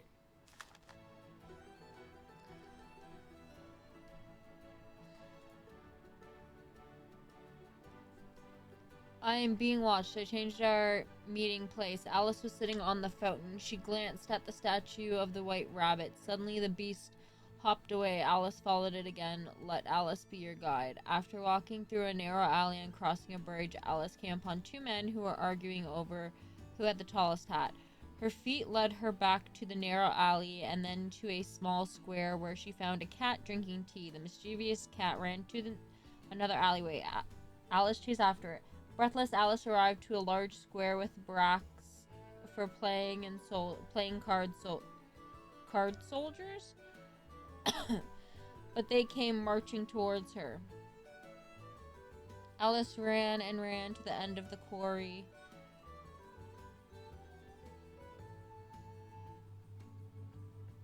There's a large door with a Gorgon's face on it. Demanded a secret code, the code that Alice collected through her journey. The receptionist is here. No need to ring the bell. Damn it. I'm realizing some of your emotes have one arm. I hope that's not just for. Oh, no. I'm not. Nana, No, my but I managed to character, get his no name, pixel. Aziz Wadi. And a letter he wrote. Because to I Ratchet. RP It on seems no to be a kind pixel. of riddle rhyme. My character Nana lost her arm. So those emotes are based off of Ratchet Nana. and Mr. Wadi must love And this so that's book. why it has Refer one to arm. it so Yeah. much. Yes, I think we have to search and find the tracks that this person left for Ratchet to find him. I think so. Lead the way, Mademoiselle Locke. Oh, excuse me.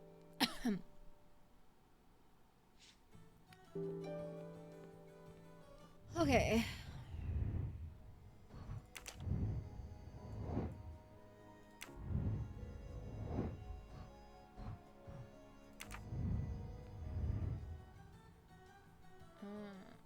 I don't know.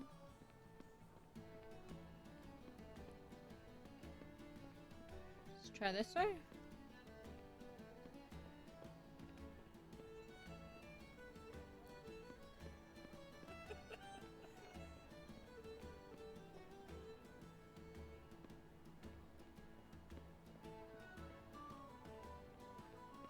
Oh. Sir? Is that man dead?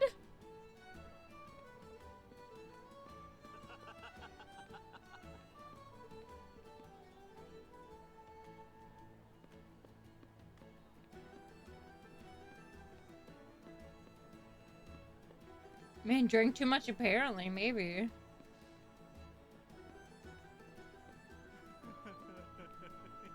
Oh, shit. Okay, hold on. We're back here.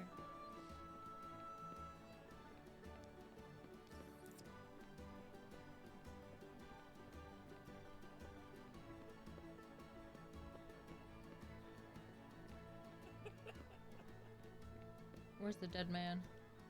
There. I shall go this way.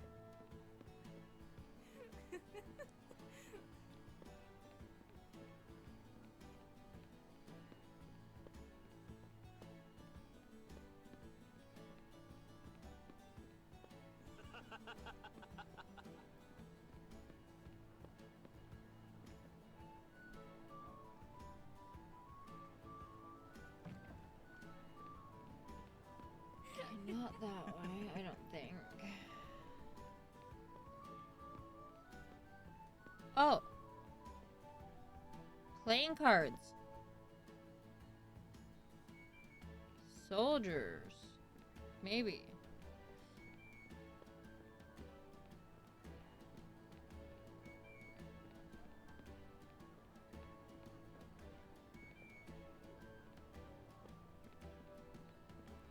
I'm not gonna be able to get to that way.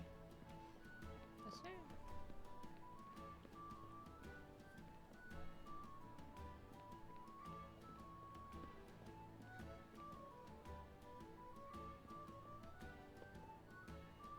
Oh no, I've been here already.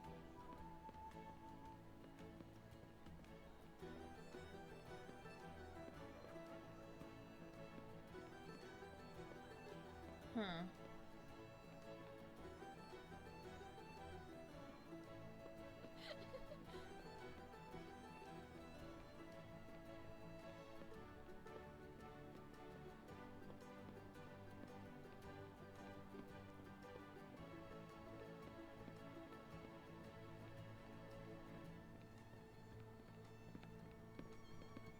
Do you need need help, Detective Locke? It looks like the writer of this letter is quoting Alice in Wonderland. No, I think it is a pastiche. Monsieur Carroll was a much better writer than this. It's a riddle. No, a map. Both.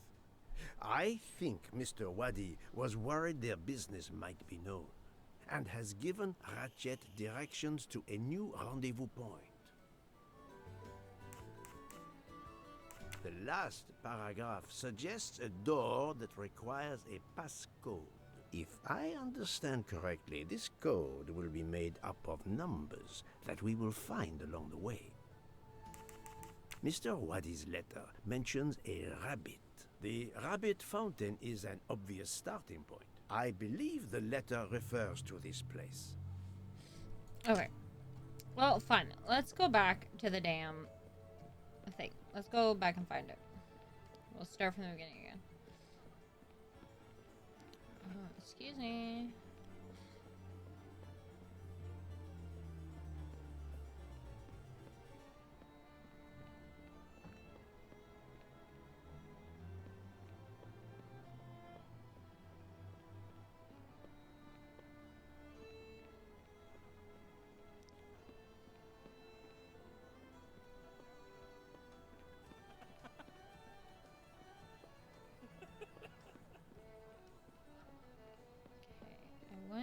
This way and found the fountain.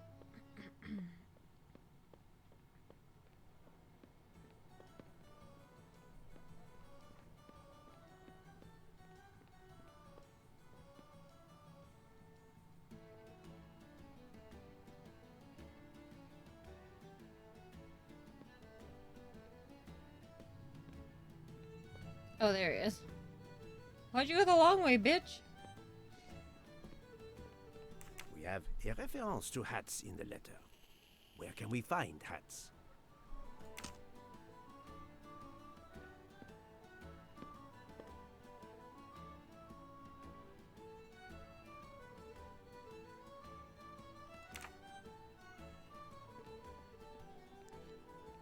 From here.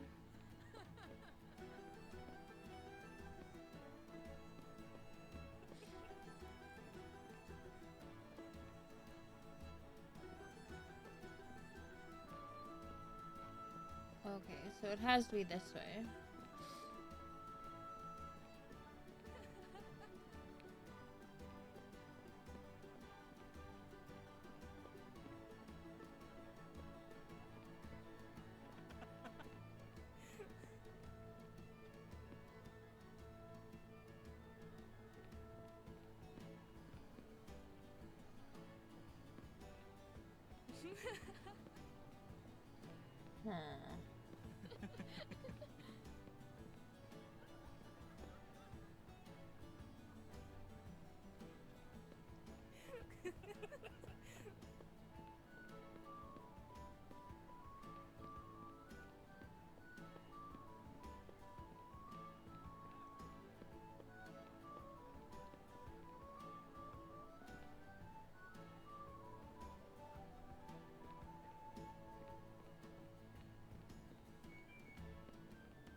There's playing cards.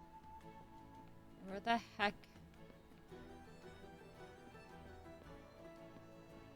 Did he go?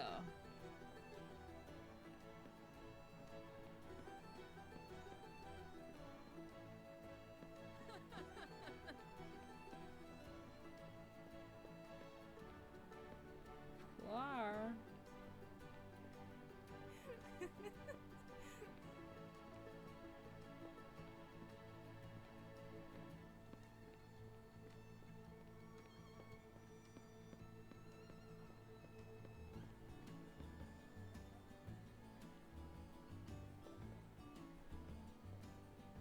is he?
Okay.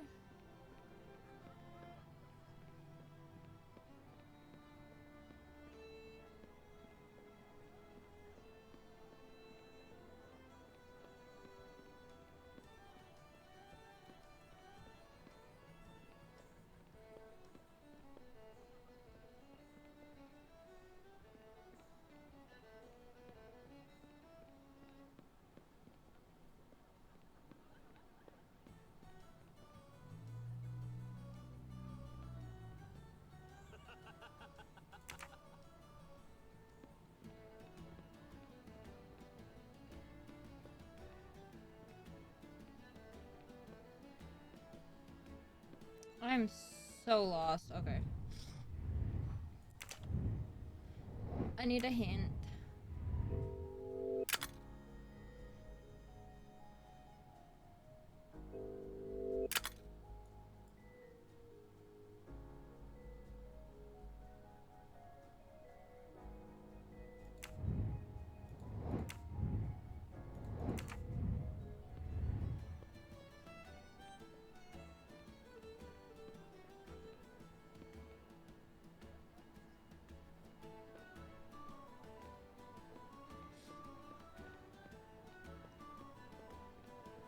Oh! Oh my god, I was right here. Oh, but I didn't get the numbers along the way. Fucking hell. Oh wait, 9?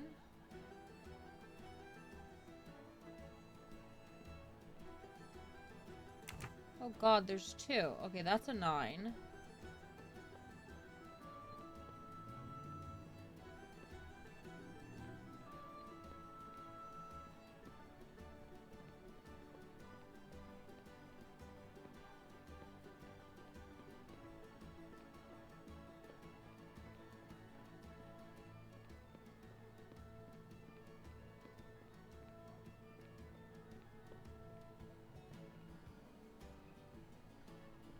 Ace.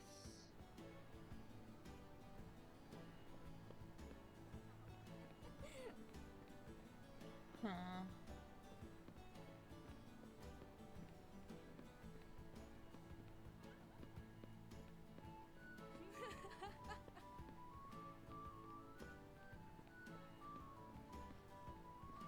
Oh. Okay, 6. God. I'm gonna do it. 2, 8, 4, 6, 9. 2, 8, 4, 6, 9. This one was just too convoluted for me. 2, 8, 4, 6, 9. 2, 8, 4, 6, 9.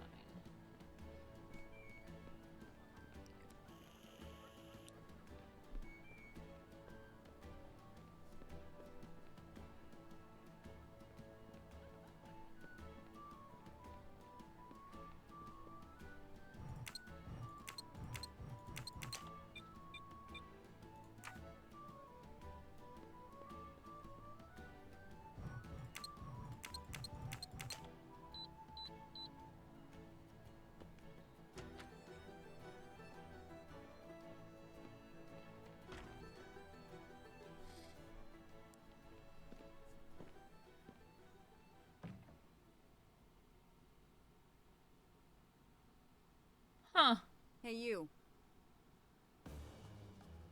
I can't lose them. Oh, Jesus.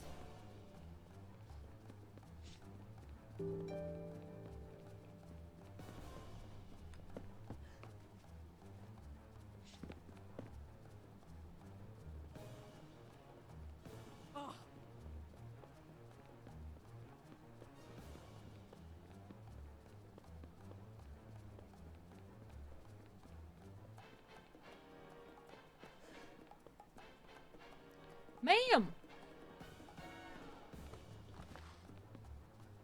Shit.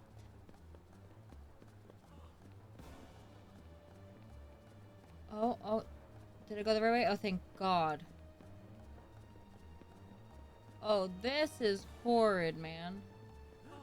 I hate every bit of this.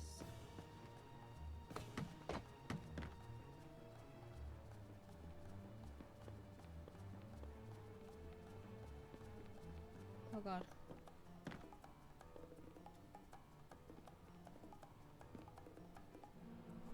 Move over.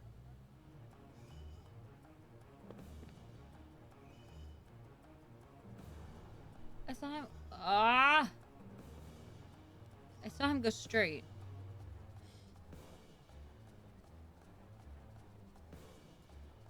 Too many! Too many masks! The murderer could be standing there watching me and laughing. I hate how loud that is.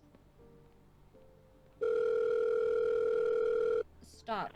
Yes, Detective Locke? The murderer got away. I'm coming back. But it looked like he dropped something when he climbed the first wall. All right, I'll go and see. For my part, unfortunately, I could do nothing for the victim. He was already dead. I have already alerted the Italian authorities. I will see what I can find while I wait for them.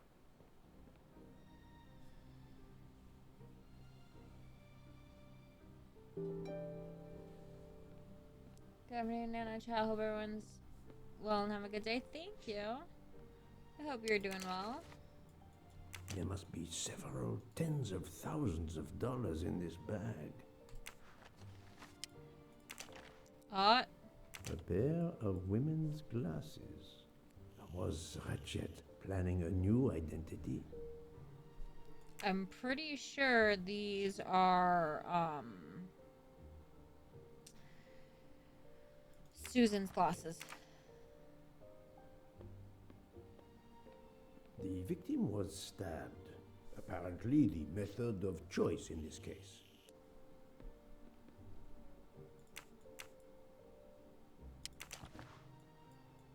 A bunch of keys. If, as seems likely, Mr. Wadi is a resident of Geneva, then The Geneva one of these Convention? may belong to his home there. No, I want to watch Princess Diaries.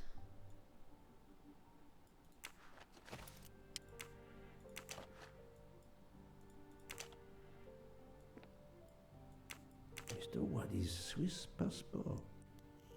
I'll see if I can find a match on the internet to confirm his identity.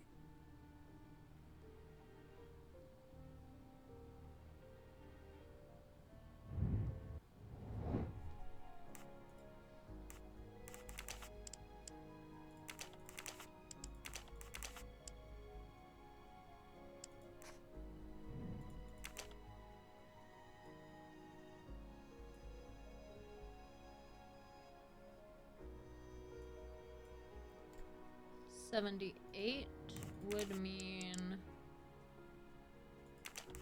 I do not think that's the right answer. I must admit I'm not right this time. Oh, oops. Yeah.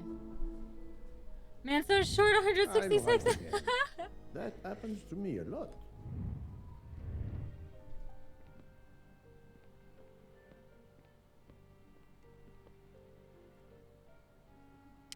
Various clothes in his suitcase. Mr. Wadi was obviously planning to leave this city.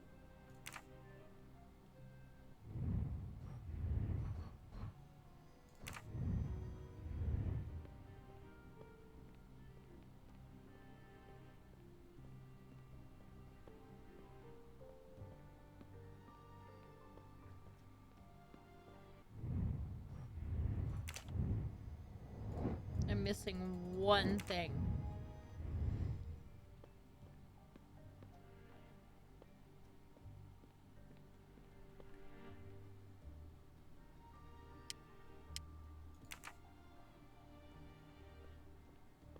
The victim was stabbed.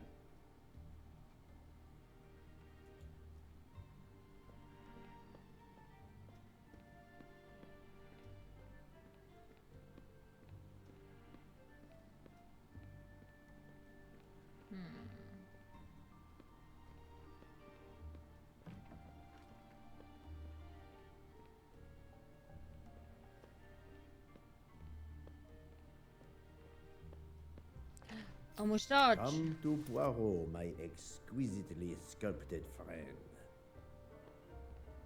Oh.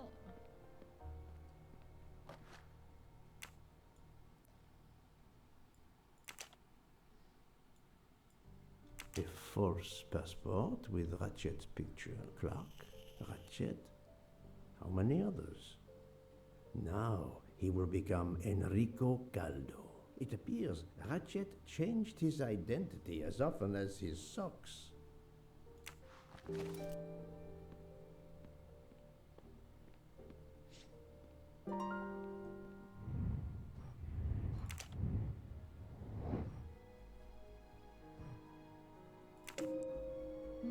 This direction looks promising.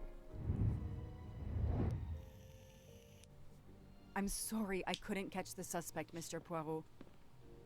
There is no need to apologize, mademoiselle. Your efforts were marvelous. I found some information about Mr. Wadi. Did you access the FBI database? Don't worry, my little gray cells were enough. However, the database may confirm the origin of these banknotes. No need. I included them when I continued my investigation. Excellent.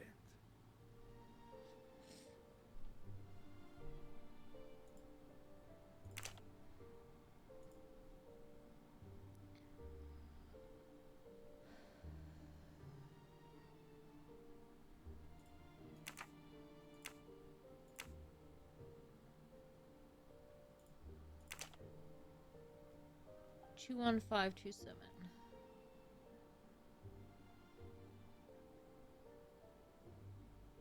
Score. 1 for the good guys.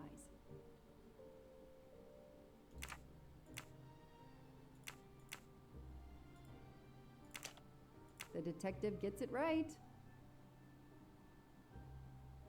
Hey, I'm a pretty good detective after all. There we go. Mr. Poirot, it's part of the ransom money from the Armstrong case. You are surprised? I suppose not.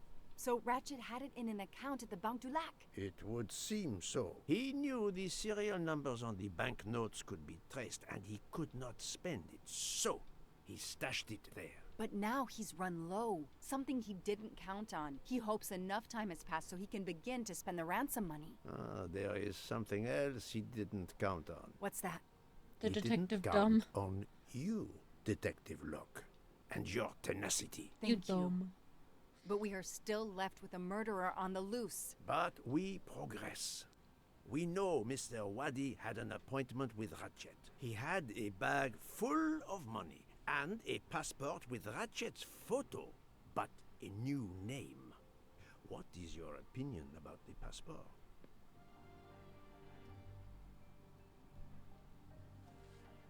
I discovered that he was arrested in Armenia for trafficking in stolen art and was supposed to be arraigned in January. Once again, he changed his identity and vanished. You are correct, mademoiselle.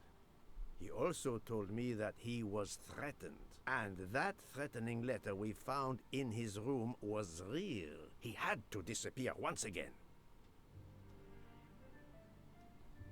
Maybe the killer didn't take the money because we interrupted him. Perhaps, but the bag is not very big.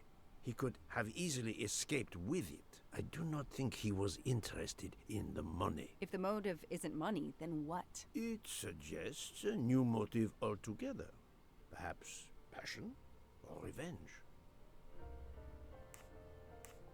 Revenge seems like an obvious motive to me. The murderer carefully followed Wadi from the fountain to the new meeting place despite Wadi's precautions. That is cold and careful. Excellent. We cannot yet know for certain, but that is a sound psychological analysis.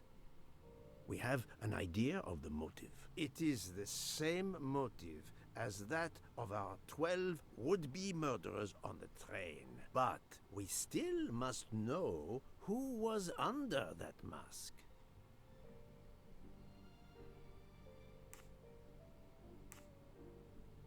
I think Wadi's killer is also Ratchet's murderer. The motive for both deaths was revenge, and both are related to the Armstrong case through the ransom money. Exactly. So our murderer is linked to the Armstrong case. The money is linked to the Armstrong case. But these glasses that I found in the bag, they must have something to do with this case too. Wait, those glasses mean something to me. Wait, I know. I've seen these. They belong to Suzanne Moreau, little Daisy's nurse. I remember seeing them in her bedroom, but they were gone the day she died. I remember the press saying that the nurse had committed suicide. I've always believed otherwise, and the glasses are proof that she was killed by Ratchet or his He just said the accomplice. nurse Took committed those glasses. suicide. He meant the nanny. I've always had a gut feeling, but now They Mr. messed up the Poirot, dialogue now there I a have little bit proof on the game. Suzanne was innocent. Yes, you do. But the question I ask myself is this. Why did Ratchet keep these glasses?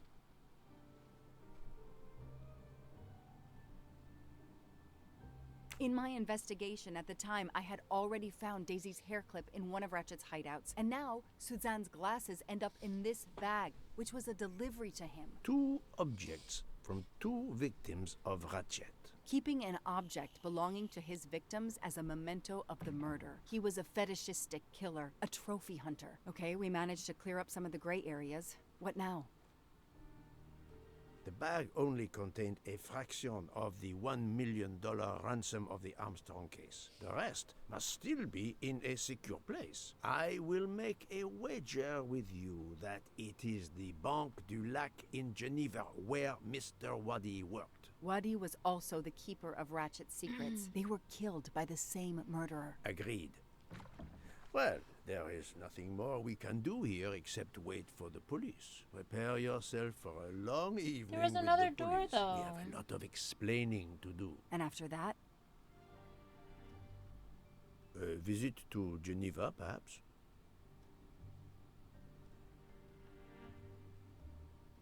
Damn it, there was another door I could have went in.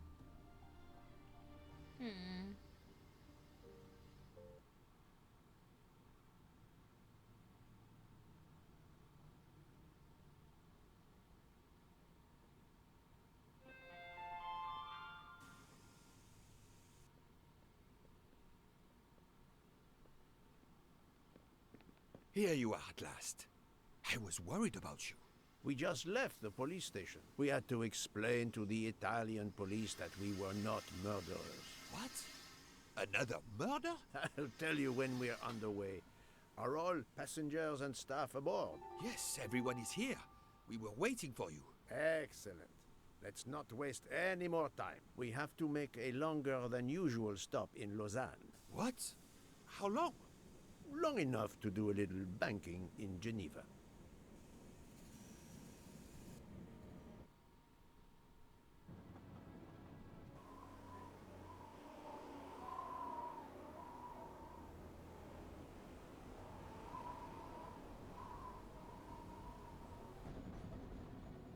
But this is madness. A 13th murderer of Ratchet? Mon ami, he was not well liked. But Monsieur Michel would have seen anyone enter Ratchet's compartment. And there were another 10 people milling about, taking their turn at stabbing him. How could they not notice an uninvited killer?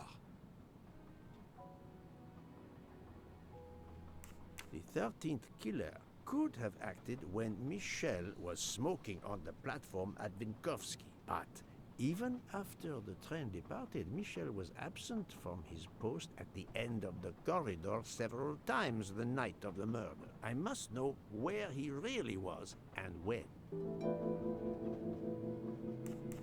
Yes, he most certainly returned to the train. How can you be sure?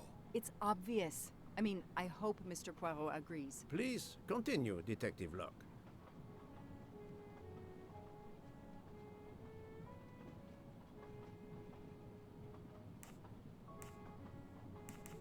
While I was chasing him, he was clearly running in the direction of Venice Station, where the Orient Express was waiting. Very possibly, but it is not much in the way of proof, mademoiselle. All the passengers and crew are still aboard. If the killer of Mr. Wadi had remained in Venice, we would have noticed right away that someone was missing, and we could have alerted the authorities. I promise you, I made certain everyone was aboard before we embarked. Book, calm yourself. Calm myself? But we're back where we started. There is still another murderer on my train. Wait a moment. Can I change my mind about my verdict? Can we turn everyone over to the police? Everyone? Including ourselves? What? No. No. Oh, it's a nightmare. Let us take it step by step, my friend. We can start by eliminating all of the members of the Ratchet jury. This guy's yapping, yeah. Okay, so him, her, him, her, him,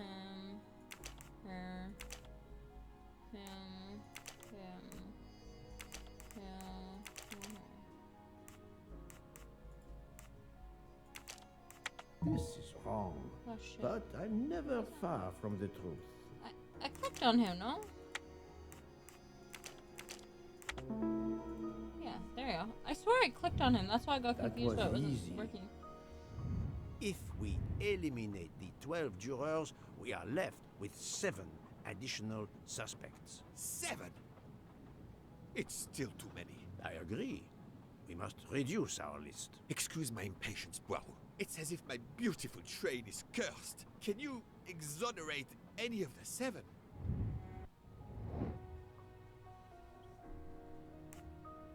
Right. No, he's not a suspect. Book worked hard to get me aboard the train. He is definitely not a suspect. Fantastic. Mademoiselle Locke cannot be a suspect. She pursued Mr. Wadi's murderer. This is wrong. Oh no. But I'm never... It was Brilliant.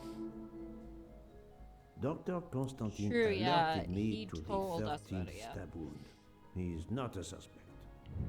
My little gray cells did not... I have 4 suspects left who I must now examine more closely.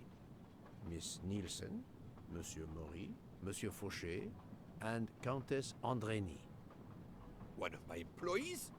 Suspicious? All 3 got off the train in Venice to restock supplies. Any one of them might have slipped away without being noticed. I suppose.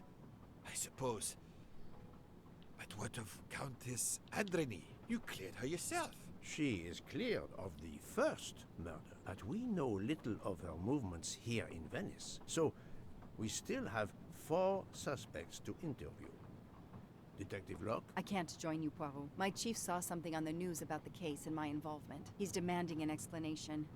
If I want to keep my badge, I have to call him. Then you must do so by all means. I'm sorry. No need to apologize. I understand. I'll make the call for my compartment. If you're looking for me, I'll be there. I hate to say this, Poirot, but I must. There is, of course, one other suspect with a motive for murder. The ransom money. You mean Detective Locke? Then who did she chase? Who killed Aziz? We both saw the masked murderer standing over the body.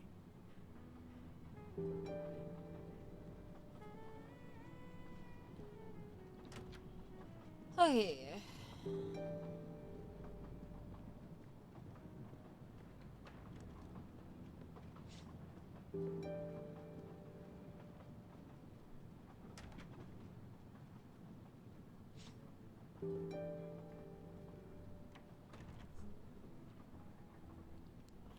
Doctor, I need to question Countess Andrény. I'm afraid that won't be possible, Mr. Poirot. The Countess had an anxiety attack when we arrived in Venice. She was terrified the police would come for her and her husband, despite how you concluded your investigation. I had to give her a sedative. She has been sleeping since. You have stayed with her all the time we were in Venice? Count Andrani begged me to watch over her. I have not left this room. You're the reason she's in this state. Book voted to Oh, absolve calm you all. down. I accepted his verdict. I told her. I tried to reason with her. What she has already suffered, the strain of these last few days, it was too much. I understand, Count. It's quite all right. I have the answers I came for.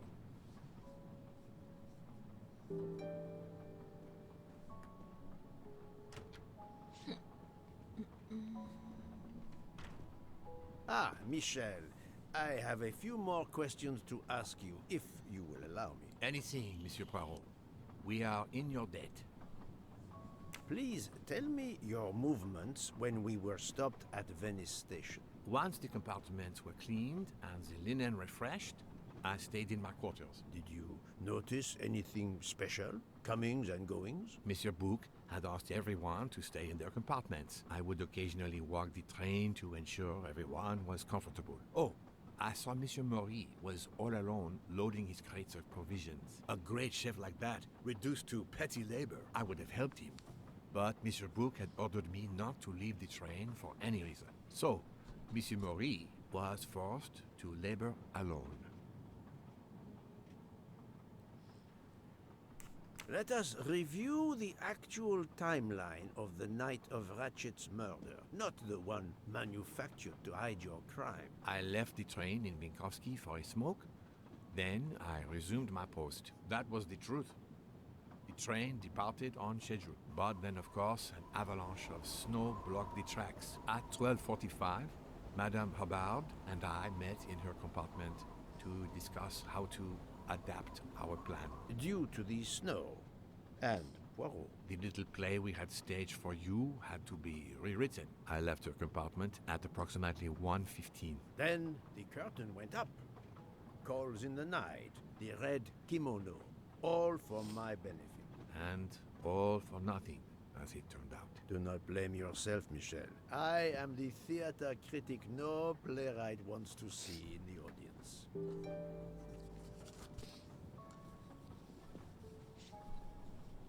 Oh.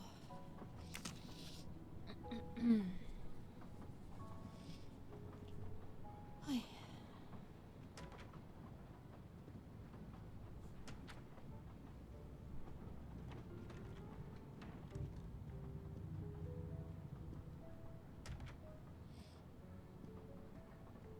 You play well. I didn't mean to interrupt you. Thank you. Many years of piano lessons thanks to my mother. I try to play in a few clubs in Paris when I get the chance, but as you can see, it hasn't made me rich. What can I do for you? Conversation only. Tell me about your time in Venice. I had Monsieur Bouc's permission to see my sister. She lives in Marghera, just outside of Venice. She had a baby a few weeks ago. This was my first chance to meet my new nephew. Monsieur Bouc gave you permission? Yes, you can ask him. Most assuredly, I will. What time did you leave, and when did you return? I left around 9:10 p.m. I was back by 10:45 p.m. When I got back, Hotaru was in a lot of pain. I gave him a back massage. That would have been enough time to kill Monsieur Wadi and return to the train. May I see your knives? Of course. They are here. If you don't mind. Help yourself. They are under the bar counter. Tell me again about your poker game the night of the murder. It's a regular game to help relax after a long day. Let's see, we started around 11 p.m. We took a short break in Minkowski. Hotaru, Pierre, and I. The game finished up around 2 a.m. We'd all had quite a bit to drink. Ah, yes. I left for about 10 minutes to refrigerate champagne for the next day. That must have been around 1 a.m. Okay.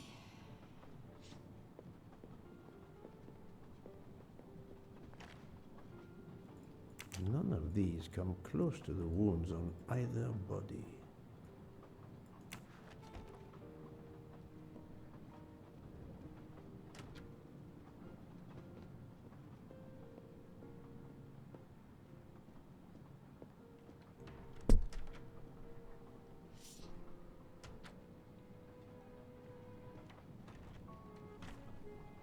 You told Fauché he could go into Venice? Marghera, actually.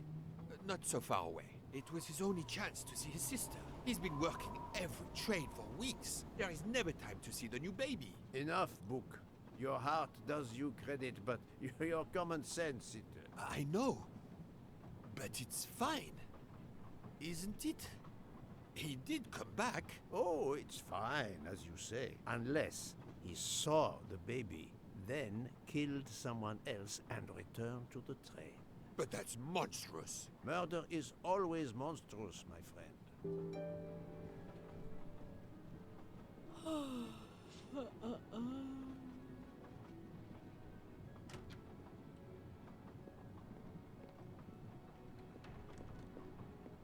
Good evening, Monsieur Mori. May I have a moment of your time? I have a few questions to ask you. Of course, as long as you don't mind if dinner is ruined. I promise to be as brief as possible. What did you do while we were stopped in Venice? With Freya's help, I loaded fresh produce for the next part of our journey. Then, you may not believe this, but my job requires a lot of physical labor. My back suffers. Fortunately, Joan has become quite adept. Yeah, except for I was just told that you were loading it in yourself, not with the help of anyone else. As you may know, I have solved the murder of Monsieur Ratchet. That is a shame.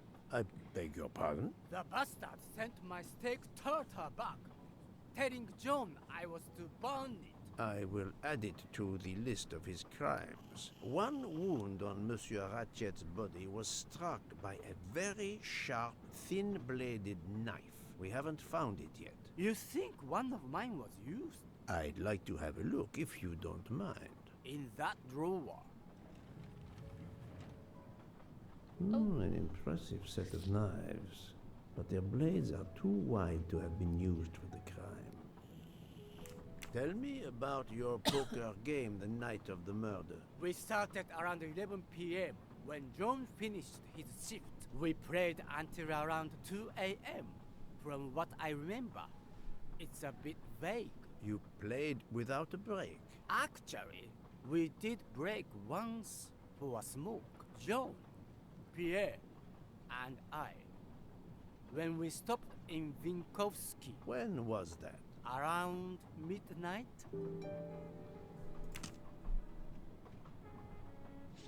Oh. I was told you loaded it by yourself.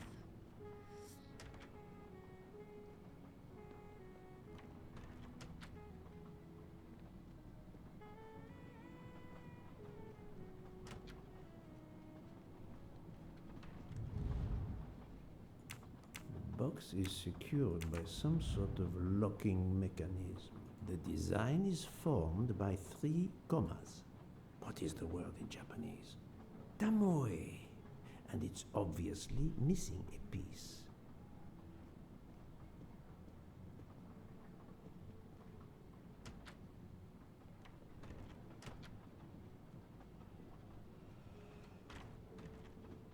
Good evening, Mademoiselle Nielsen. May I talk to you for a moment? Of course, Mr. Poirot. I'm not going to bed right away. Can you tell me your movements while we were stopped in Venice? That'll be easy. I didn't move much at all. Let's see. I helped Hotaru load all of the food crates aboard the train. No, you Hotaru didn't. had everything he needed, but I realized they forgot half of my order. I spent over an hour on the phone with the supplier without success. I had to change the dessert menu for tomorrow. Dr. Constantine found a stab wound on Ratchet's Hydrate, body yeah, I gotta that get was another drink. caused by a much thinner and sharper blade than the others. Possibly a chef's knife? My thought, precisely. And you'd like to see my knives? If you wouldn't mind. I would gladly show you if I had any, but I don't. I use the regular kitchen knives. You may search if you don't believe me. I see. All the knives the staff use are in the kitchen or in the lounge, except... Except? Hotaru prefers to use his own. Monsieur Mori doesn't use the kitchen knives? Not usually. I know he keeps a set of traditional Japanese knives in a box in his room. Oh. He doesn't let anyone else use them. Although now that I think of it, he has been using the kitchen knives lately. Can you tell me exactly about your poker game the night of the murder? We started around 11 p.m. In Vinkovsky, we took a short break. Hotaru and Pierre went outside to smoke. Oh, and Hotaru got sick around a few minutes past 1 a.m. 1:10 a.m. maybe? He spent about 15 minutes in the bathroom, but he didn't want to quit on a losing streak. Did his luck improve? No, so we played to around 2 a.m. He lost every hand. I talk to everyone, but some elements of the testimonies do not seem to correspond. I need to recheck a few things. Haha! Golden mustache. Hey. Wait, confront Miss Nielsen?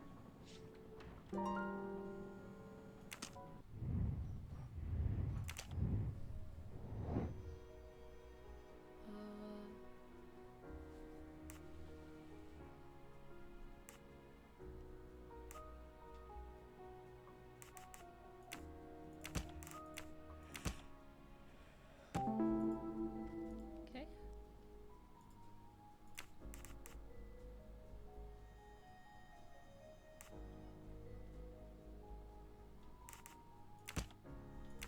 This is wrong, but I'm never far from the truth.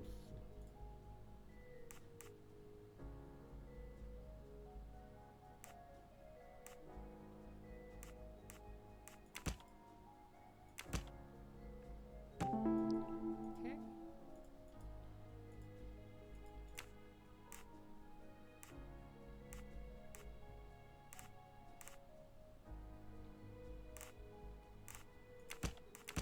No, not good. Okay. Any of the three staff members had the opportunity to kill Ratchet when Monsieur Michel wasn't watching the hallway. Et voilà. Et voilà. Remind me of what you did when the train stopped in Venice. No problem. I helped Hotaru load all of the food crates aboard the train. Hotaru had everything he needed, but I realized they forgot half of my order. I spent over an hour on the phone with the supplier, without success. I had to change the dessert menu for tomorrow. Mademoiselle, I believe you're hiding the truth from me. What makes you say that?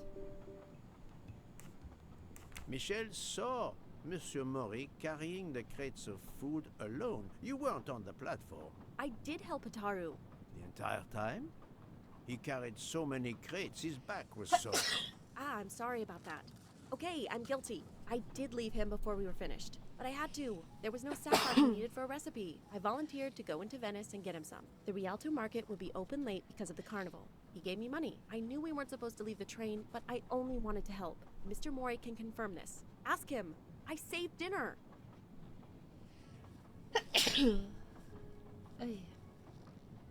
On behalf of my palate, I thank you. How long were you gone? I left at 9:10 p.m. and was back with the saffron around 11. That's when I called my supplier for the items I was missing. Thank you, Sot. Miss Thank you, Nielsen Poison. had almost 2 hours to buy the saffron, find a costume, kill Monsieur Wadi, elude Detective Locke, and make it back to the train for that phone call. Yes, it's possible that was enough time. Thank you, Mademoiselle Nielsen. That is all for now. So she Sorry thank you, again, my Mr. Poirot. I hope you enjoyed tonight's dessert. Thank you.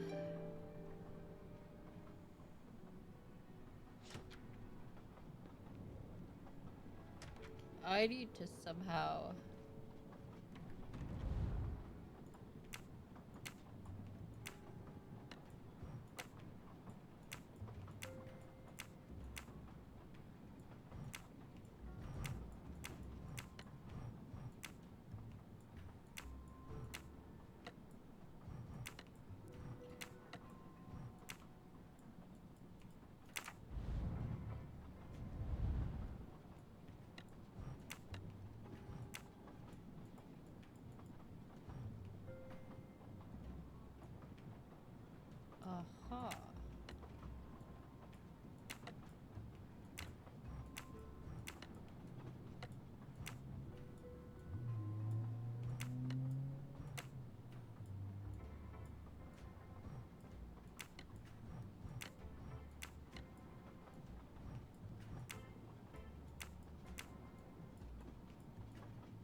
still locked. I need to move the parts on the side.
Oi.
It's still locked. I need to move the parts on the side.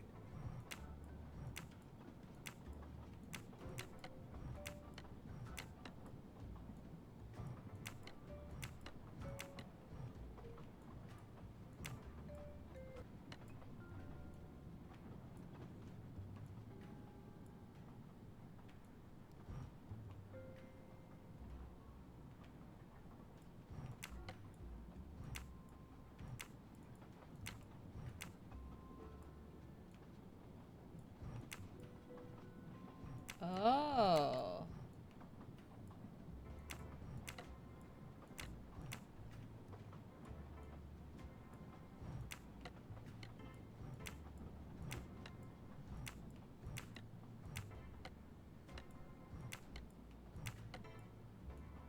Huh. Oh.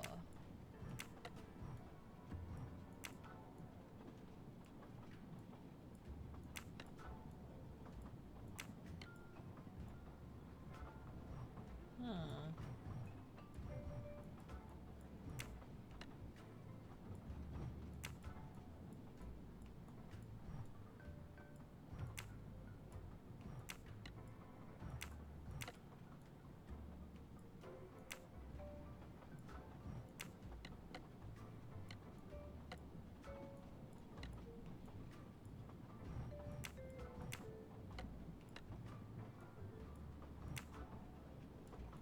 It's still locked. I need to move the parts on the side. Ha! An object that looks like a broken comma. It must be part of something else.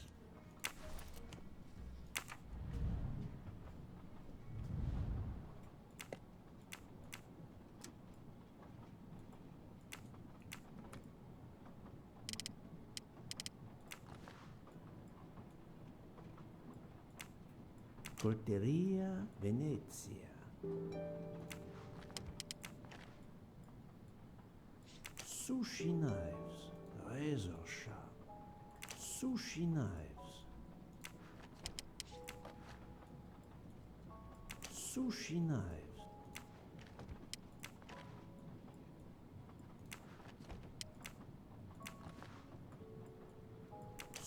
machine?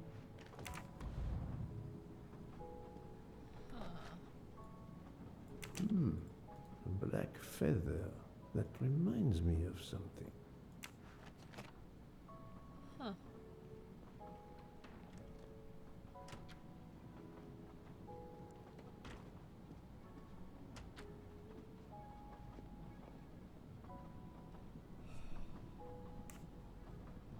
I'm sorry, Monsieur Mori, but haven't you forgotten something? You haven't told me about the knives hidden in your room. Ha!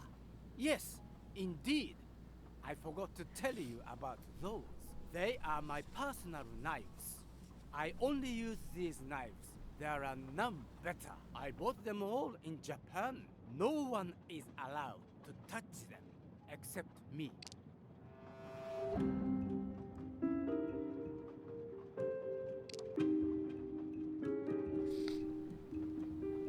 I need some hard evidence to prove he's lying. I'm afraid you are better at sushi than lying. What? What do you mean? One of the knives has an inscription, Coltelleria Venezia. Did you happen to go shopping tonight, monsieur? Damn you, Poirot. Very well. One of my sushi knives has been missing since the night of the murder. I thought you were going to believe I killed Ratchet. He routinely sent back my dishes to be ruined. Why does God give rich people the money to afford the best cuisine, but not the palate to appreciate it? I panicked. I know a very good store in Venice. I went to buy a knife to replace the one that had gone missing, so I wouldn't be accused. I assure you that I had nothing to do with any murders. I would have an easier time believing you, monsieur, if you put that knife down. Oh, yes, of course. Sorry. What time did you leave He said, on your "Please little don't kill shopping me." trip? I left around 9:30 p.m. I was back a little after 11. 11:15 p.m. Time enough to stab Monsieur Wadi and return. Very well, Monsieur Mori. That's all for now. If I have another question... I'll be right here, cooking.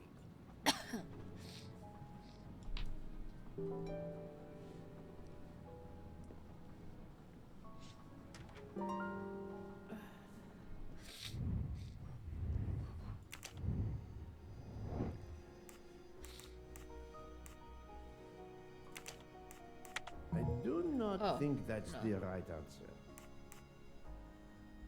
She does choose to sleep. This is wrong. Oh wait, But I'm never far from the truth. so her then. I do not think How- that's the right answer. She. I must admit Wait. I'm not right this time. Hello? Who doesn't have an alibi for the murder? I literally just selected all of them? She does. Think, No, Poirot. okay, That is not a good no. answer. I swear I just tried all of them. No, Yeah. not good. I do not think that's the right answer. Oh. Ah, sorry, oops. I'm right again. There was That like more than happens to one. me a lot.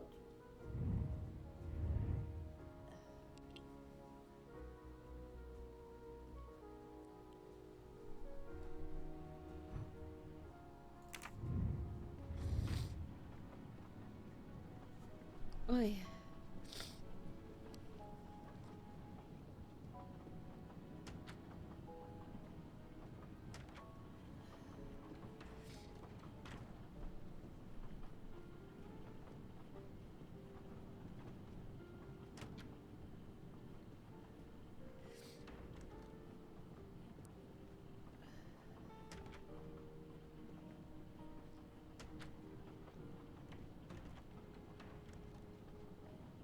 Metro Machine.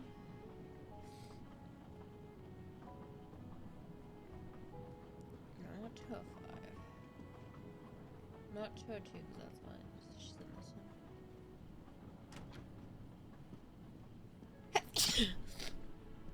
Ugh.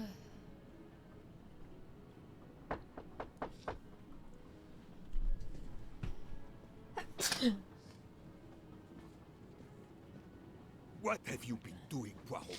I am completely in the dark. I will shine some light on the situation, my friend. I have 3 new suspects. Give me 1 second, chat. I need to find tissue.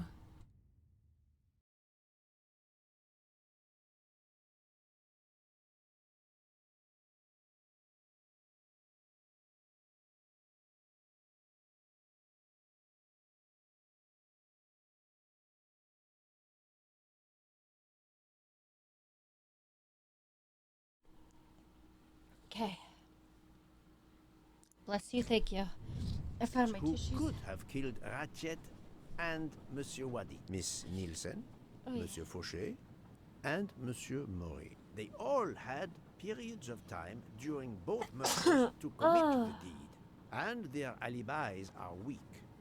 A visit to family, and not 1, but 2 shopping trips. But all are my employees. Alas, yes, my dear book. But we have no proof against any of them. None of the 3 appears to have any motive whatsoever. But this is a tragedy. Do not give up hope. We will catch this murderer. There is still one place that may hold the evidence we need. Geneva. Exact. Do not give up hope? Well, that's easy for you to say. But what if it's Freya? Thank you. Thank What you for the becomes of bless dessert? yous. If it's Sotaru, who will cook? Me? And the worst, if it's Jean, who will serve the drinks? I've been checking up on the Banque du Lac. I had to confirm my identity for Interpol, so they contacted my captain at the Berkshire Police. I suspect he was not pleased. That my vacation was actually an unofficial investigation? I'll say. I would be happy to speak to him on your behalf. Thank you, but he'll get over it. It's a chance to close the books on the Armstrong kidnapping. He stopped yelling, asked for a report, then granted me an extra week. Excellent. What did you learn from Interpol about the Banque du Lac? It's had a bad reputation for over a century. Customers have included the mafia, Nazis, corporate swindlers of every description, even heads of state. It is true, this. It is the worst kept secret in banking. They take advantage of the bank's strict policy of protecting the anonymity of its clients. This is in defiance of many laws from multiple countries, including Switzerland itself. Of course, I have never taken advantage of such a corrupt system. That goes without saying, my friend. I don't There know, are the way ongoing he investigations, said that was subpoenas, like, court orders. The Time to bank go will cook eventually dinner? have to Hell comply, or yeah. its assets may be seized. But until then, it still thrives, thanks to its wealthy and powerful clients. It sounds perfect for the late Monsieur Ratchet. Do you have any ideas? The serial numbers from some of the bills match those from the Armstrong kidnapping. We agreed in Venice that the bulk of the money must still be physically in the bank's vault. I concur, Detective Locke. Exemplary work. So, our next task is clear. We need to get into Ratchet's safety deposit box. There'll be codes, passwords. And Monsieur Wadi would, of course, have known them all. The bag of money he carried is proof of that. We'll need to find information about Ratchet's box in Wadi's office at the bank. Most assuredly, but remember the secrecy involved. I doubt his office will contain all we need. Where else must we dig? Oh God.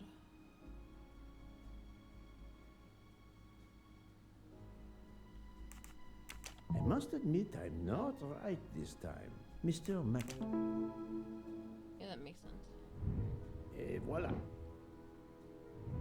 Mr. Wadi couldn't keep all of his secrets at the bank. Hopefully we'll find something in his apartment. We already have his address thanks to his passport, and his keys we retrieved from his body. The train stops in Lausanne at 8 a.m. But that's far from Geneva. I can delay the departure until 11 a.m. No later. The police are expecting us in Paris by the end of the afternoon at the latest. They won't tolerate any delay. The bank doesn't open until 9. I can see only one way that gives us a chance to be on time. Ferries travel between Lausanne and Geneva, but it would take over 3 hours. We can't depend on finding a faster boat. Better to take a taxi and pray traffic is light. Oh, sorry. The best thing is to separate. One of us searches his apartment, the other searches his office. To access the safety deposit box, we need to find the key, the box number, and the passcode. Suppose you find all this. How do you plan to get into the vault? We are going to use the bank's anonymity policy to our advantage. And the quickest way is for you to impersonate Ratchet. I would rather impersonate Jack the Ripper, but in the interest of justice, I will do it. We need to find the account number. Along with everything else. I will say I want access to the vault. They don't ask for papers or even names. The vault information is enough. I'm not hearing any of this. I run a trade company. I don't rob banks. Perfect. Let's recap the plan. Well, that's great, because you're not invited, bro.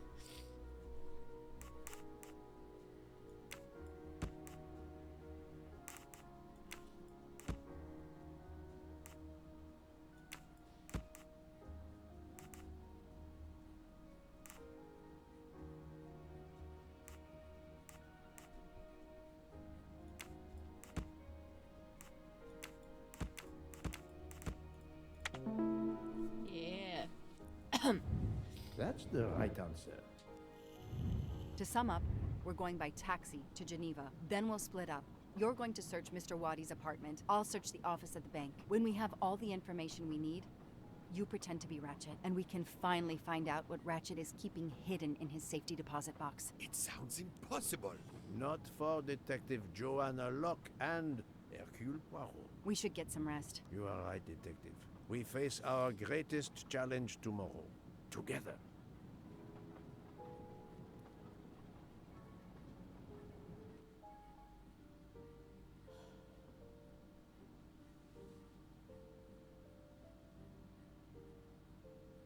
Nine o'clock. Our driver did well. It took barely an hour to get here from Lausanne. But we must conclude our business in 1 hour as well. Book can only hold the train until 11 o'clock. 1 hour to find the key of Ratchet's safety deposit box, the box number, and its passcode. A lot to ask. Indeed, which is why we must split our forces. I will take the cab to Monsieur Wadi's address. You must search his office. I have you on speed dial. And thank you, Mr. Poirot. For what, mademoiselle? For trusting me. I tip my mustache to her.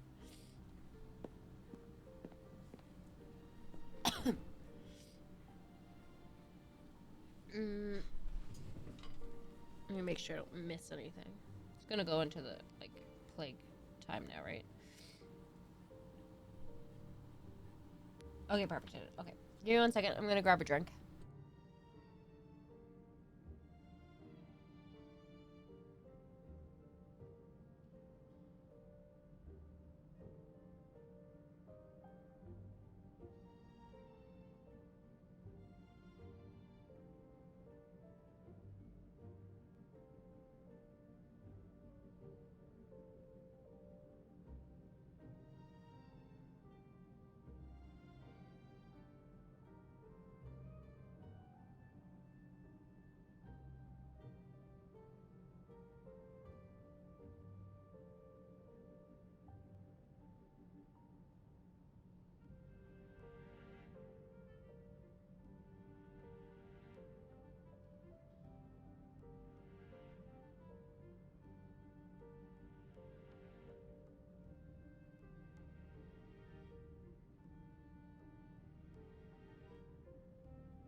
Okay, I'm back.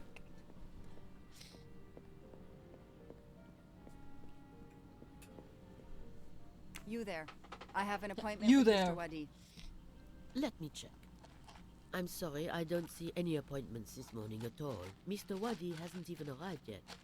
Although he should be here by now. Even though your customers are anonymous, considering the amount of money involved, you should still have a mention of a meeting. Yes, I can't understand it. I'll be sure to ask Excuse Mr. me. Wadi when he arrives. In the meantime, you are more than welcome to wait in his office. I'll see you're not disturbed. Please follow me.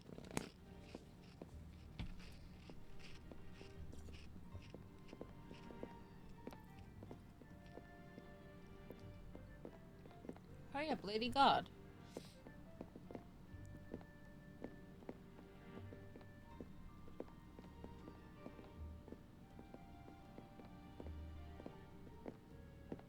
Oh. Thank you. Bye-bye. I can't understand where Mr. Waddy might be. You're right. I don't have much time at all. It's closed. Open it? Hello? A souvenir tower of Babel. Makes sense. We know that Mr. Waddy is from Iraq, and the ancient tower is said to have been built there.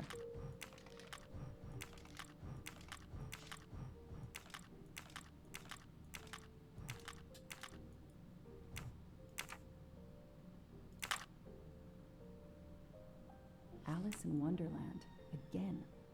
Mr. Waddy seems to have really liked this book.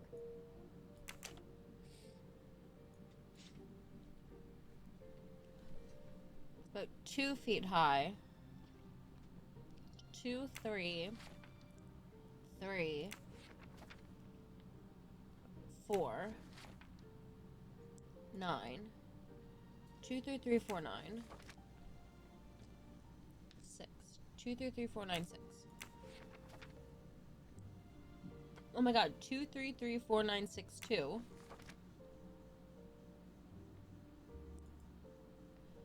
2, 3, 3, 4, 9, 6, 2.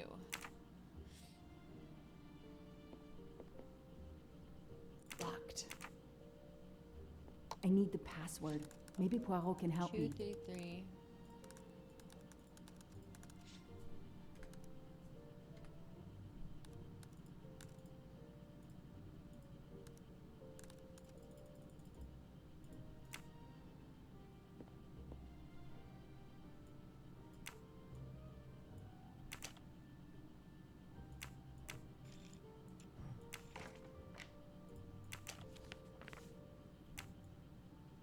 I'm taking a picture of it. I'll send it to Poirot. It might be useful to him.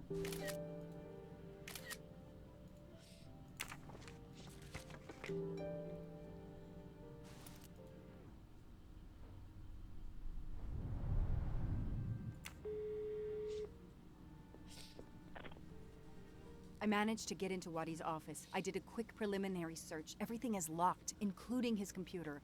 All I could find was a photo with a date on it. I just sent it to you. Maybe you can use it. Thank you. That might help. I've just arrived at the apartment. I'll call you when I find something. As quick as you can. I can't stay here long.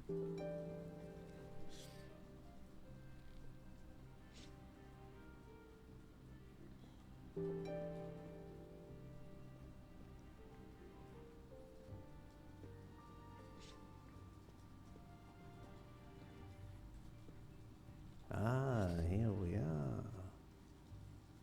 Let's see if the key I picked up in Monsieur Waddy's luggage in Venice will open his door.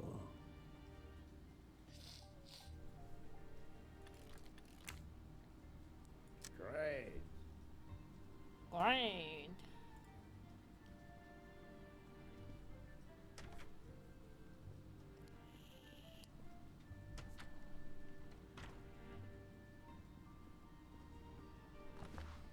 You can never have too many of these.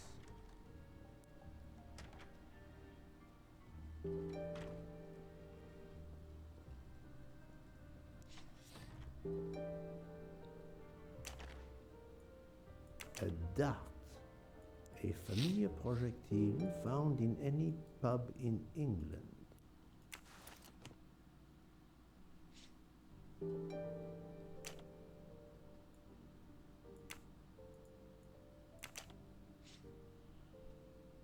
Three, 3, 9, 6.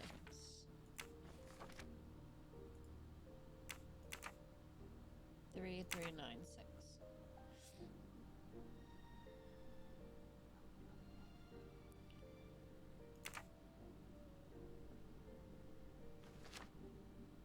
Meet me in Venice and see where you see the time you can confirm the appointment by sending the password.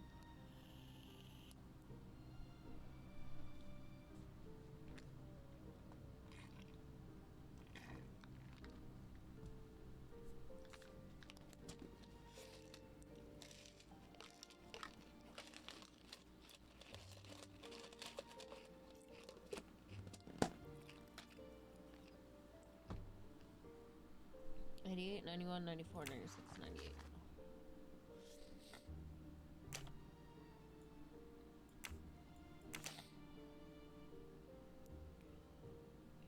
Three.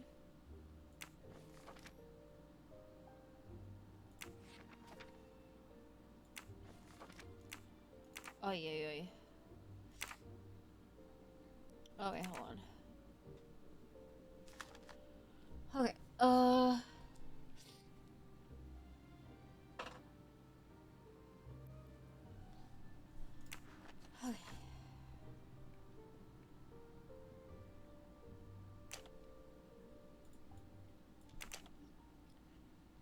88 is 3. 3.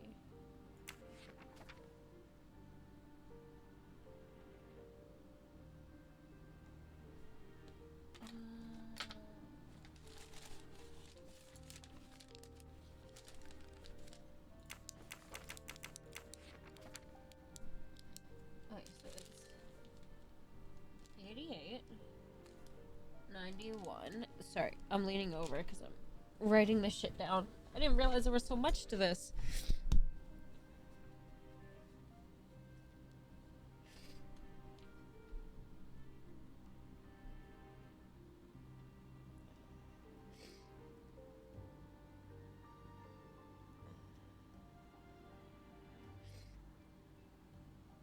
'88, 91, 94, 96, and 98, which is 3, 89, 90, and 91. Okay, don't see that. 92, 93, 94 is 9. 85, 96 is 6. 98. Okay. I have to get that from the old one. That may be useful to Mademoiselle Locke or me. I'll take a photo.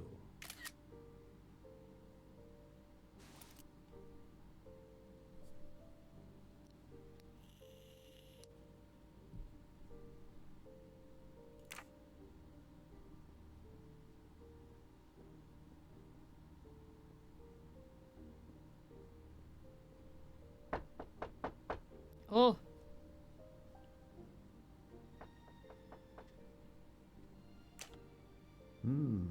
A bizarre endgame to be sure, but I suspect checkmate is possible for white in 3 moves. Let's see.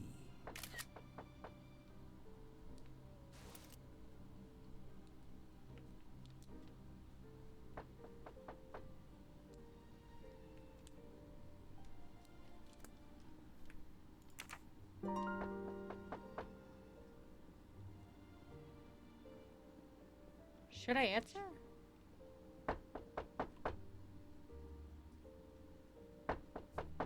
Who's this guy? He's from the picture. Who are you? What are you doing in there? I am Hercule Poirot. I am working with the police. You are Monsieur Wadi's neighbor? Yes, next door. I heard a noise. I thought it was Mr. Wadi who had come home. I don't know him very well. A delivery man left a package for him with me.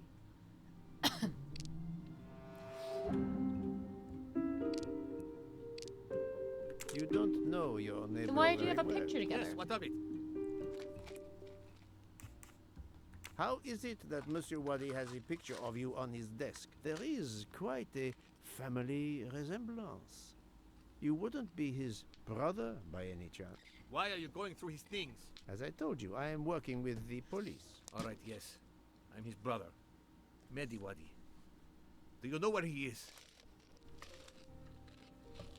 I am very sorry, sir, but I have some terrible news for you. Your brother has been murdered. You have my sincere condolences. Oh no. Aziz. My wife. My son. Their hearts will break. Everything he did was for his family. He brought us here from Iraq to give my son a better future. We can't go back. You won't. You won't. Do not fret, Monsieur Wadi. I do not want to cause trouble for you and your family. I am here to catch his murderer. When did you last see your brother? Watch this be the guy. 2 days ago. He was on his way to Venice. It was not a journey he was looking forward to. I knew something was wrong, but he promised all would be well soon. My son will be heartbroken. Aziz made a point of reading to Fadi every night so he could learn English. We hope to legally emigrate there one day. Your son, Fadi. What did Monsieur Wadi read to him? His favorite book is Alice in Wonderland. The nonsense of it all. Why? It is the answer to a question I had. I believe your brother was a good man, forced for some reason to keep secrets, and that got him killed. Sir, there is something else. Aziz left me a letter to open if anything should happen to him. Could you show it to me? Yes, I will get it.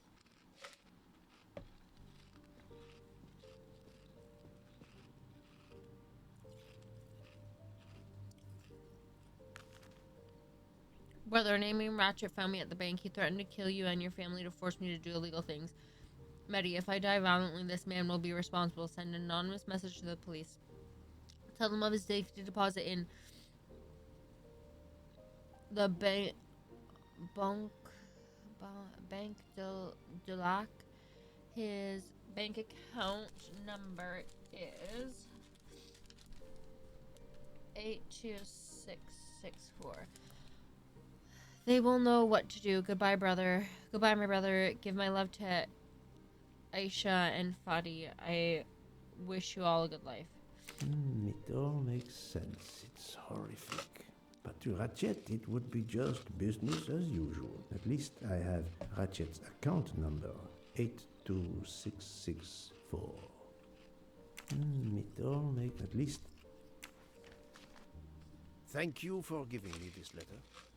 Let me assure you, the man Ratchet cannot harm you. He was killed before your brother was. Really? Who did it? The one you say hunted Ratchet? Yes, without a doubt. I promise you I will find them. Sir, we have no papers. The police... Your secret is safe with me, monsieur. Thank you. Thank you, sir. Now, I must go to my wife and son. Tonight, I will read to Fadi from Alice in Wonderland, and we will remember my brother.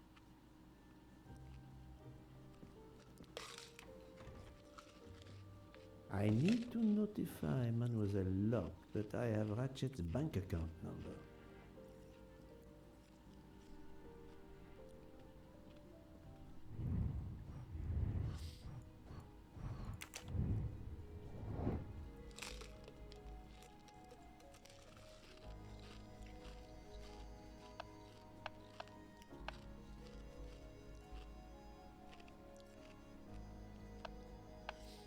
Good job. Okay.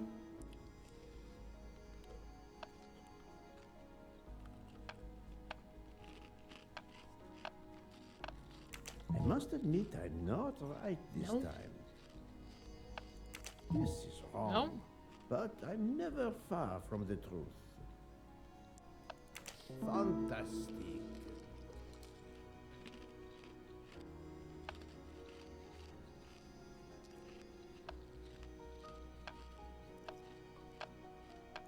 No, not I have good. no idea how to play chess.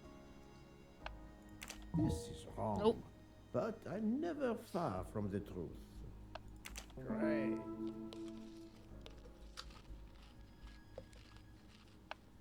You're supposed to have them I'll figure it out write together. again. Shut up. That happens to me a lot. I'm doing my best.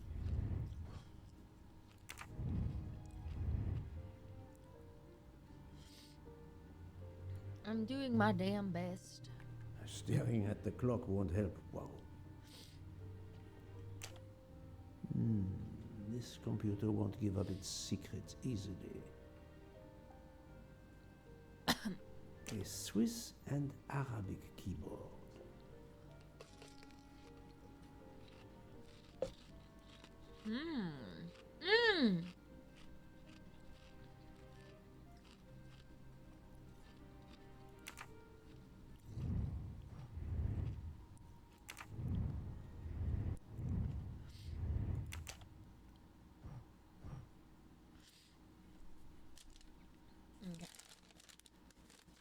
I need you to step it up. I don't need you to shut the fuck up.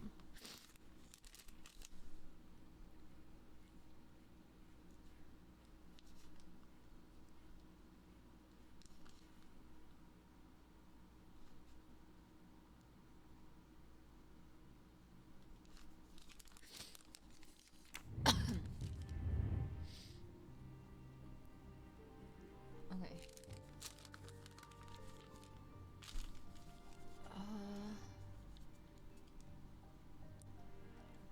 R.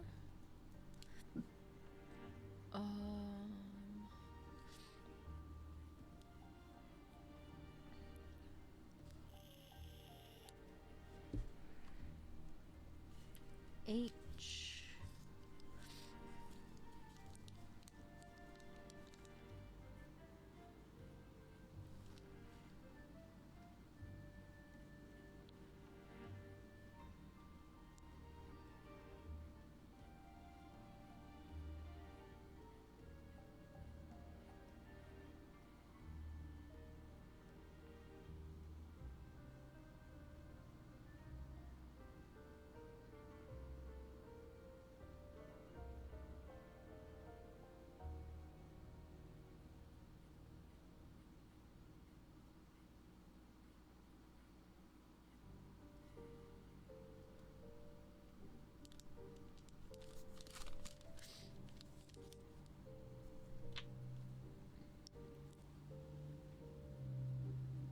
Sorry, chat. I'm taking pictures on my phone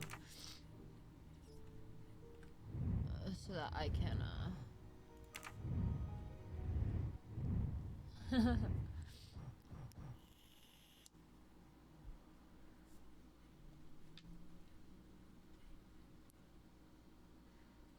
Try to see if I can.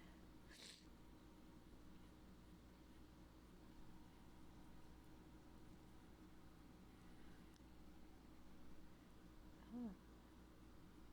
Yeah, that's an H. That's an R. So RH something H.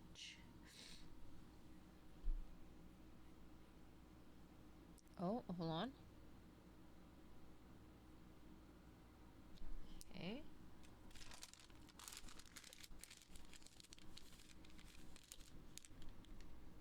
Maybe a V.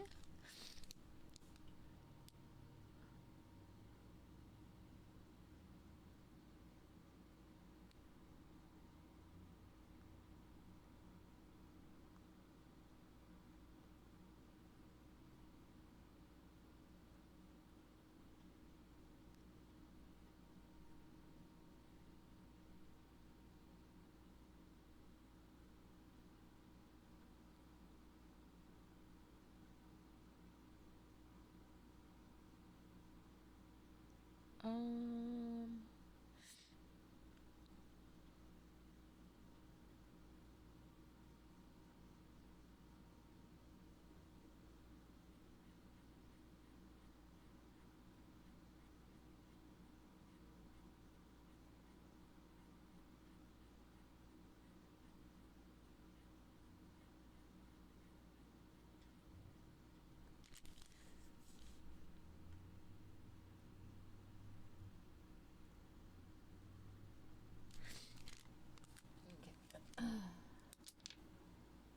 Not 100% sure.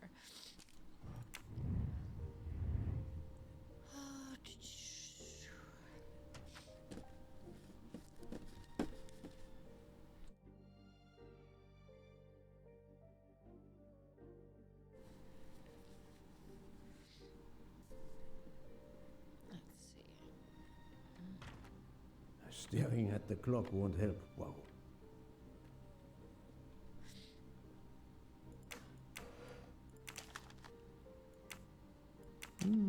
This could be the password to Monsieur Wadi's office computer. He must change it every month. Oh. It seems to have a logical sequence, but I need to find the one for December. Shit.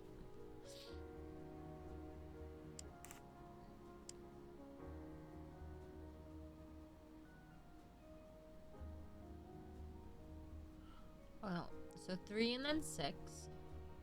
So it's +3, then -5, -1, +7, -7. No. 3, 7, 9, 5, 6.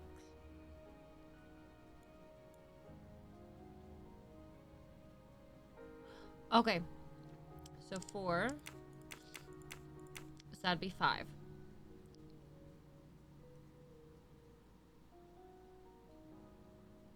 Because if you look here, so 5, 6, 0, 1, 9, 0, 6, 7, 9, 0. So it would be that would be 4 to 5. Okay, so then 7.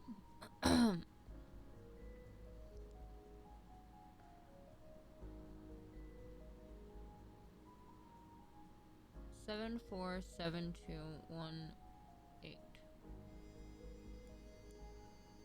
I don't know. 9, 8, 5, 8, 3, 2. Huh.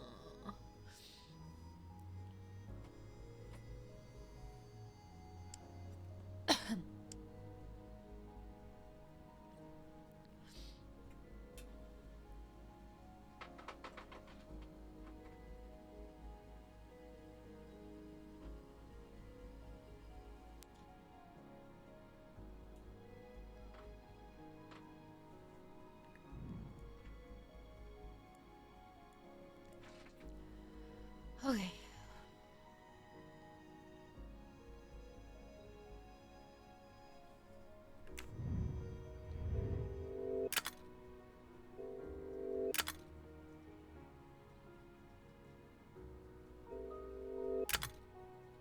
Oh, no. No, I don't want the actual answer.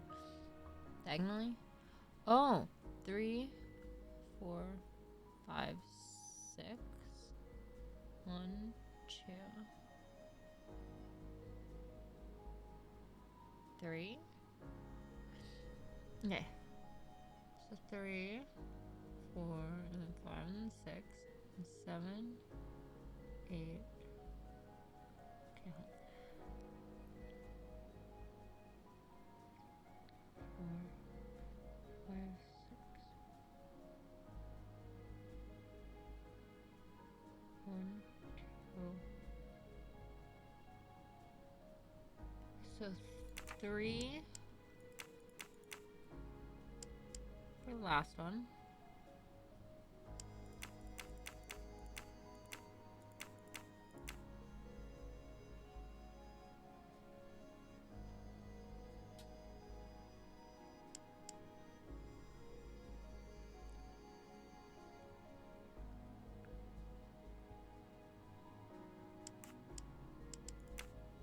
If that's the password to the computer in I did it. Monsieur Wadi's office, we still need to translate the Arabic characters. And there weren't any Arabic characters on the office computer's keyboard. We need to find out which keys these Arabic characters correspond to on a Swiss keyboard with its Latin characters like the one in Monsieur Wadi's office. That's the right answer.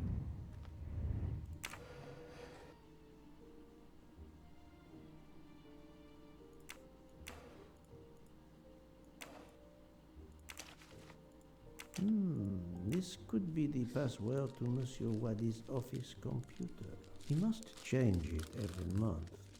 It seems to have a logical sequence, but I need to find the one for December.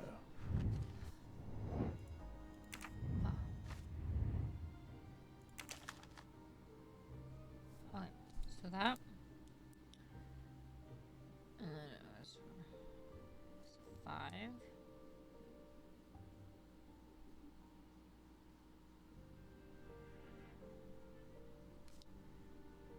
1.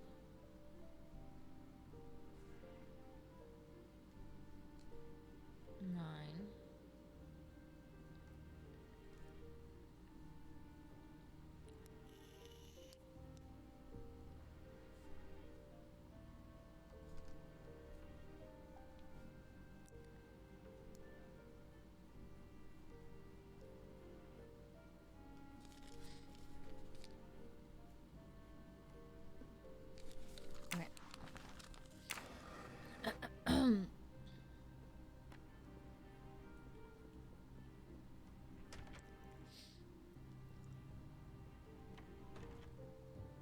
This keyboard should help me translate this code.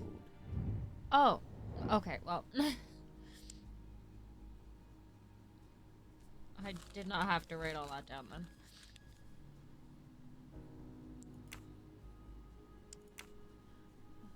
G.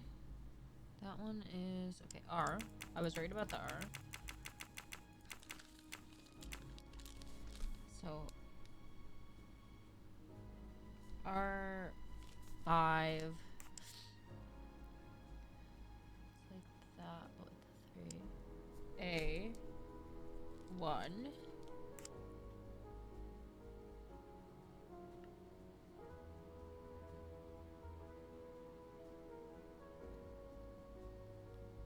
P.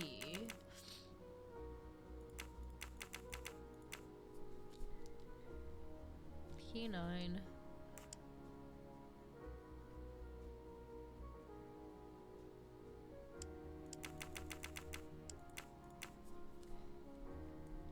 F 3.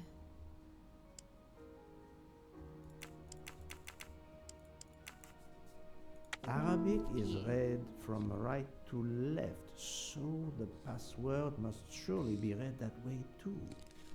With any luck, this will unlock the computer in Monsieur Wadi's office. Let me text it to Miss Locke. My little gray cells did not let me down. Right to left.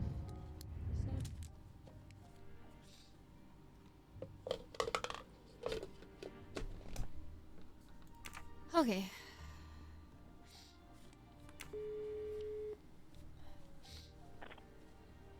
Ah, the peculiar habit some people have of displaying things on the door of their refrigerator. I've just sent a photo to you, in case it might help you. Thank you. I texted Ratchet's account number to you. Wonderful. Did you receive my text? This must be the password to Mr. Wadi's computer. I have it. Thank you.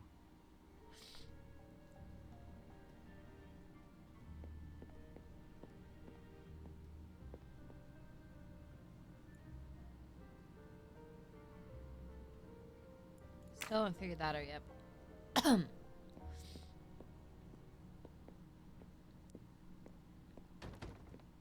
It's closed. Well, then open it.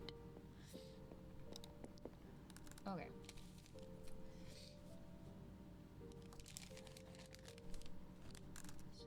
R 5 A 1 P 9. The fuck is the F 3 E? Oh wait, he said read it right to left, right? So E 3 F 9 P 1 A 5 R. There we go. Oh, account number. I wrote that down. 82664. Yeah. The number of Ratchet's safety deposit box. At last. I should let Mr. Poirot know.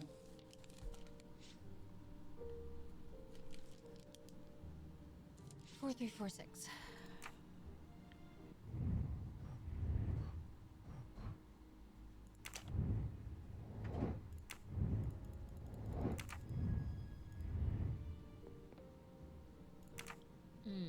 Hi, Dino. Okay,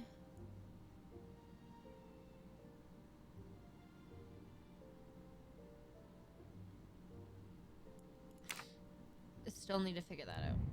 Oops, I didn't mean to. I'll go. I'm okay. I'm sick right now. I'm sick, but I'm okay. I was able to access Mr. Wadi's computer. I have Ratchet's safety deposit box number. Excellent.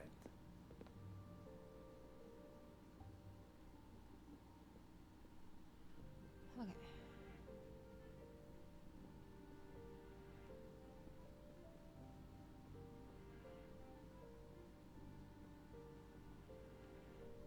There's something here that I'm missing. I Oh. think this belongs here.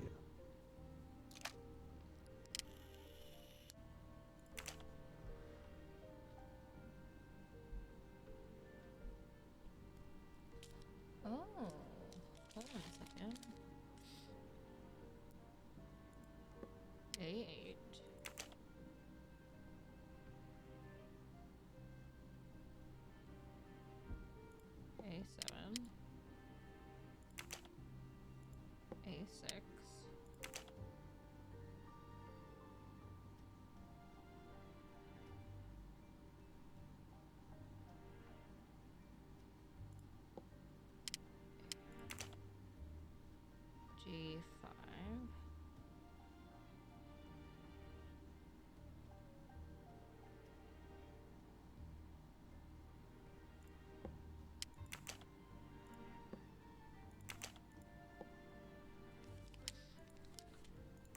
No, never mind.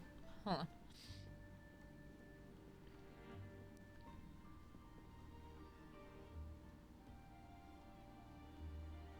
Oh yeah. B7. Can you get around, please? B7, B7, B7.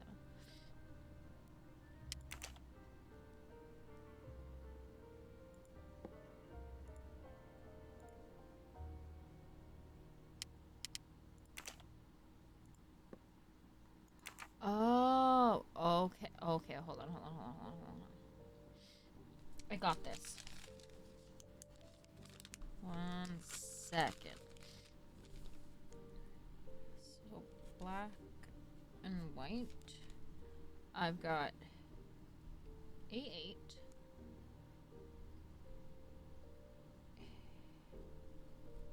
A7.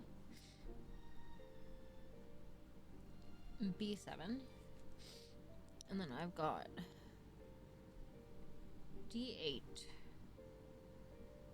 A6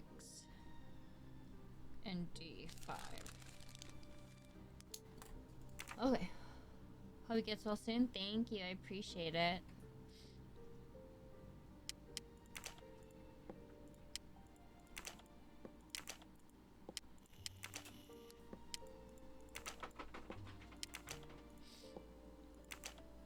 Okay. I have A8.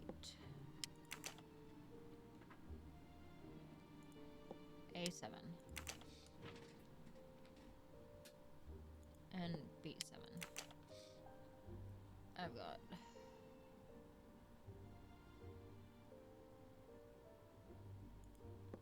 D8.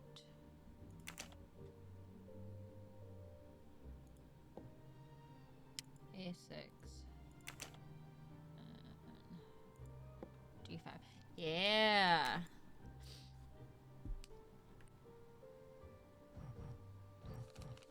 Shit.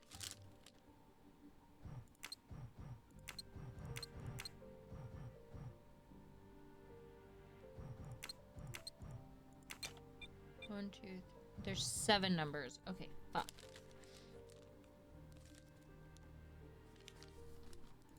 Okay, there's 7 numbers to this.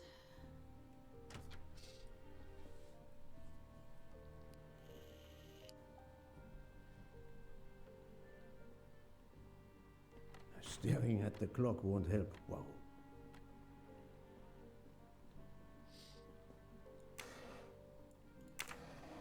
It's not gonna be that. Okay.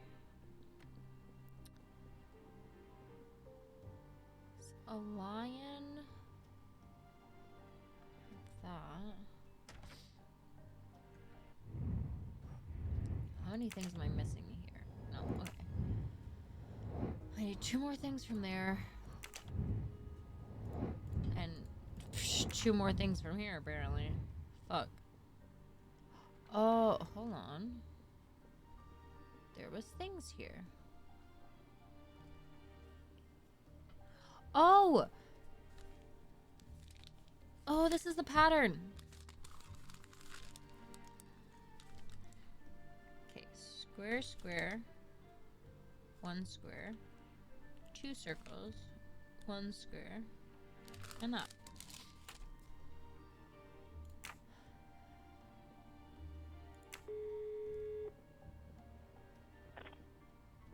Mademoiselle Locke, how far along are you? Oh, Still this not very far, password but too. I'm I have to not get this giving password up. as well.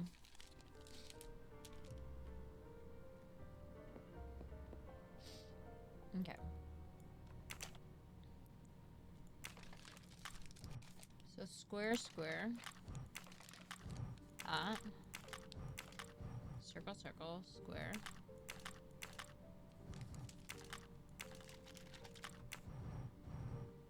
That? No.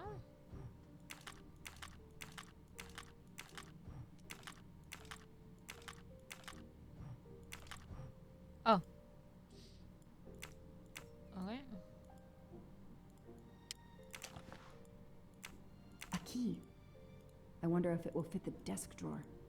Probably yes.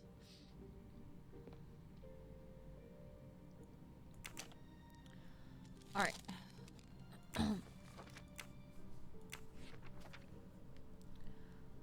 91 is 4.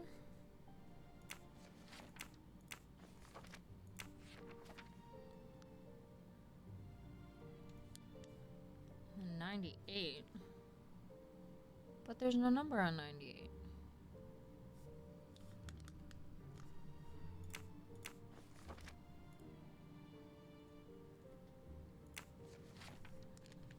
Okay. Let me also see.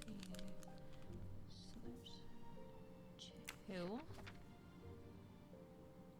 Nothing, nothing. 9.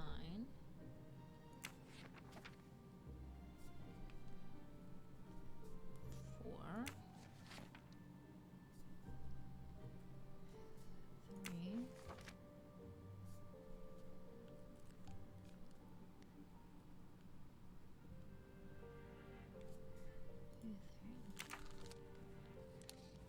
Huh. Okay.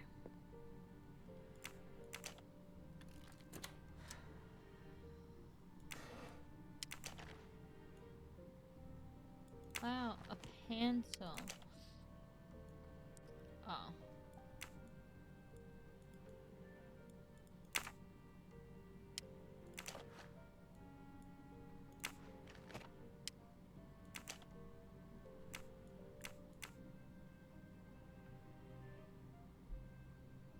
I can. Oh. Those indentations are from the sheet of the notepad that was on top. This is great. All those mystery movies I watched as a kid. I know what to do.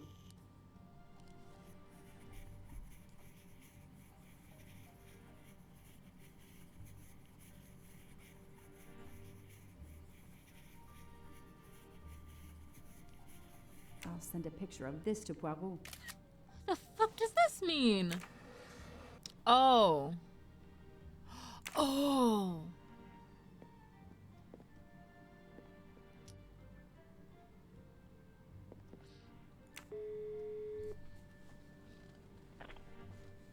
I sent you a photo of doodles I found on a notepad.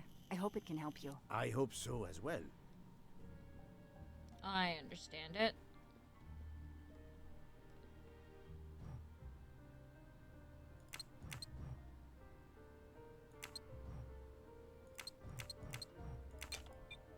No.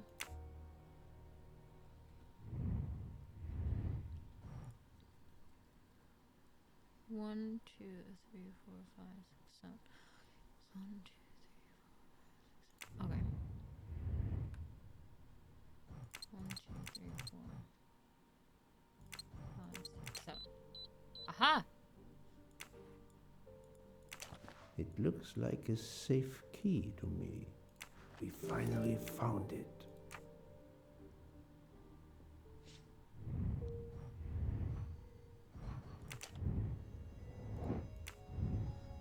There's still one thing that I need to find there.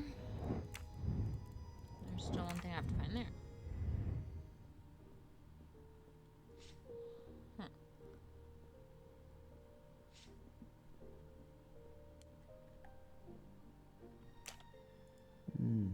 This computer won't give up its secret.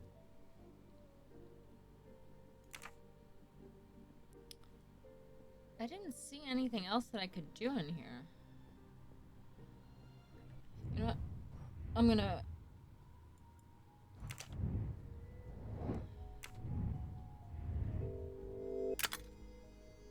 We need to find the key, the number, and the passcode. I did that already. The passcode lies in his letter on the table. I did that already. Yeah. I already did all that. So what the hell am I missing? The key to the password is close. I can feel it.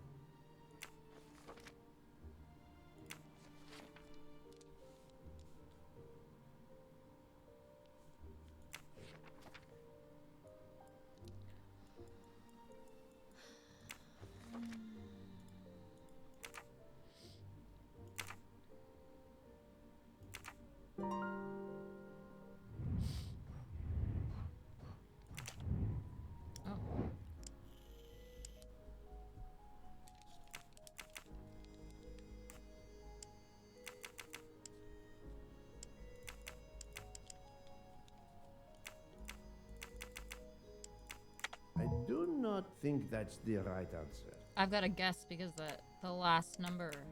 Ratchet's Okay, it was password. 2. Here it is. Et voilà.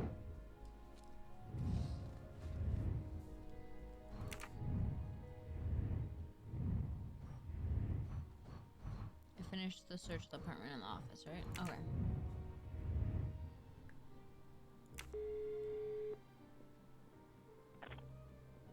Good news. I have found the key to Ratchet's safe. Perfect. I believe I have discovered Ratchet's safety deposit box passcode. We're almost there. We're running out of time. Do we have everything? I have the key to the safety deposit box. I have the number of the box. And we have the passcode. I'm on my way. Time to rob a bank. The fucking angle.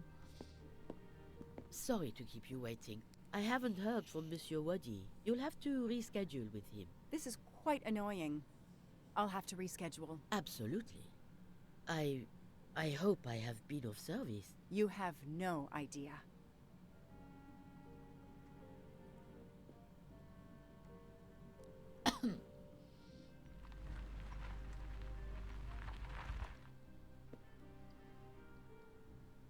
That was fast. We do this as planned? Yes, I am, Monsieur Ratchet. But with the bank's questionable policy, I do not expect anyone to ask. Right. Absolute secrecy regarding their clients. The last Swiss bank of its kind.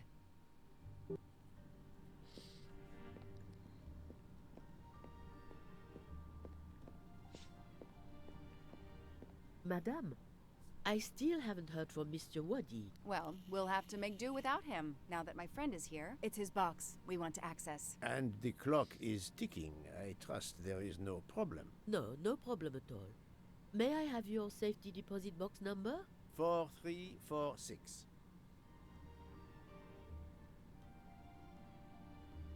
May I see your key? Do you know your passcode? Yes. Mademoiselle will be able to accompany me? No names, of course.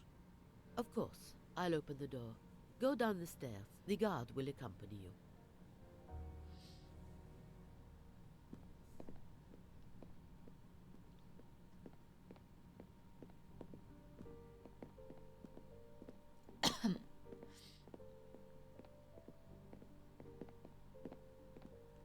Please leave your personal belongings in this bin and then go through the portal.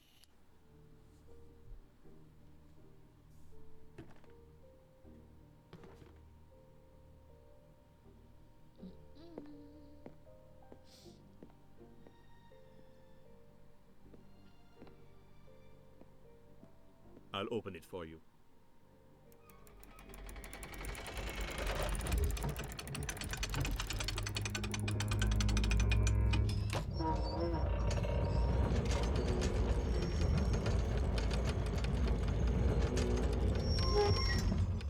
Jesus, so loud.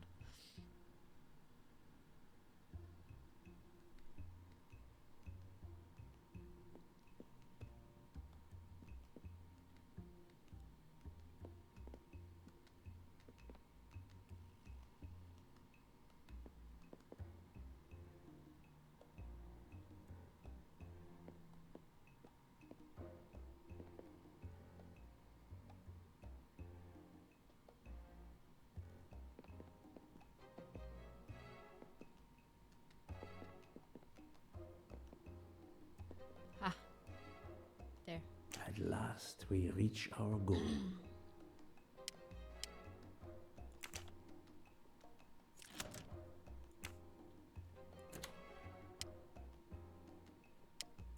Now I will insert my key, if you allow. Thank you.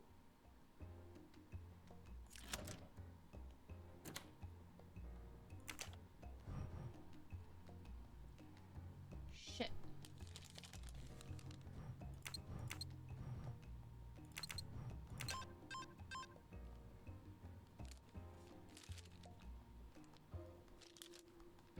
Did I not write it down?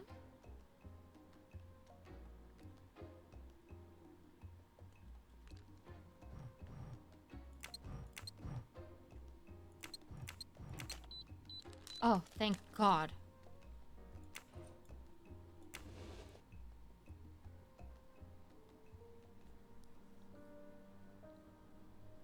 I'll be by the door should you need any assistance. At last. I suspect the effort will be worth it. This collection of various personal items. Do you know what they are, Detective Locke? I do, Mr. Poirot. God help me, I do. Souvenirs. The trophies serial killers take from their victims to remind them of their kills. Ratchet wasn't just a kidnapper. No, indeed. He was a monster.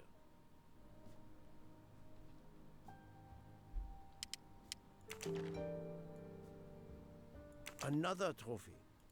We may never know how many people he killed.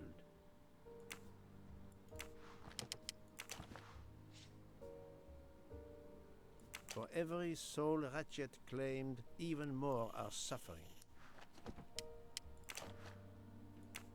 Diamonds. A fortune. Crime does pay. No, mademoiselle. This time it was the criminal who finally paid. Another trophy. A woman. We may never know her name. You were lucky, mademoiselle, when you met him at that cabin in the forest, alone. How many victims do you think Ratchet had? Too many. MC. The real journalist Michael Clark. Ratchet would have needed to kill him to assume his identity. He took this ring as his trophy.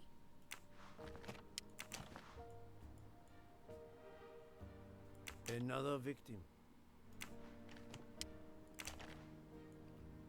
He knew the serial numbers on the banknotes could be traced. The rest of the Armstrong ransom money. The serial numbers match. I wonder who this keychain belonged to. Kitten wagon? Certainly not Ratchet. What the fuck? Another bracelet. Another victim. Another trophy.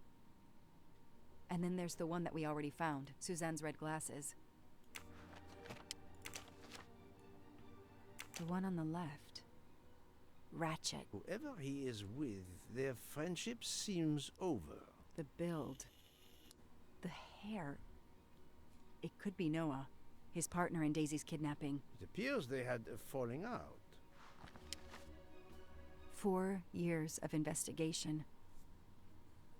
It's all over. I finally have the last Banana piece of Express. evidence that Ratchet Hey, Dad. was Daisy's kidnapper and murderer. More than that, you have helped unmask a serial killer responsible for so many deaths. But even with all this, we're no closer to solving Ratchet's murder. On the contrary, mademoiselle, everything. It is coming together. Don't you agree, detective? What? The damaged photograph. It could be Noah. You think Noah killed Ratchet for revenge? The train. What about the train? I know how a killer could vanish without leaving a trace in the snow. Wings? Camouflage. The trophies. Poirot, we have a train to catch. Not just a train, Detective Locke. We have a murderer to catch. Huh.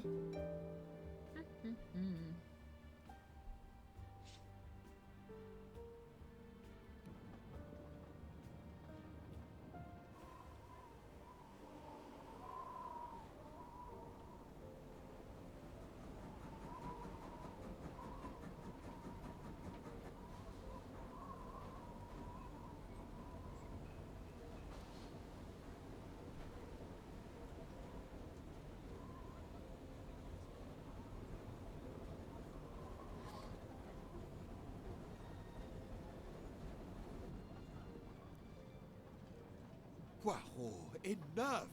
You have kept us in suspense ever since we left Lausanne. Forgive me, my friend.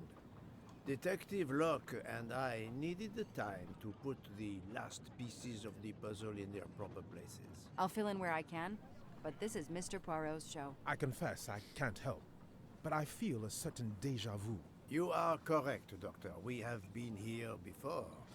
However, without you, we wouldn't have been able to reach the true conclusion of this story.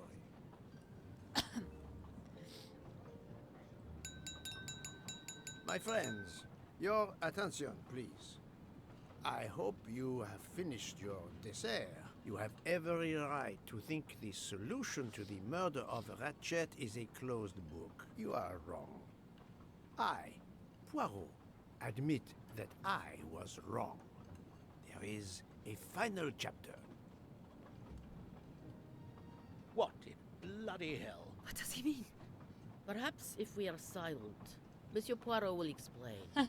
Most of us naturally expect a journey by train to proceed in an orderly fashion from station to station. But this journey has gone off the rails. A comfortable journey, which should have been restful, turned out to be quite a challenge for my little gray cells. I beg your indulgence.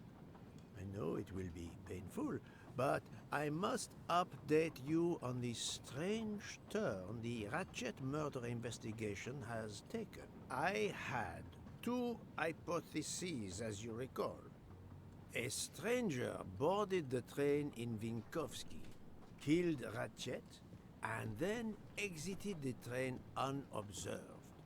That was the first possibility. The second solution gave us 12 jurors who condemned Ratchet to death for the kidnapping and murder of Daisy Armstrong. My friend, Book, properly chose the first solution for the authorities. However, thanks to Dr. Constantine here, a 13th stab wound was discovered, throwing that solution into disarray. Moreover, the words of a witness called into question the chronology of the night of the murder upon which the first two solutions were based. Detective Locke?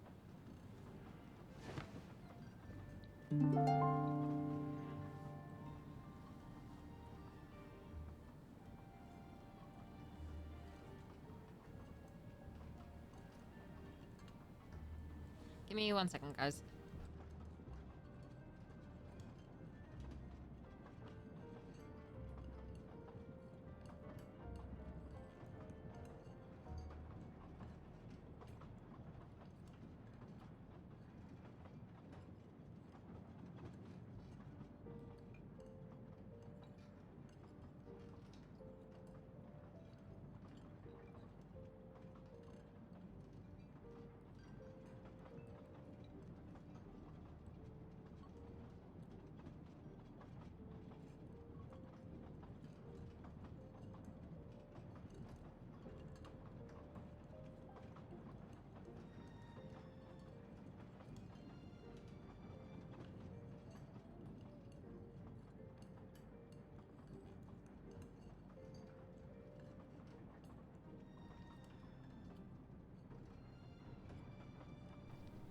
Okay, I'm back. No, Mr. Book's testimony confirmed that the murderer was still on the train after Venice. That's all. Sorry. Michael admitted to having been absent several times during the night. His absence therefore gave multiple opportunities for a 13th murderer to slip into Ratchet's room before the other 12 jurors lined up to stab him.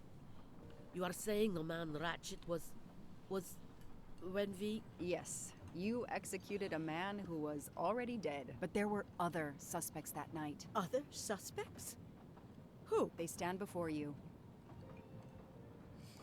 Mr. Fauché, Mr. Maury, and Ms. Nielsen. And they all also had a hole in their stories about their movements that night. Mr. Poirot? Maybe Fauché? Most of you don't know it, but there was a second murder in Venice. Mein Gott, another murder.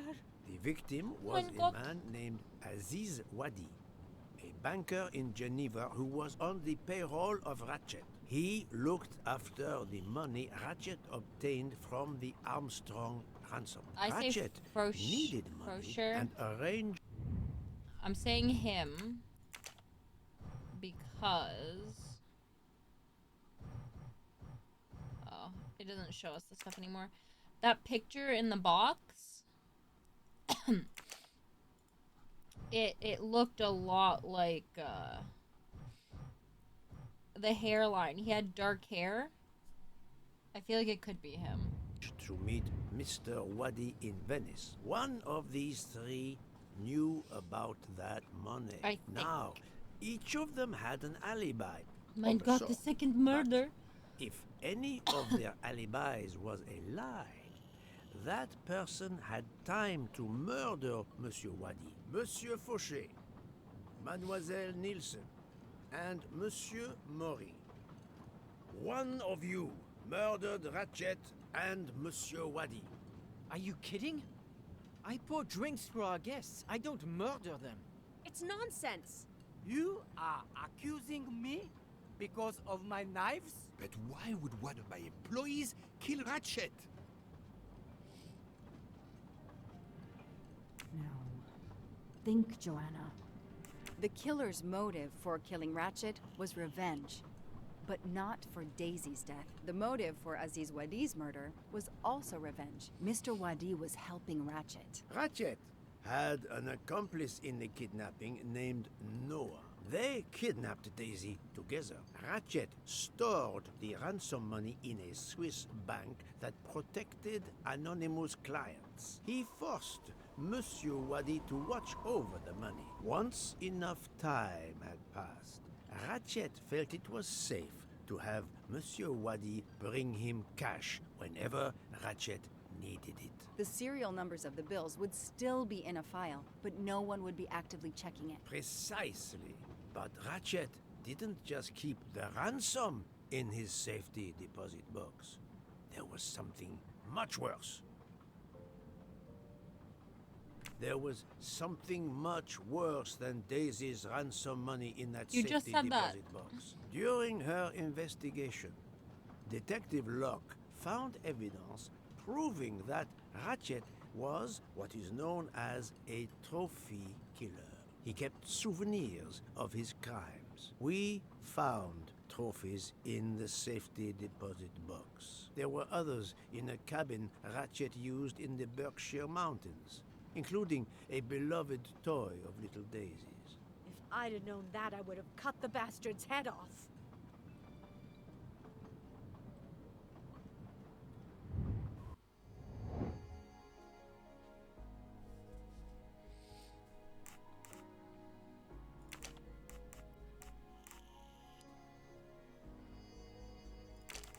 This is wrong, but I'm never far from the truth. Oh, wait. That, yeah, because that bracelet, he's wearing it in this picture. My little gray cells did not let me down. The bracelet found in the safety deposit box was also on Noah's wrist in a photograph. It's obvious Ratchet killed Noah, and therefore, at last, I can tell you with absolute certainty who the murderer of Ratchet and Monsieur Wadi is.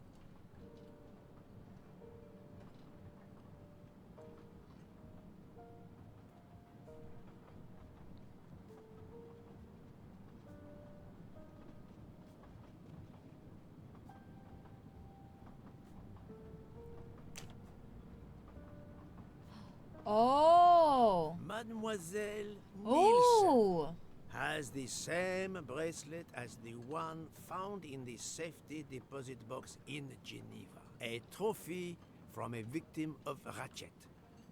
Noah. Having a similar bracelet doesn't prove anything. Yes, that might be true. If there were not an inscription on it. Mr. Poirot, you're right. The bracelet looks similar to mine, but I have no idea what the marks on it mean. I just like the design. The marks are not random, mademoiselle. These are special bracelets. They are called Morse code bracelets. Because, well, you know why. The marks are Morse code. Happily, I learned Morse when I was a young man doing my service for the Belgian army. Oh, Jesus.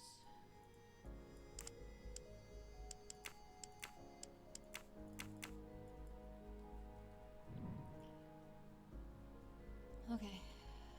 Dot, dot, line, dot.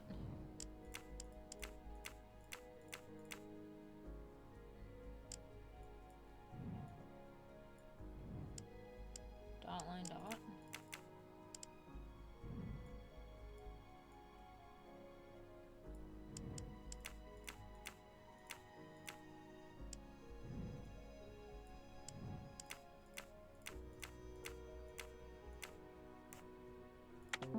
Freya. That's the right answer.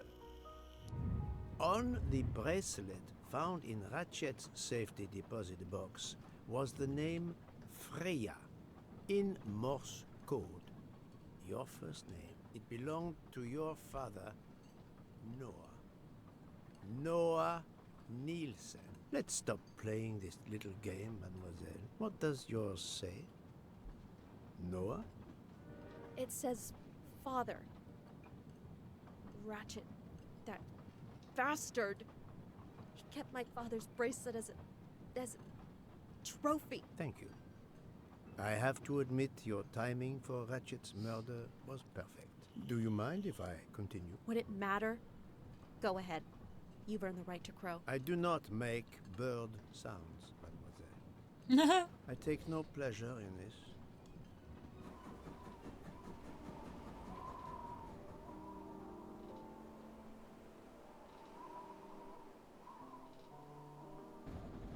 You drugged Ratchet's dessert to ensure he would be unconscious when you went to his room. You stole a knife from Monsieur Maury. If it was identified as the murder weapon, he would be accused. You knew Pierre Michel would leave the train for a smoke whenever it was stopped at a station. At Vinkovsky, you waited until he was on the station platform. Then, you carefully made your way along the first-class corridor to Ratchet's room. You entered Ratchet's room with the pass key, accessible to all employees in the crew quarters. You stabbed Ratchet at midnight. But that knife, where is it? Probably thrown out of Ratchet's window before the train left the station. A thorough search after the snow melts should turn it up. My beautiful knife. Then, you carefully returned to the crew quarters, replaced the passkey, and returned to your poker game. Et voila. The affair was not so complicated in the end. But what made the crime seem more complex? Well... It was us. Exactly. The 12 jurors who proceeded to carry out their far more complicated plan literally in the dark without realizing that the man was already dead. Speaking only for myself, of course, but I believe we would have invited you to join us. Ms. Nielsen, you killed Ratchet because he killed your father. Your motive is crystal clear. But why did you kill Aziz Wadi? It's because of Aziz that my father died. My father knew Aziz was the only one with access to Ratchet's safe, so he convinced Aziz to steal the money from the safety deposit box. But Aziz was too afraid of Ratchet. Instead, he betrayed my father by reporting him to Ratchet. Obviously, Ratchet then murdered my father. Aziz was just as guilty of my father's death as Ratchet. Ratchet was the worst of humanity. But Monsieur Wadi, if you knew his story... My father is dead because of him. I will not debate the point with you, mademoiselle. He had done nothing to justify his death. I do not see any extenuating circumstances that should allow you to escape justice. You will be arrested at the Gare de Lyon when we arrive in Paris. Judge and jury are you, Monsieur Poirot. And you get away with it. It must be nice. But think of this. I know what you did. What you all did. She's right. She could turn us all in. Relax. Hector, is it? Your secret is safe with me. I'm not going to jail. Farewell, Poirot. Enjoy your victory. Stop. Is she gonna try and jump off the... What the fuck? Oh! No, Freya, don't jump. You're going to die. I've made my choice. We'll let fate decide. No! Oh.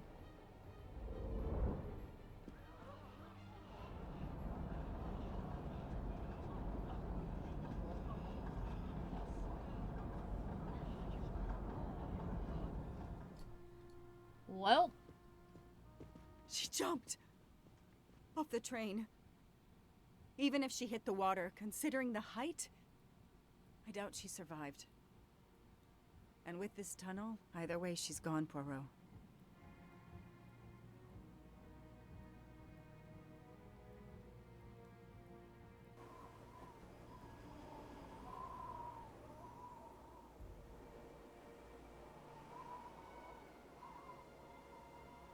Yeah, I think she let fate decide.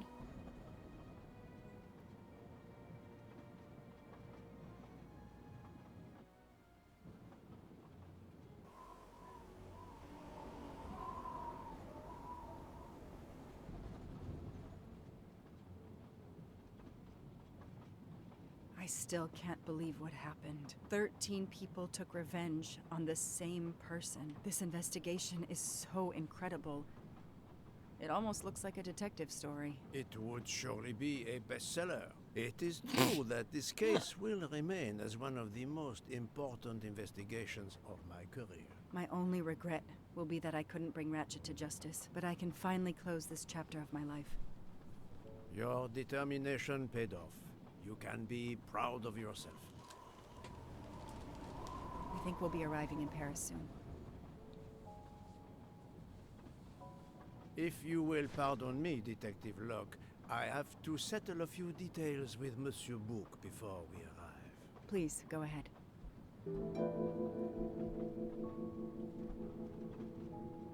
I still can't believe Freya was the killer. She never even cheated when we played poker. She used too much sugar. Nonsense! Her desserts were divine! Unfortunately, her actions were not so divine.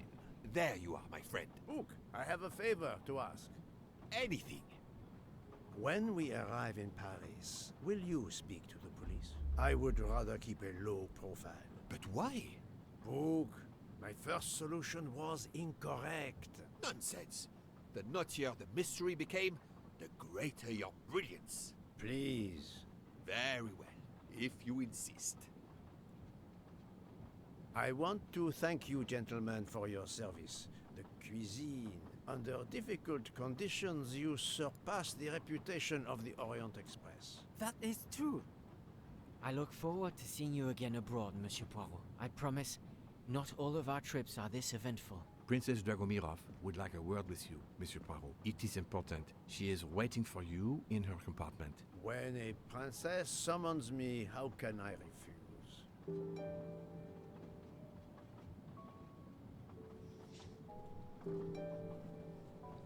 Okay.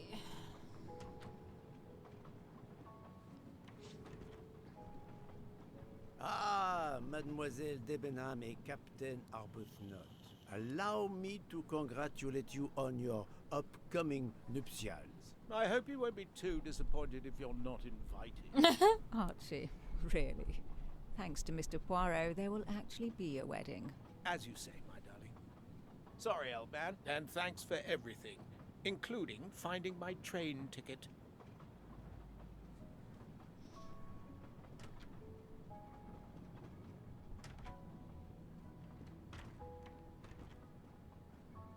Count Andrigny, how is the Countess? Much better now that it's all over. I misjudged you, Poirot. And I you. There is something else about my wife you should know. Why I am so overprotective. She's pregnant. She is pregnant. You are quite the detective. Actually, Dr. Constantine told me. She admitted as much when he was attending to her. If it's a girl, we are going to name her Daisy. If it's a boy, Hercule, he'll be stuck with Rudolph. It's a family tradition. I wish you and all of your family much happiness. Thank you.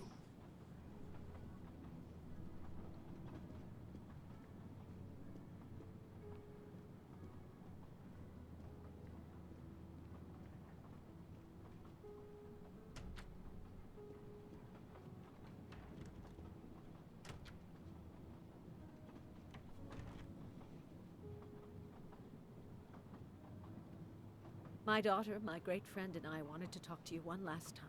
I speak on behalf of the entire Armstrong family, as well as those close to us. You have shown compassion. We know your reputation, and we understand that your choice was not easy for you. We are all the more grateful. Thank you. Congratulations, my dear. You managed to say the word thank you, although he did manage to put us through quite a lot. You have given us all closure and some peace of mind. You should know that I regret nothing. If this Freya Nielsen person had not been involved, I would have done it again. Someone told me the Stalinists were frightened of you. I believe them. The country of my birth breeds its share of brutes and bullies, but also some of the greatest intellectual and artistic minds the world has ever known. I pray that one day we will again be remembered for that. I share your hope, Princess. And of course, with the real murderer of that man out there somewhere, we are no longer guilty of much. Correct? Princess, don't push your luck too far. If you'll excuse me, I have some packing to do. Ladies?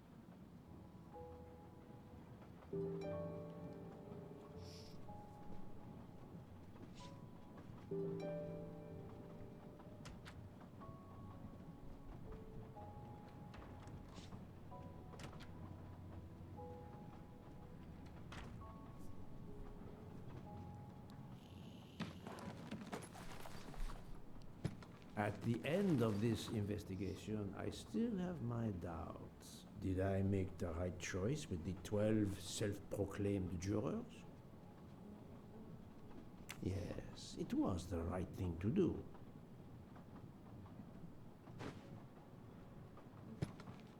As for Mademoiselle Nielsen, what would I have done if she had not escaped? Is it justice to let the 12 go free but have Mademoiselle Nielsen arrested? A vast question indeed. I mean, technically, they didn't murder anybody. They just... well, I don't remember what the exact word is. Something a corpse. Motive into consideration when deciding the sentence for a crime. You are not a judge. Your job is to establish the facts, which you have done. The case has been solved. Another already awaits you. It is the reason you were on this train.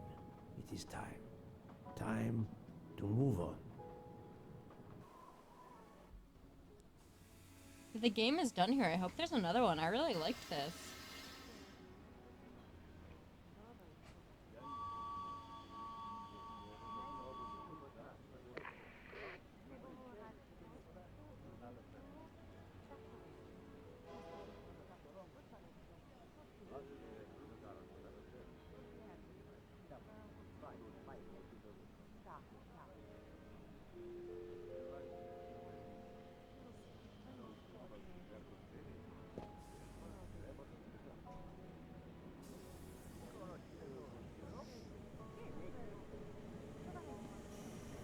You will travel with us again, Monsieur Poirot. Monsieur Poirot, I spoke with my associates. I convinced them to give you a deal on our new Firenze SUV. No need to thank me. It's the least I could do. Wow, That is very generous, but no, I do not drive. You don't? What? But it's electric. It's good for the planet. I am good for the planet, as long as I don't drive. I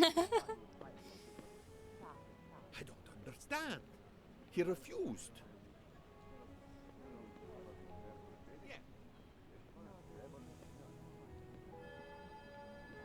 Poirot is a nasty man! Poirot is a nasty man! I wonder where Princess Dragomirov's bird. Have you lost something? May I help you? Oh, Mr. Poirot, you have done so much already. What is it you have lost? My friends, we are traveling to Poland to help with children. We were to meet at an information booth. But where do I get information on how to find an information booth? There is, I believe, an information booth just inside the main terminal. Oh, thank you, sir. You are a great detective. And you, madame, are a good soul.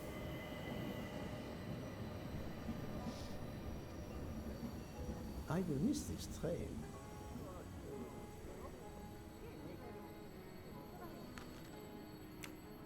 News travels fast.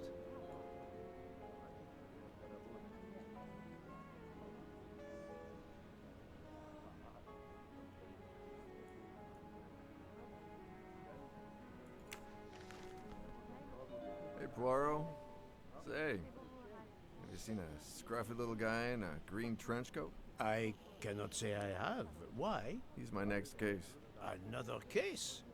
That was indeed fast. The detective's gotta eat. You know what I mean. I have some idea, yes. Suspected embezzler, traveling east, but not on the Orient Express. Say, you wouldn't be interested in teaming up, would you? Some good money in it. I have had enough of trains for a while, thank you. Okay, suit yourself.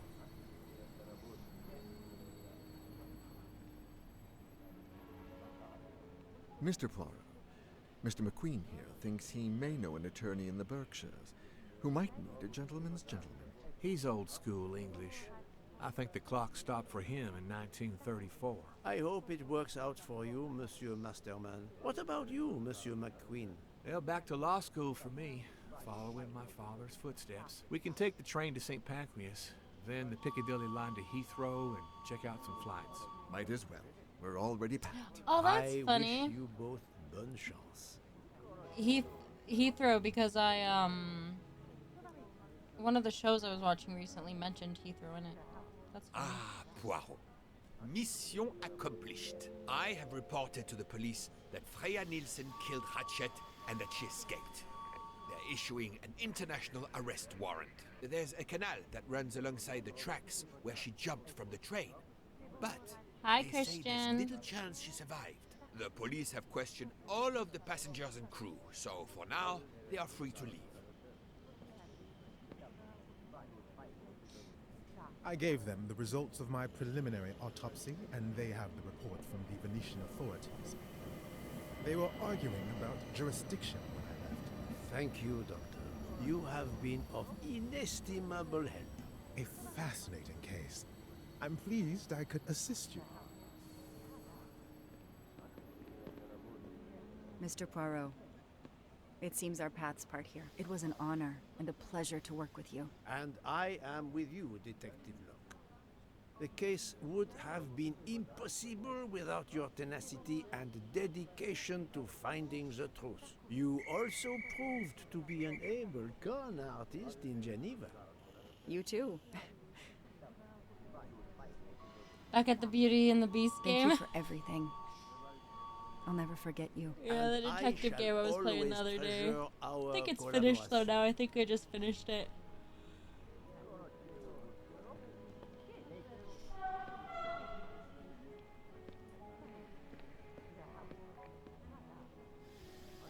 Well, that's that. I'm hungry. Let's go to the Wagon Rouge restaurant. They make an excellent leg of lamb. But it's only 5:34 p.m. Is food all you really think about, my friend? I'm the one inviting you. You've well deserved it. I'm warning you, I'm not going to obtain for you a secret recipe this time. Poirot, they make a chocolate mousse that is so creamy. It must have a secret ingredient in it. The last recipe came from a murderer. But it was sublime.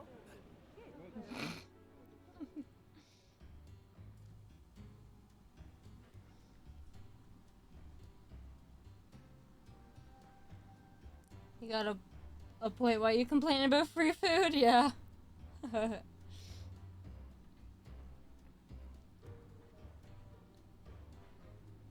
Think that's it this time. This is really, really good. It's a really good game. I hope they make a second one. I'm gonna have to check out and see if they've made other games, because I really enjoyed this a lot. It's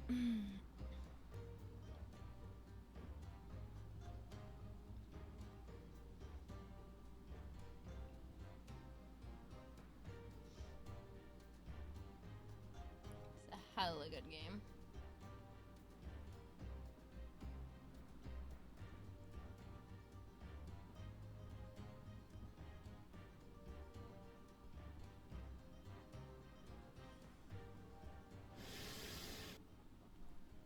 Oh, a little cutscene? A hint at the next game? Perhaps?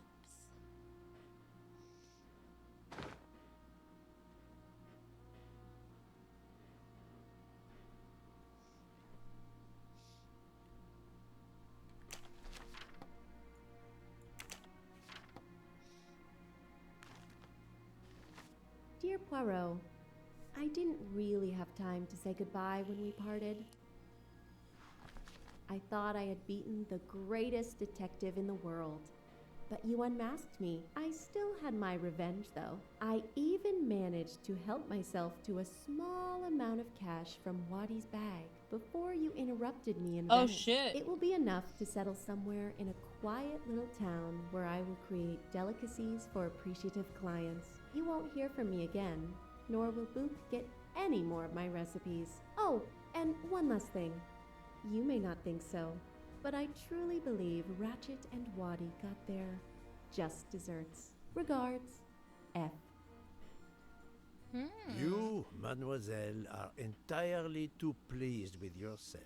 You give clues no one could follow, unless they are Hercule Poirot. Oh, hell yeah. When's the next game? Well, that's it.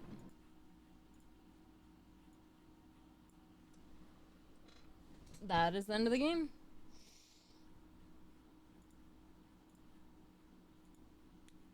Oh.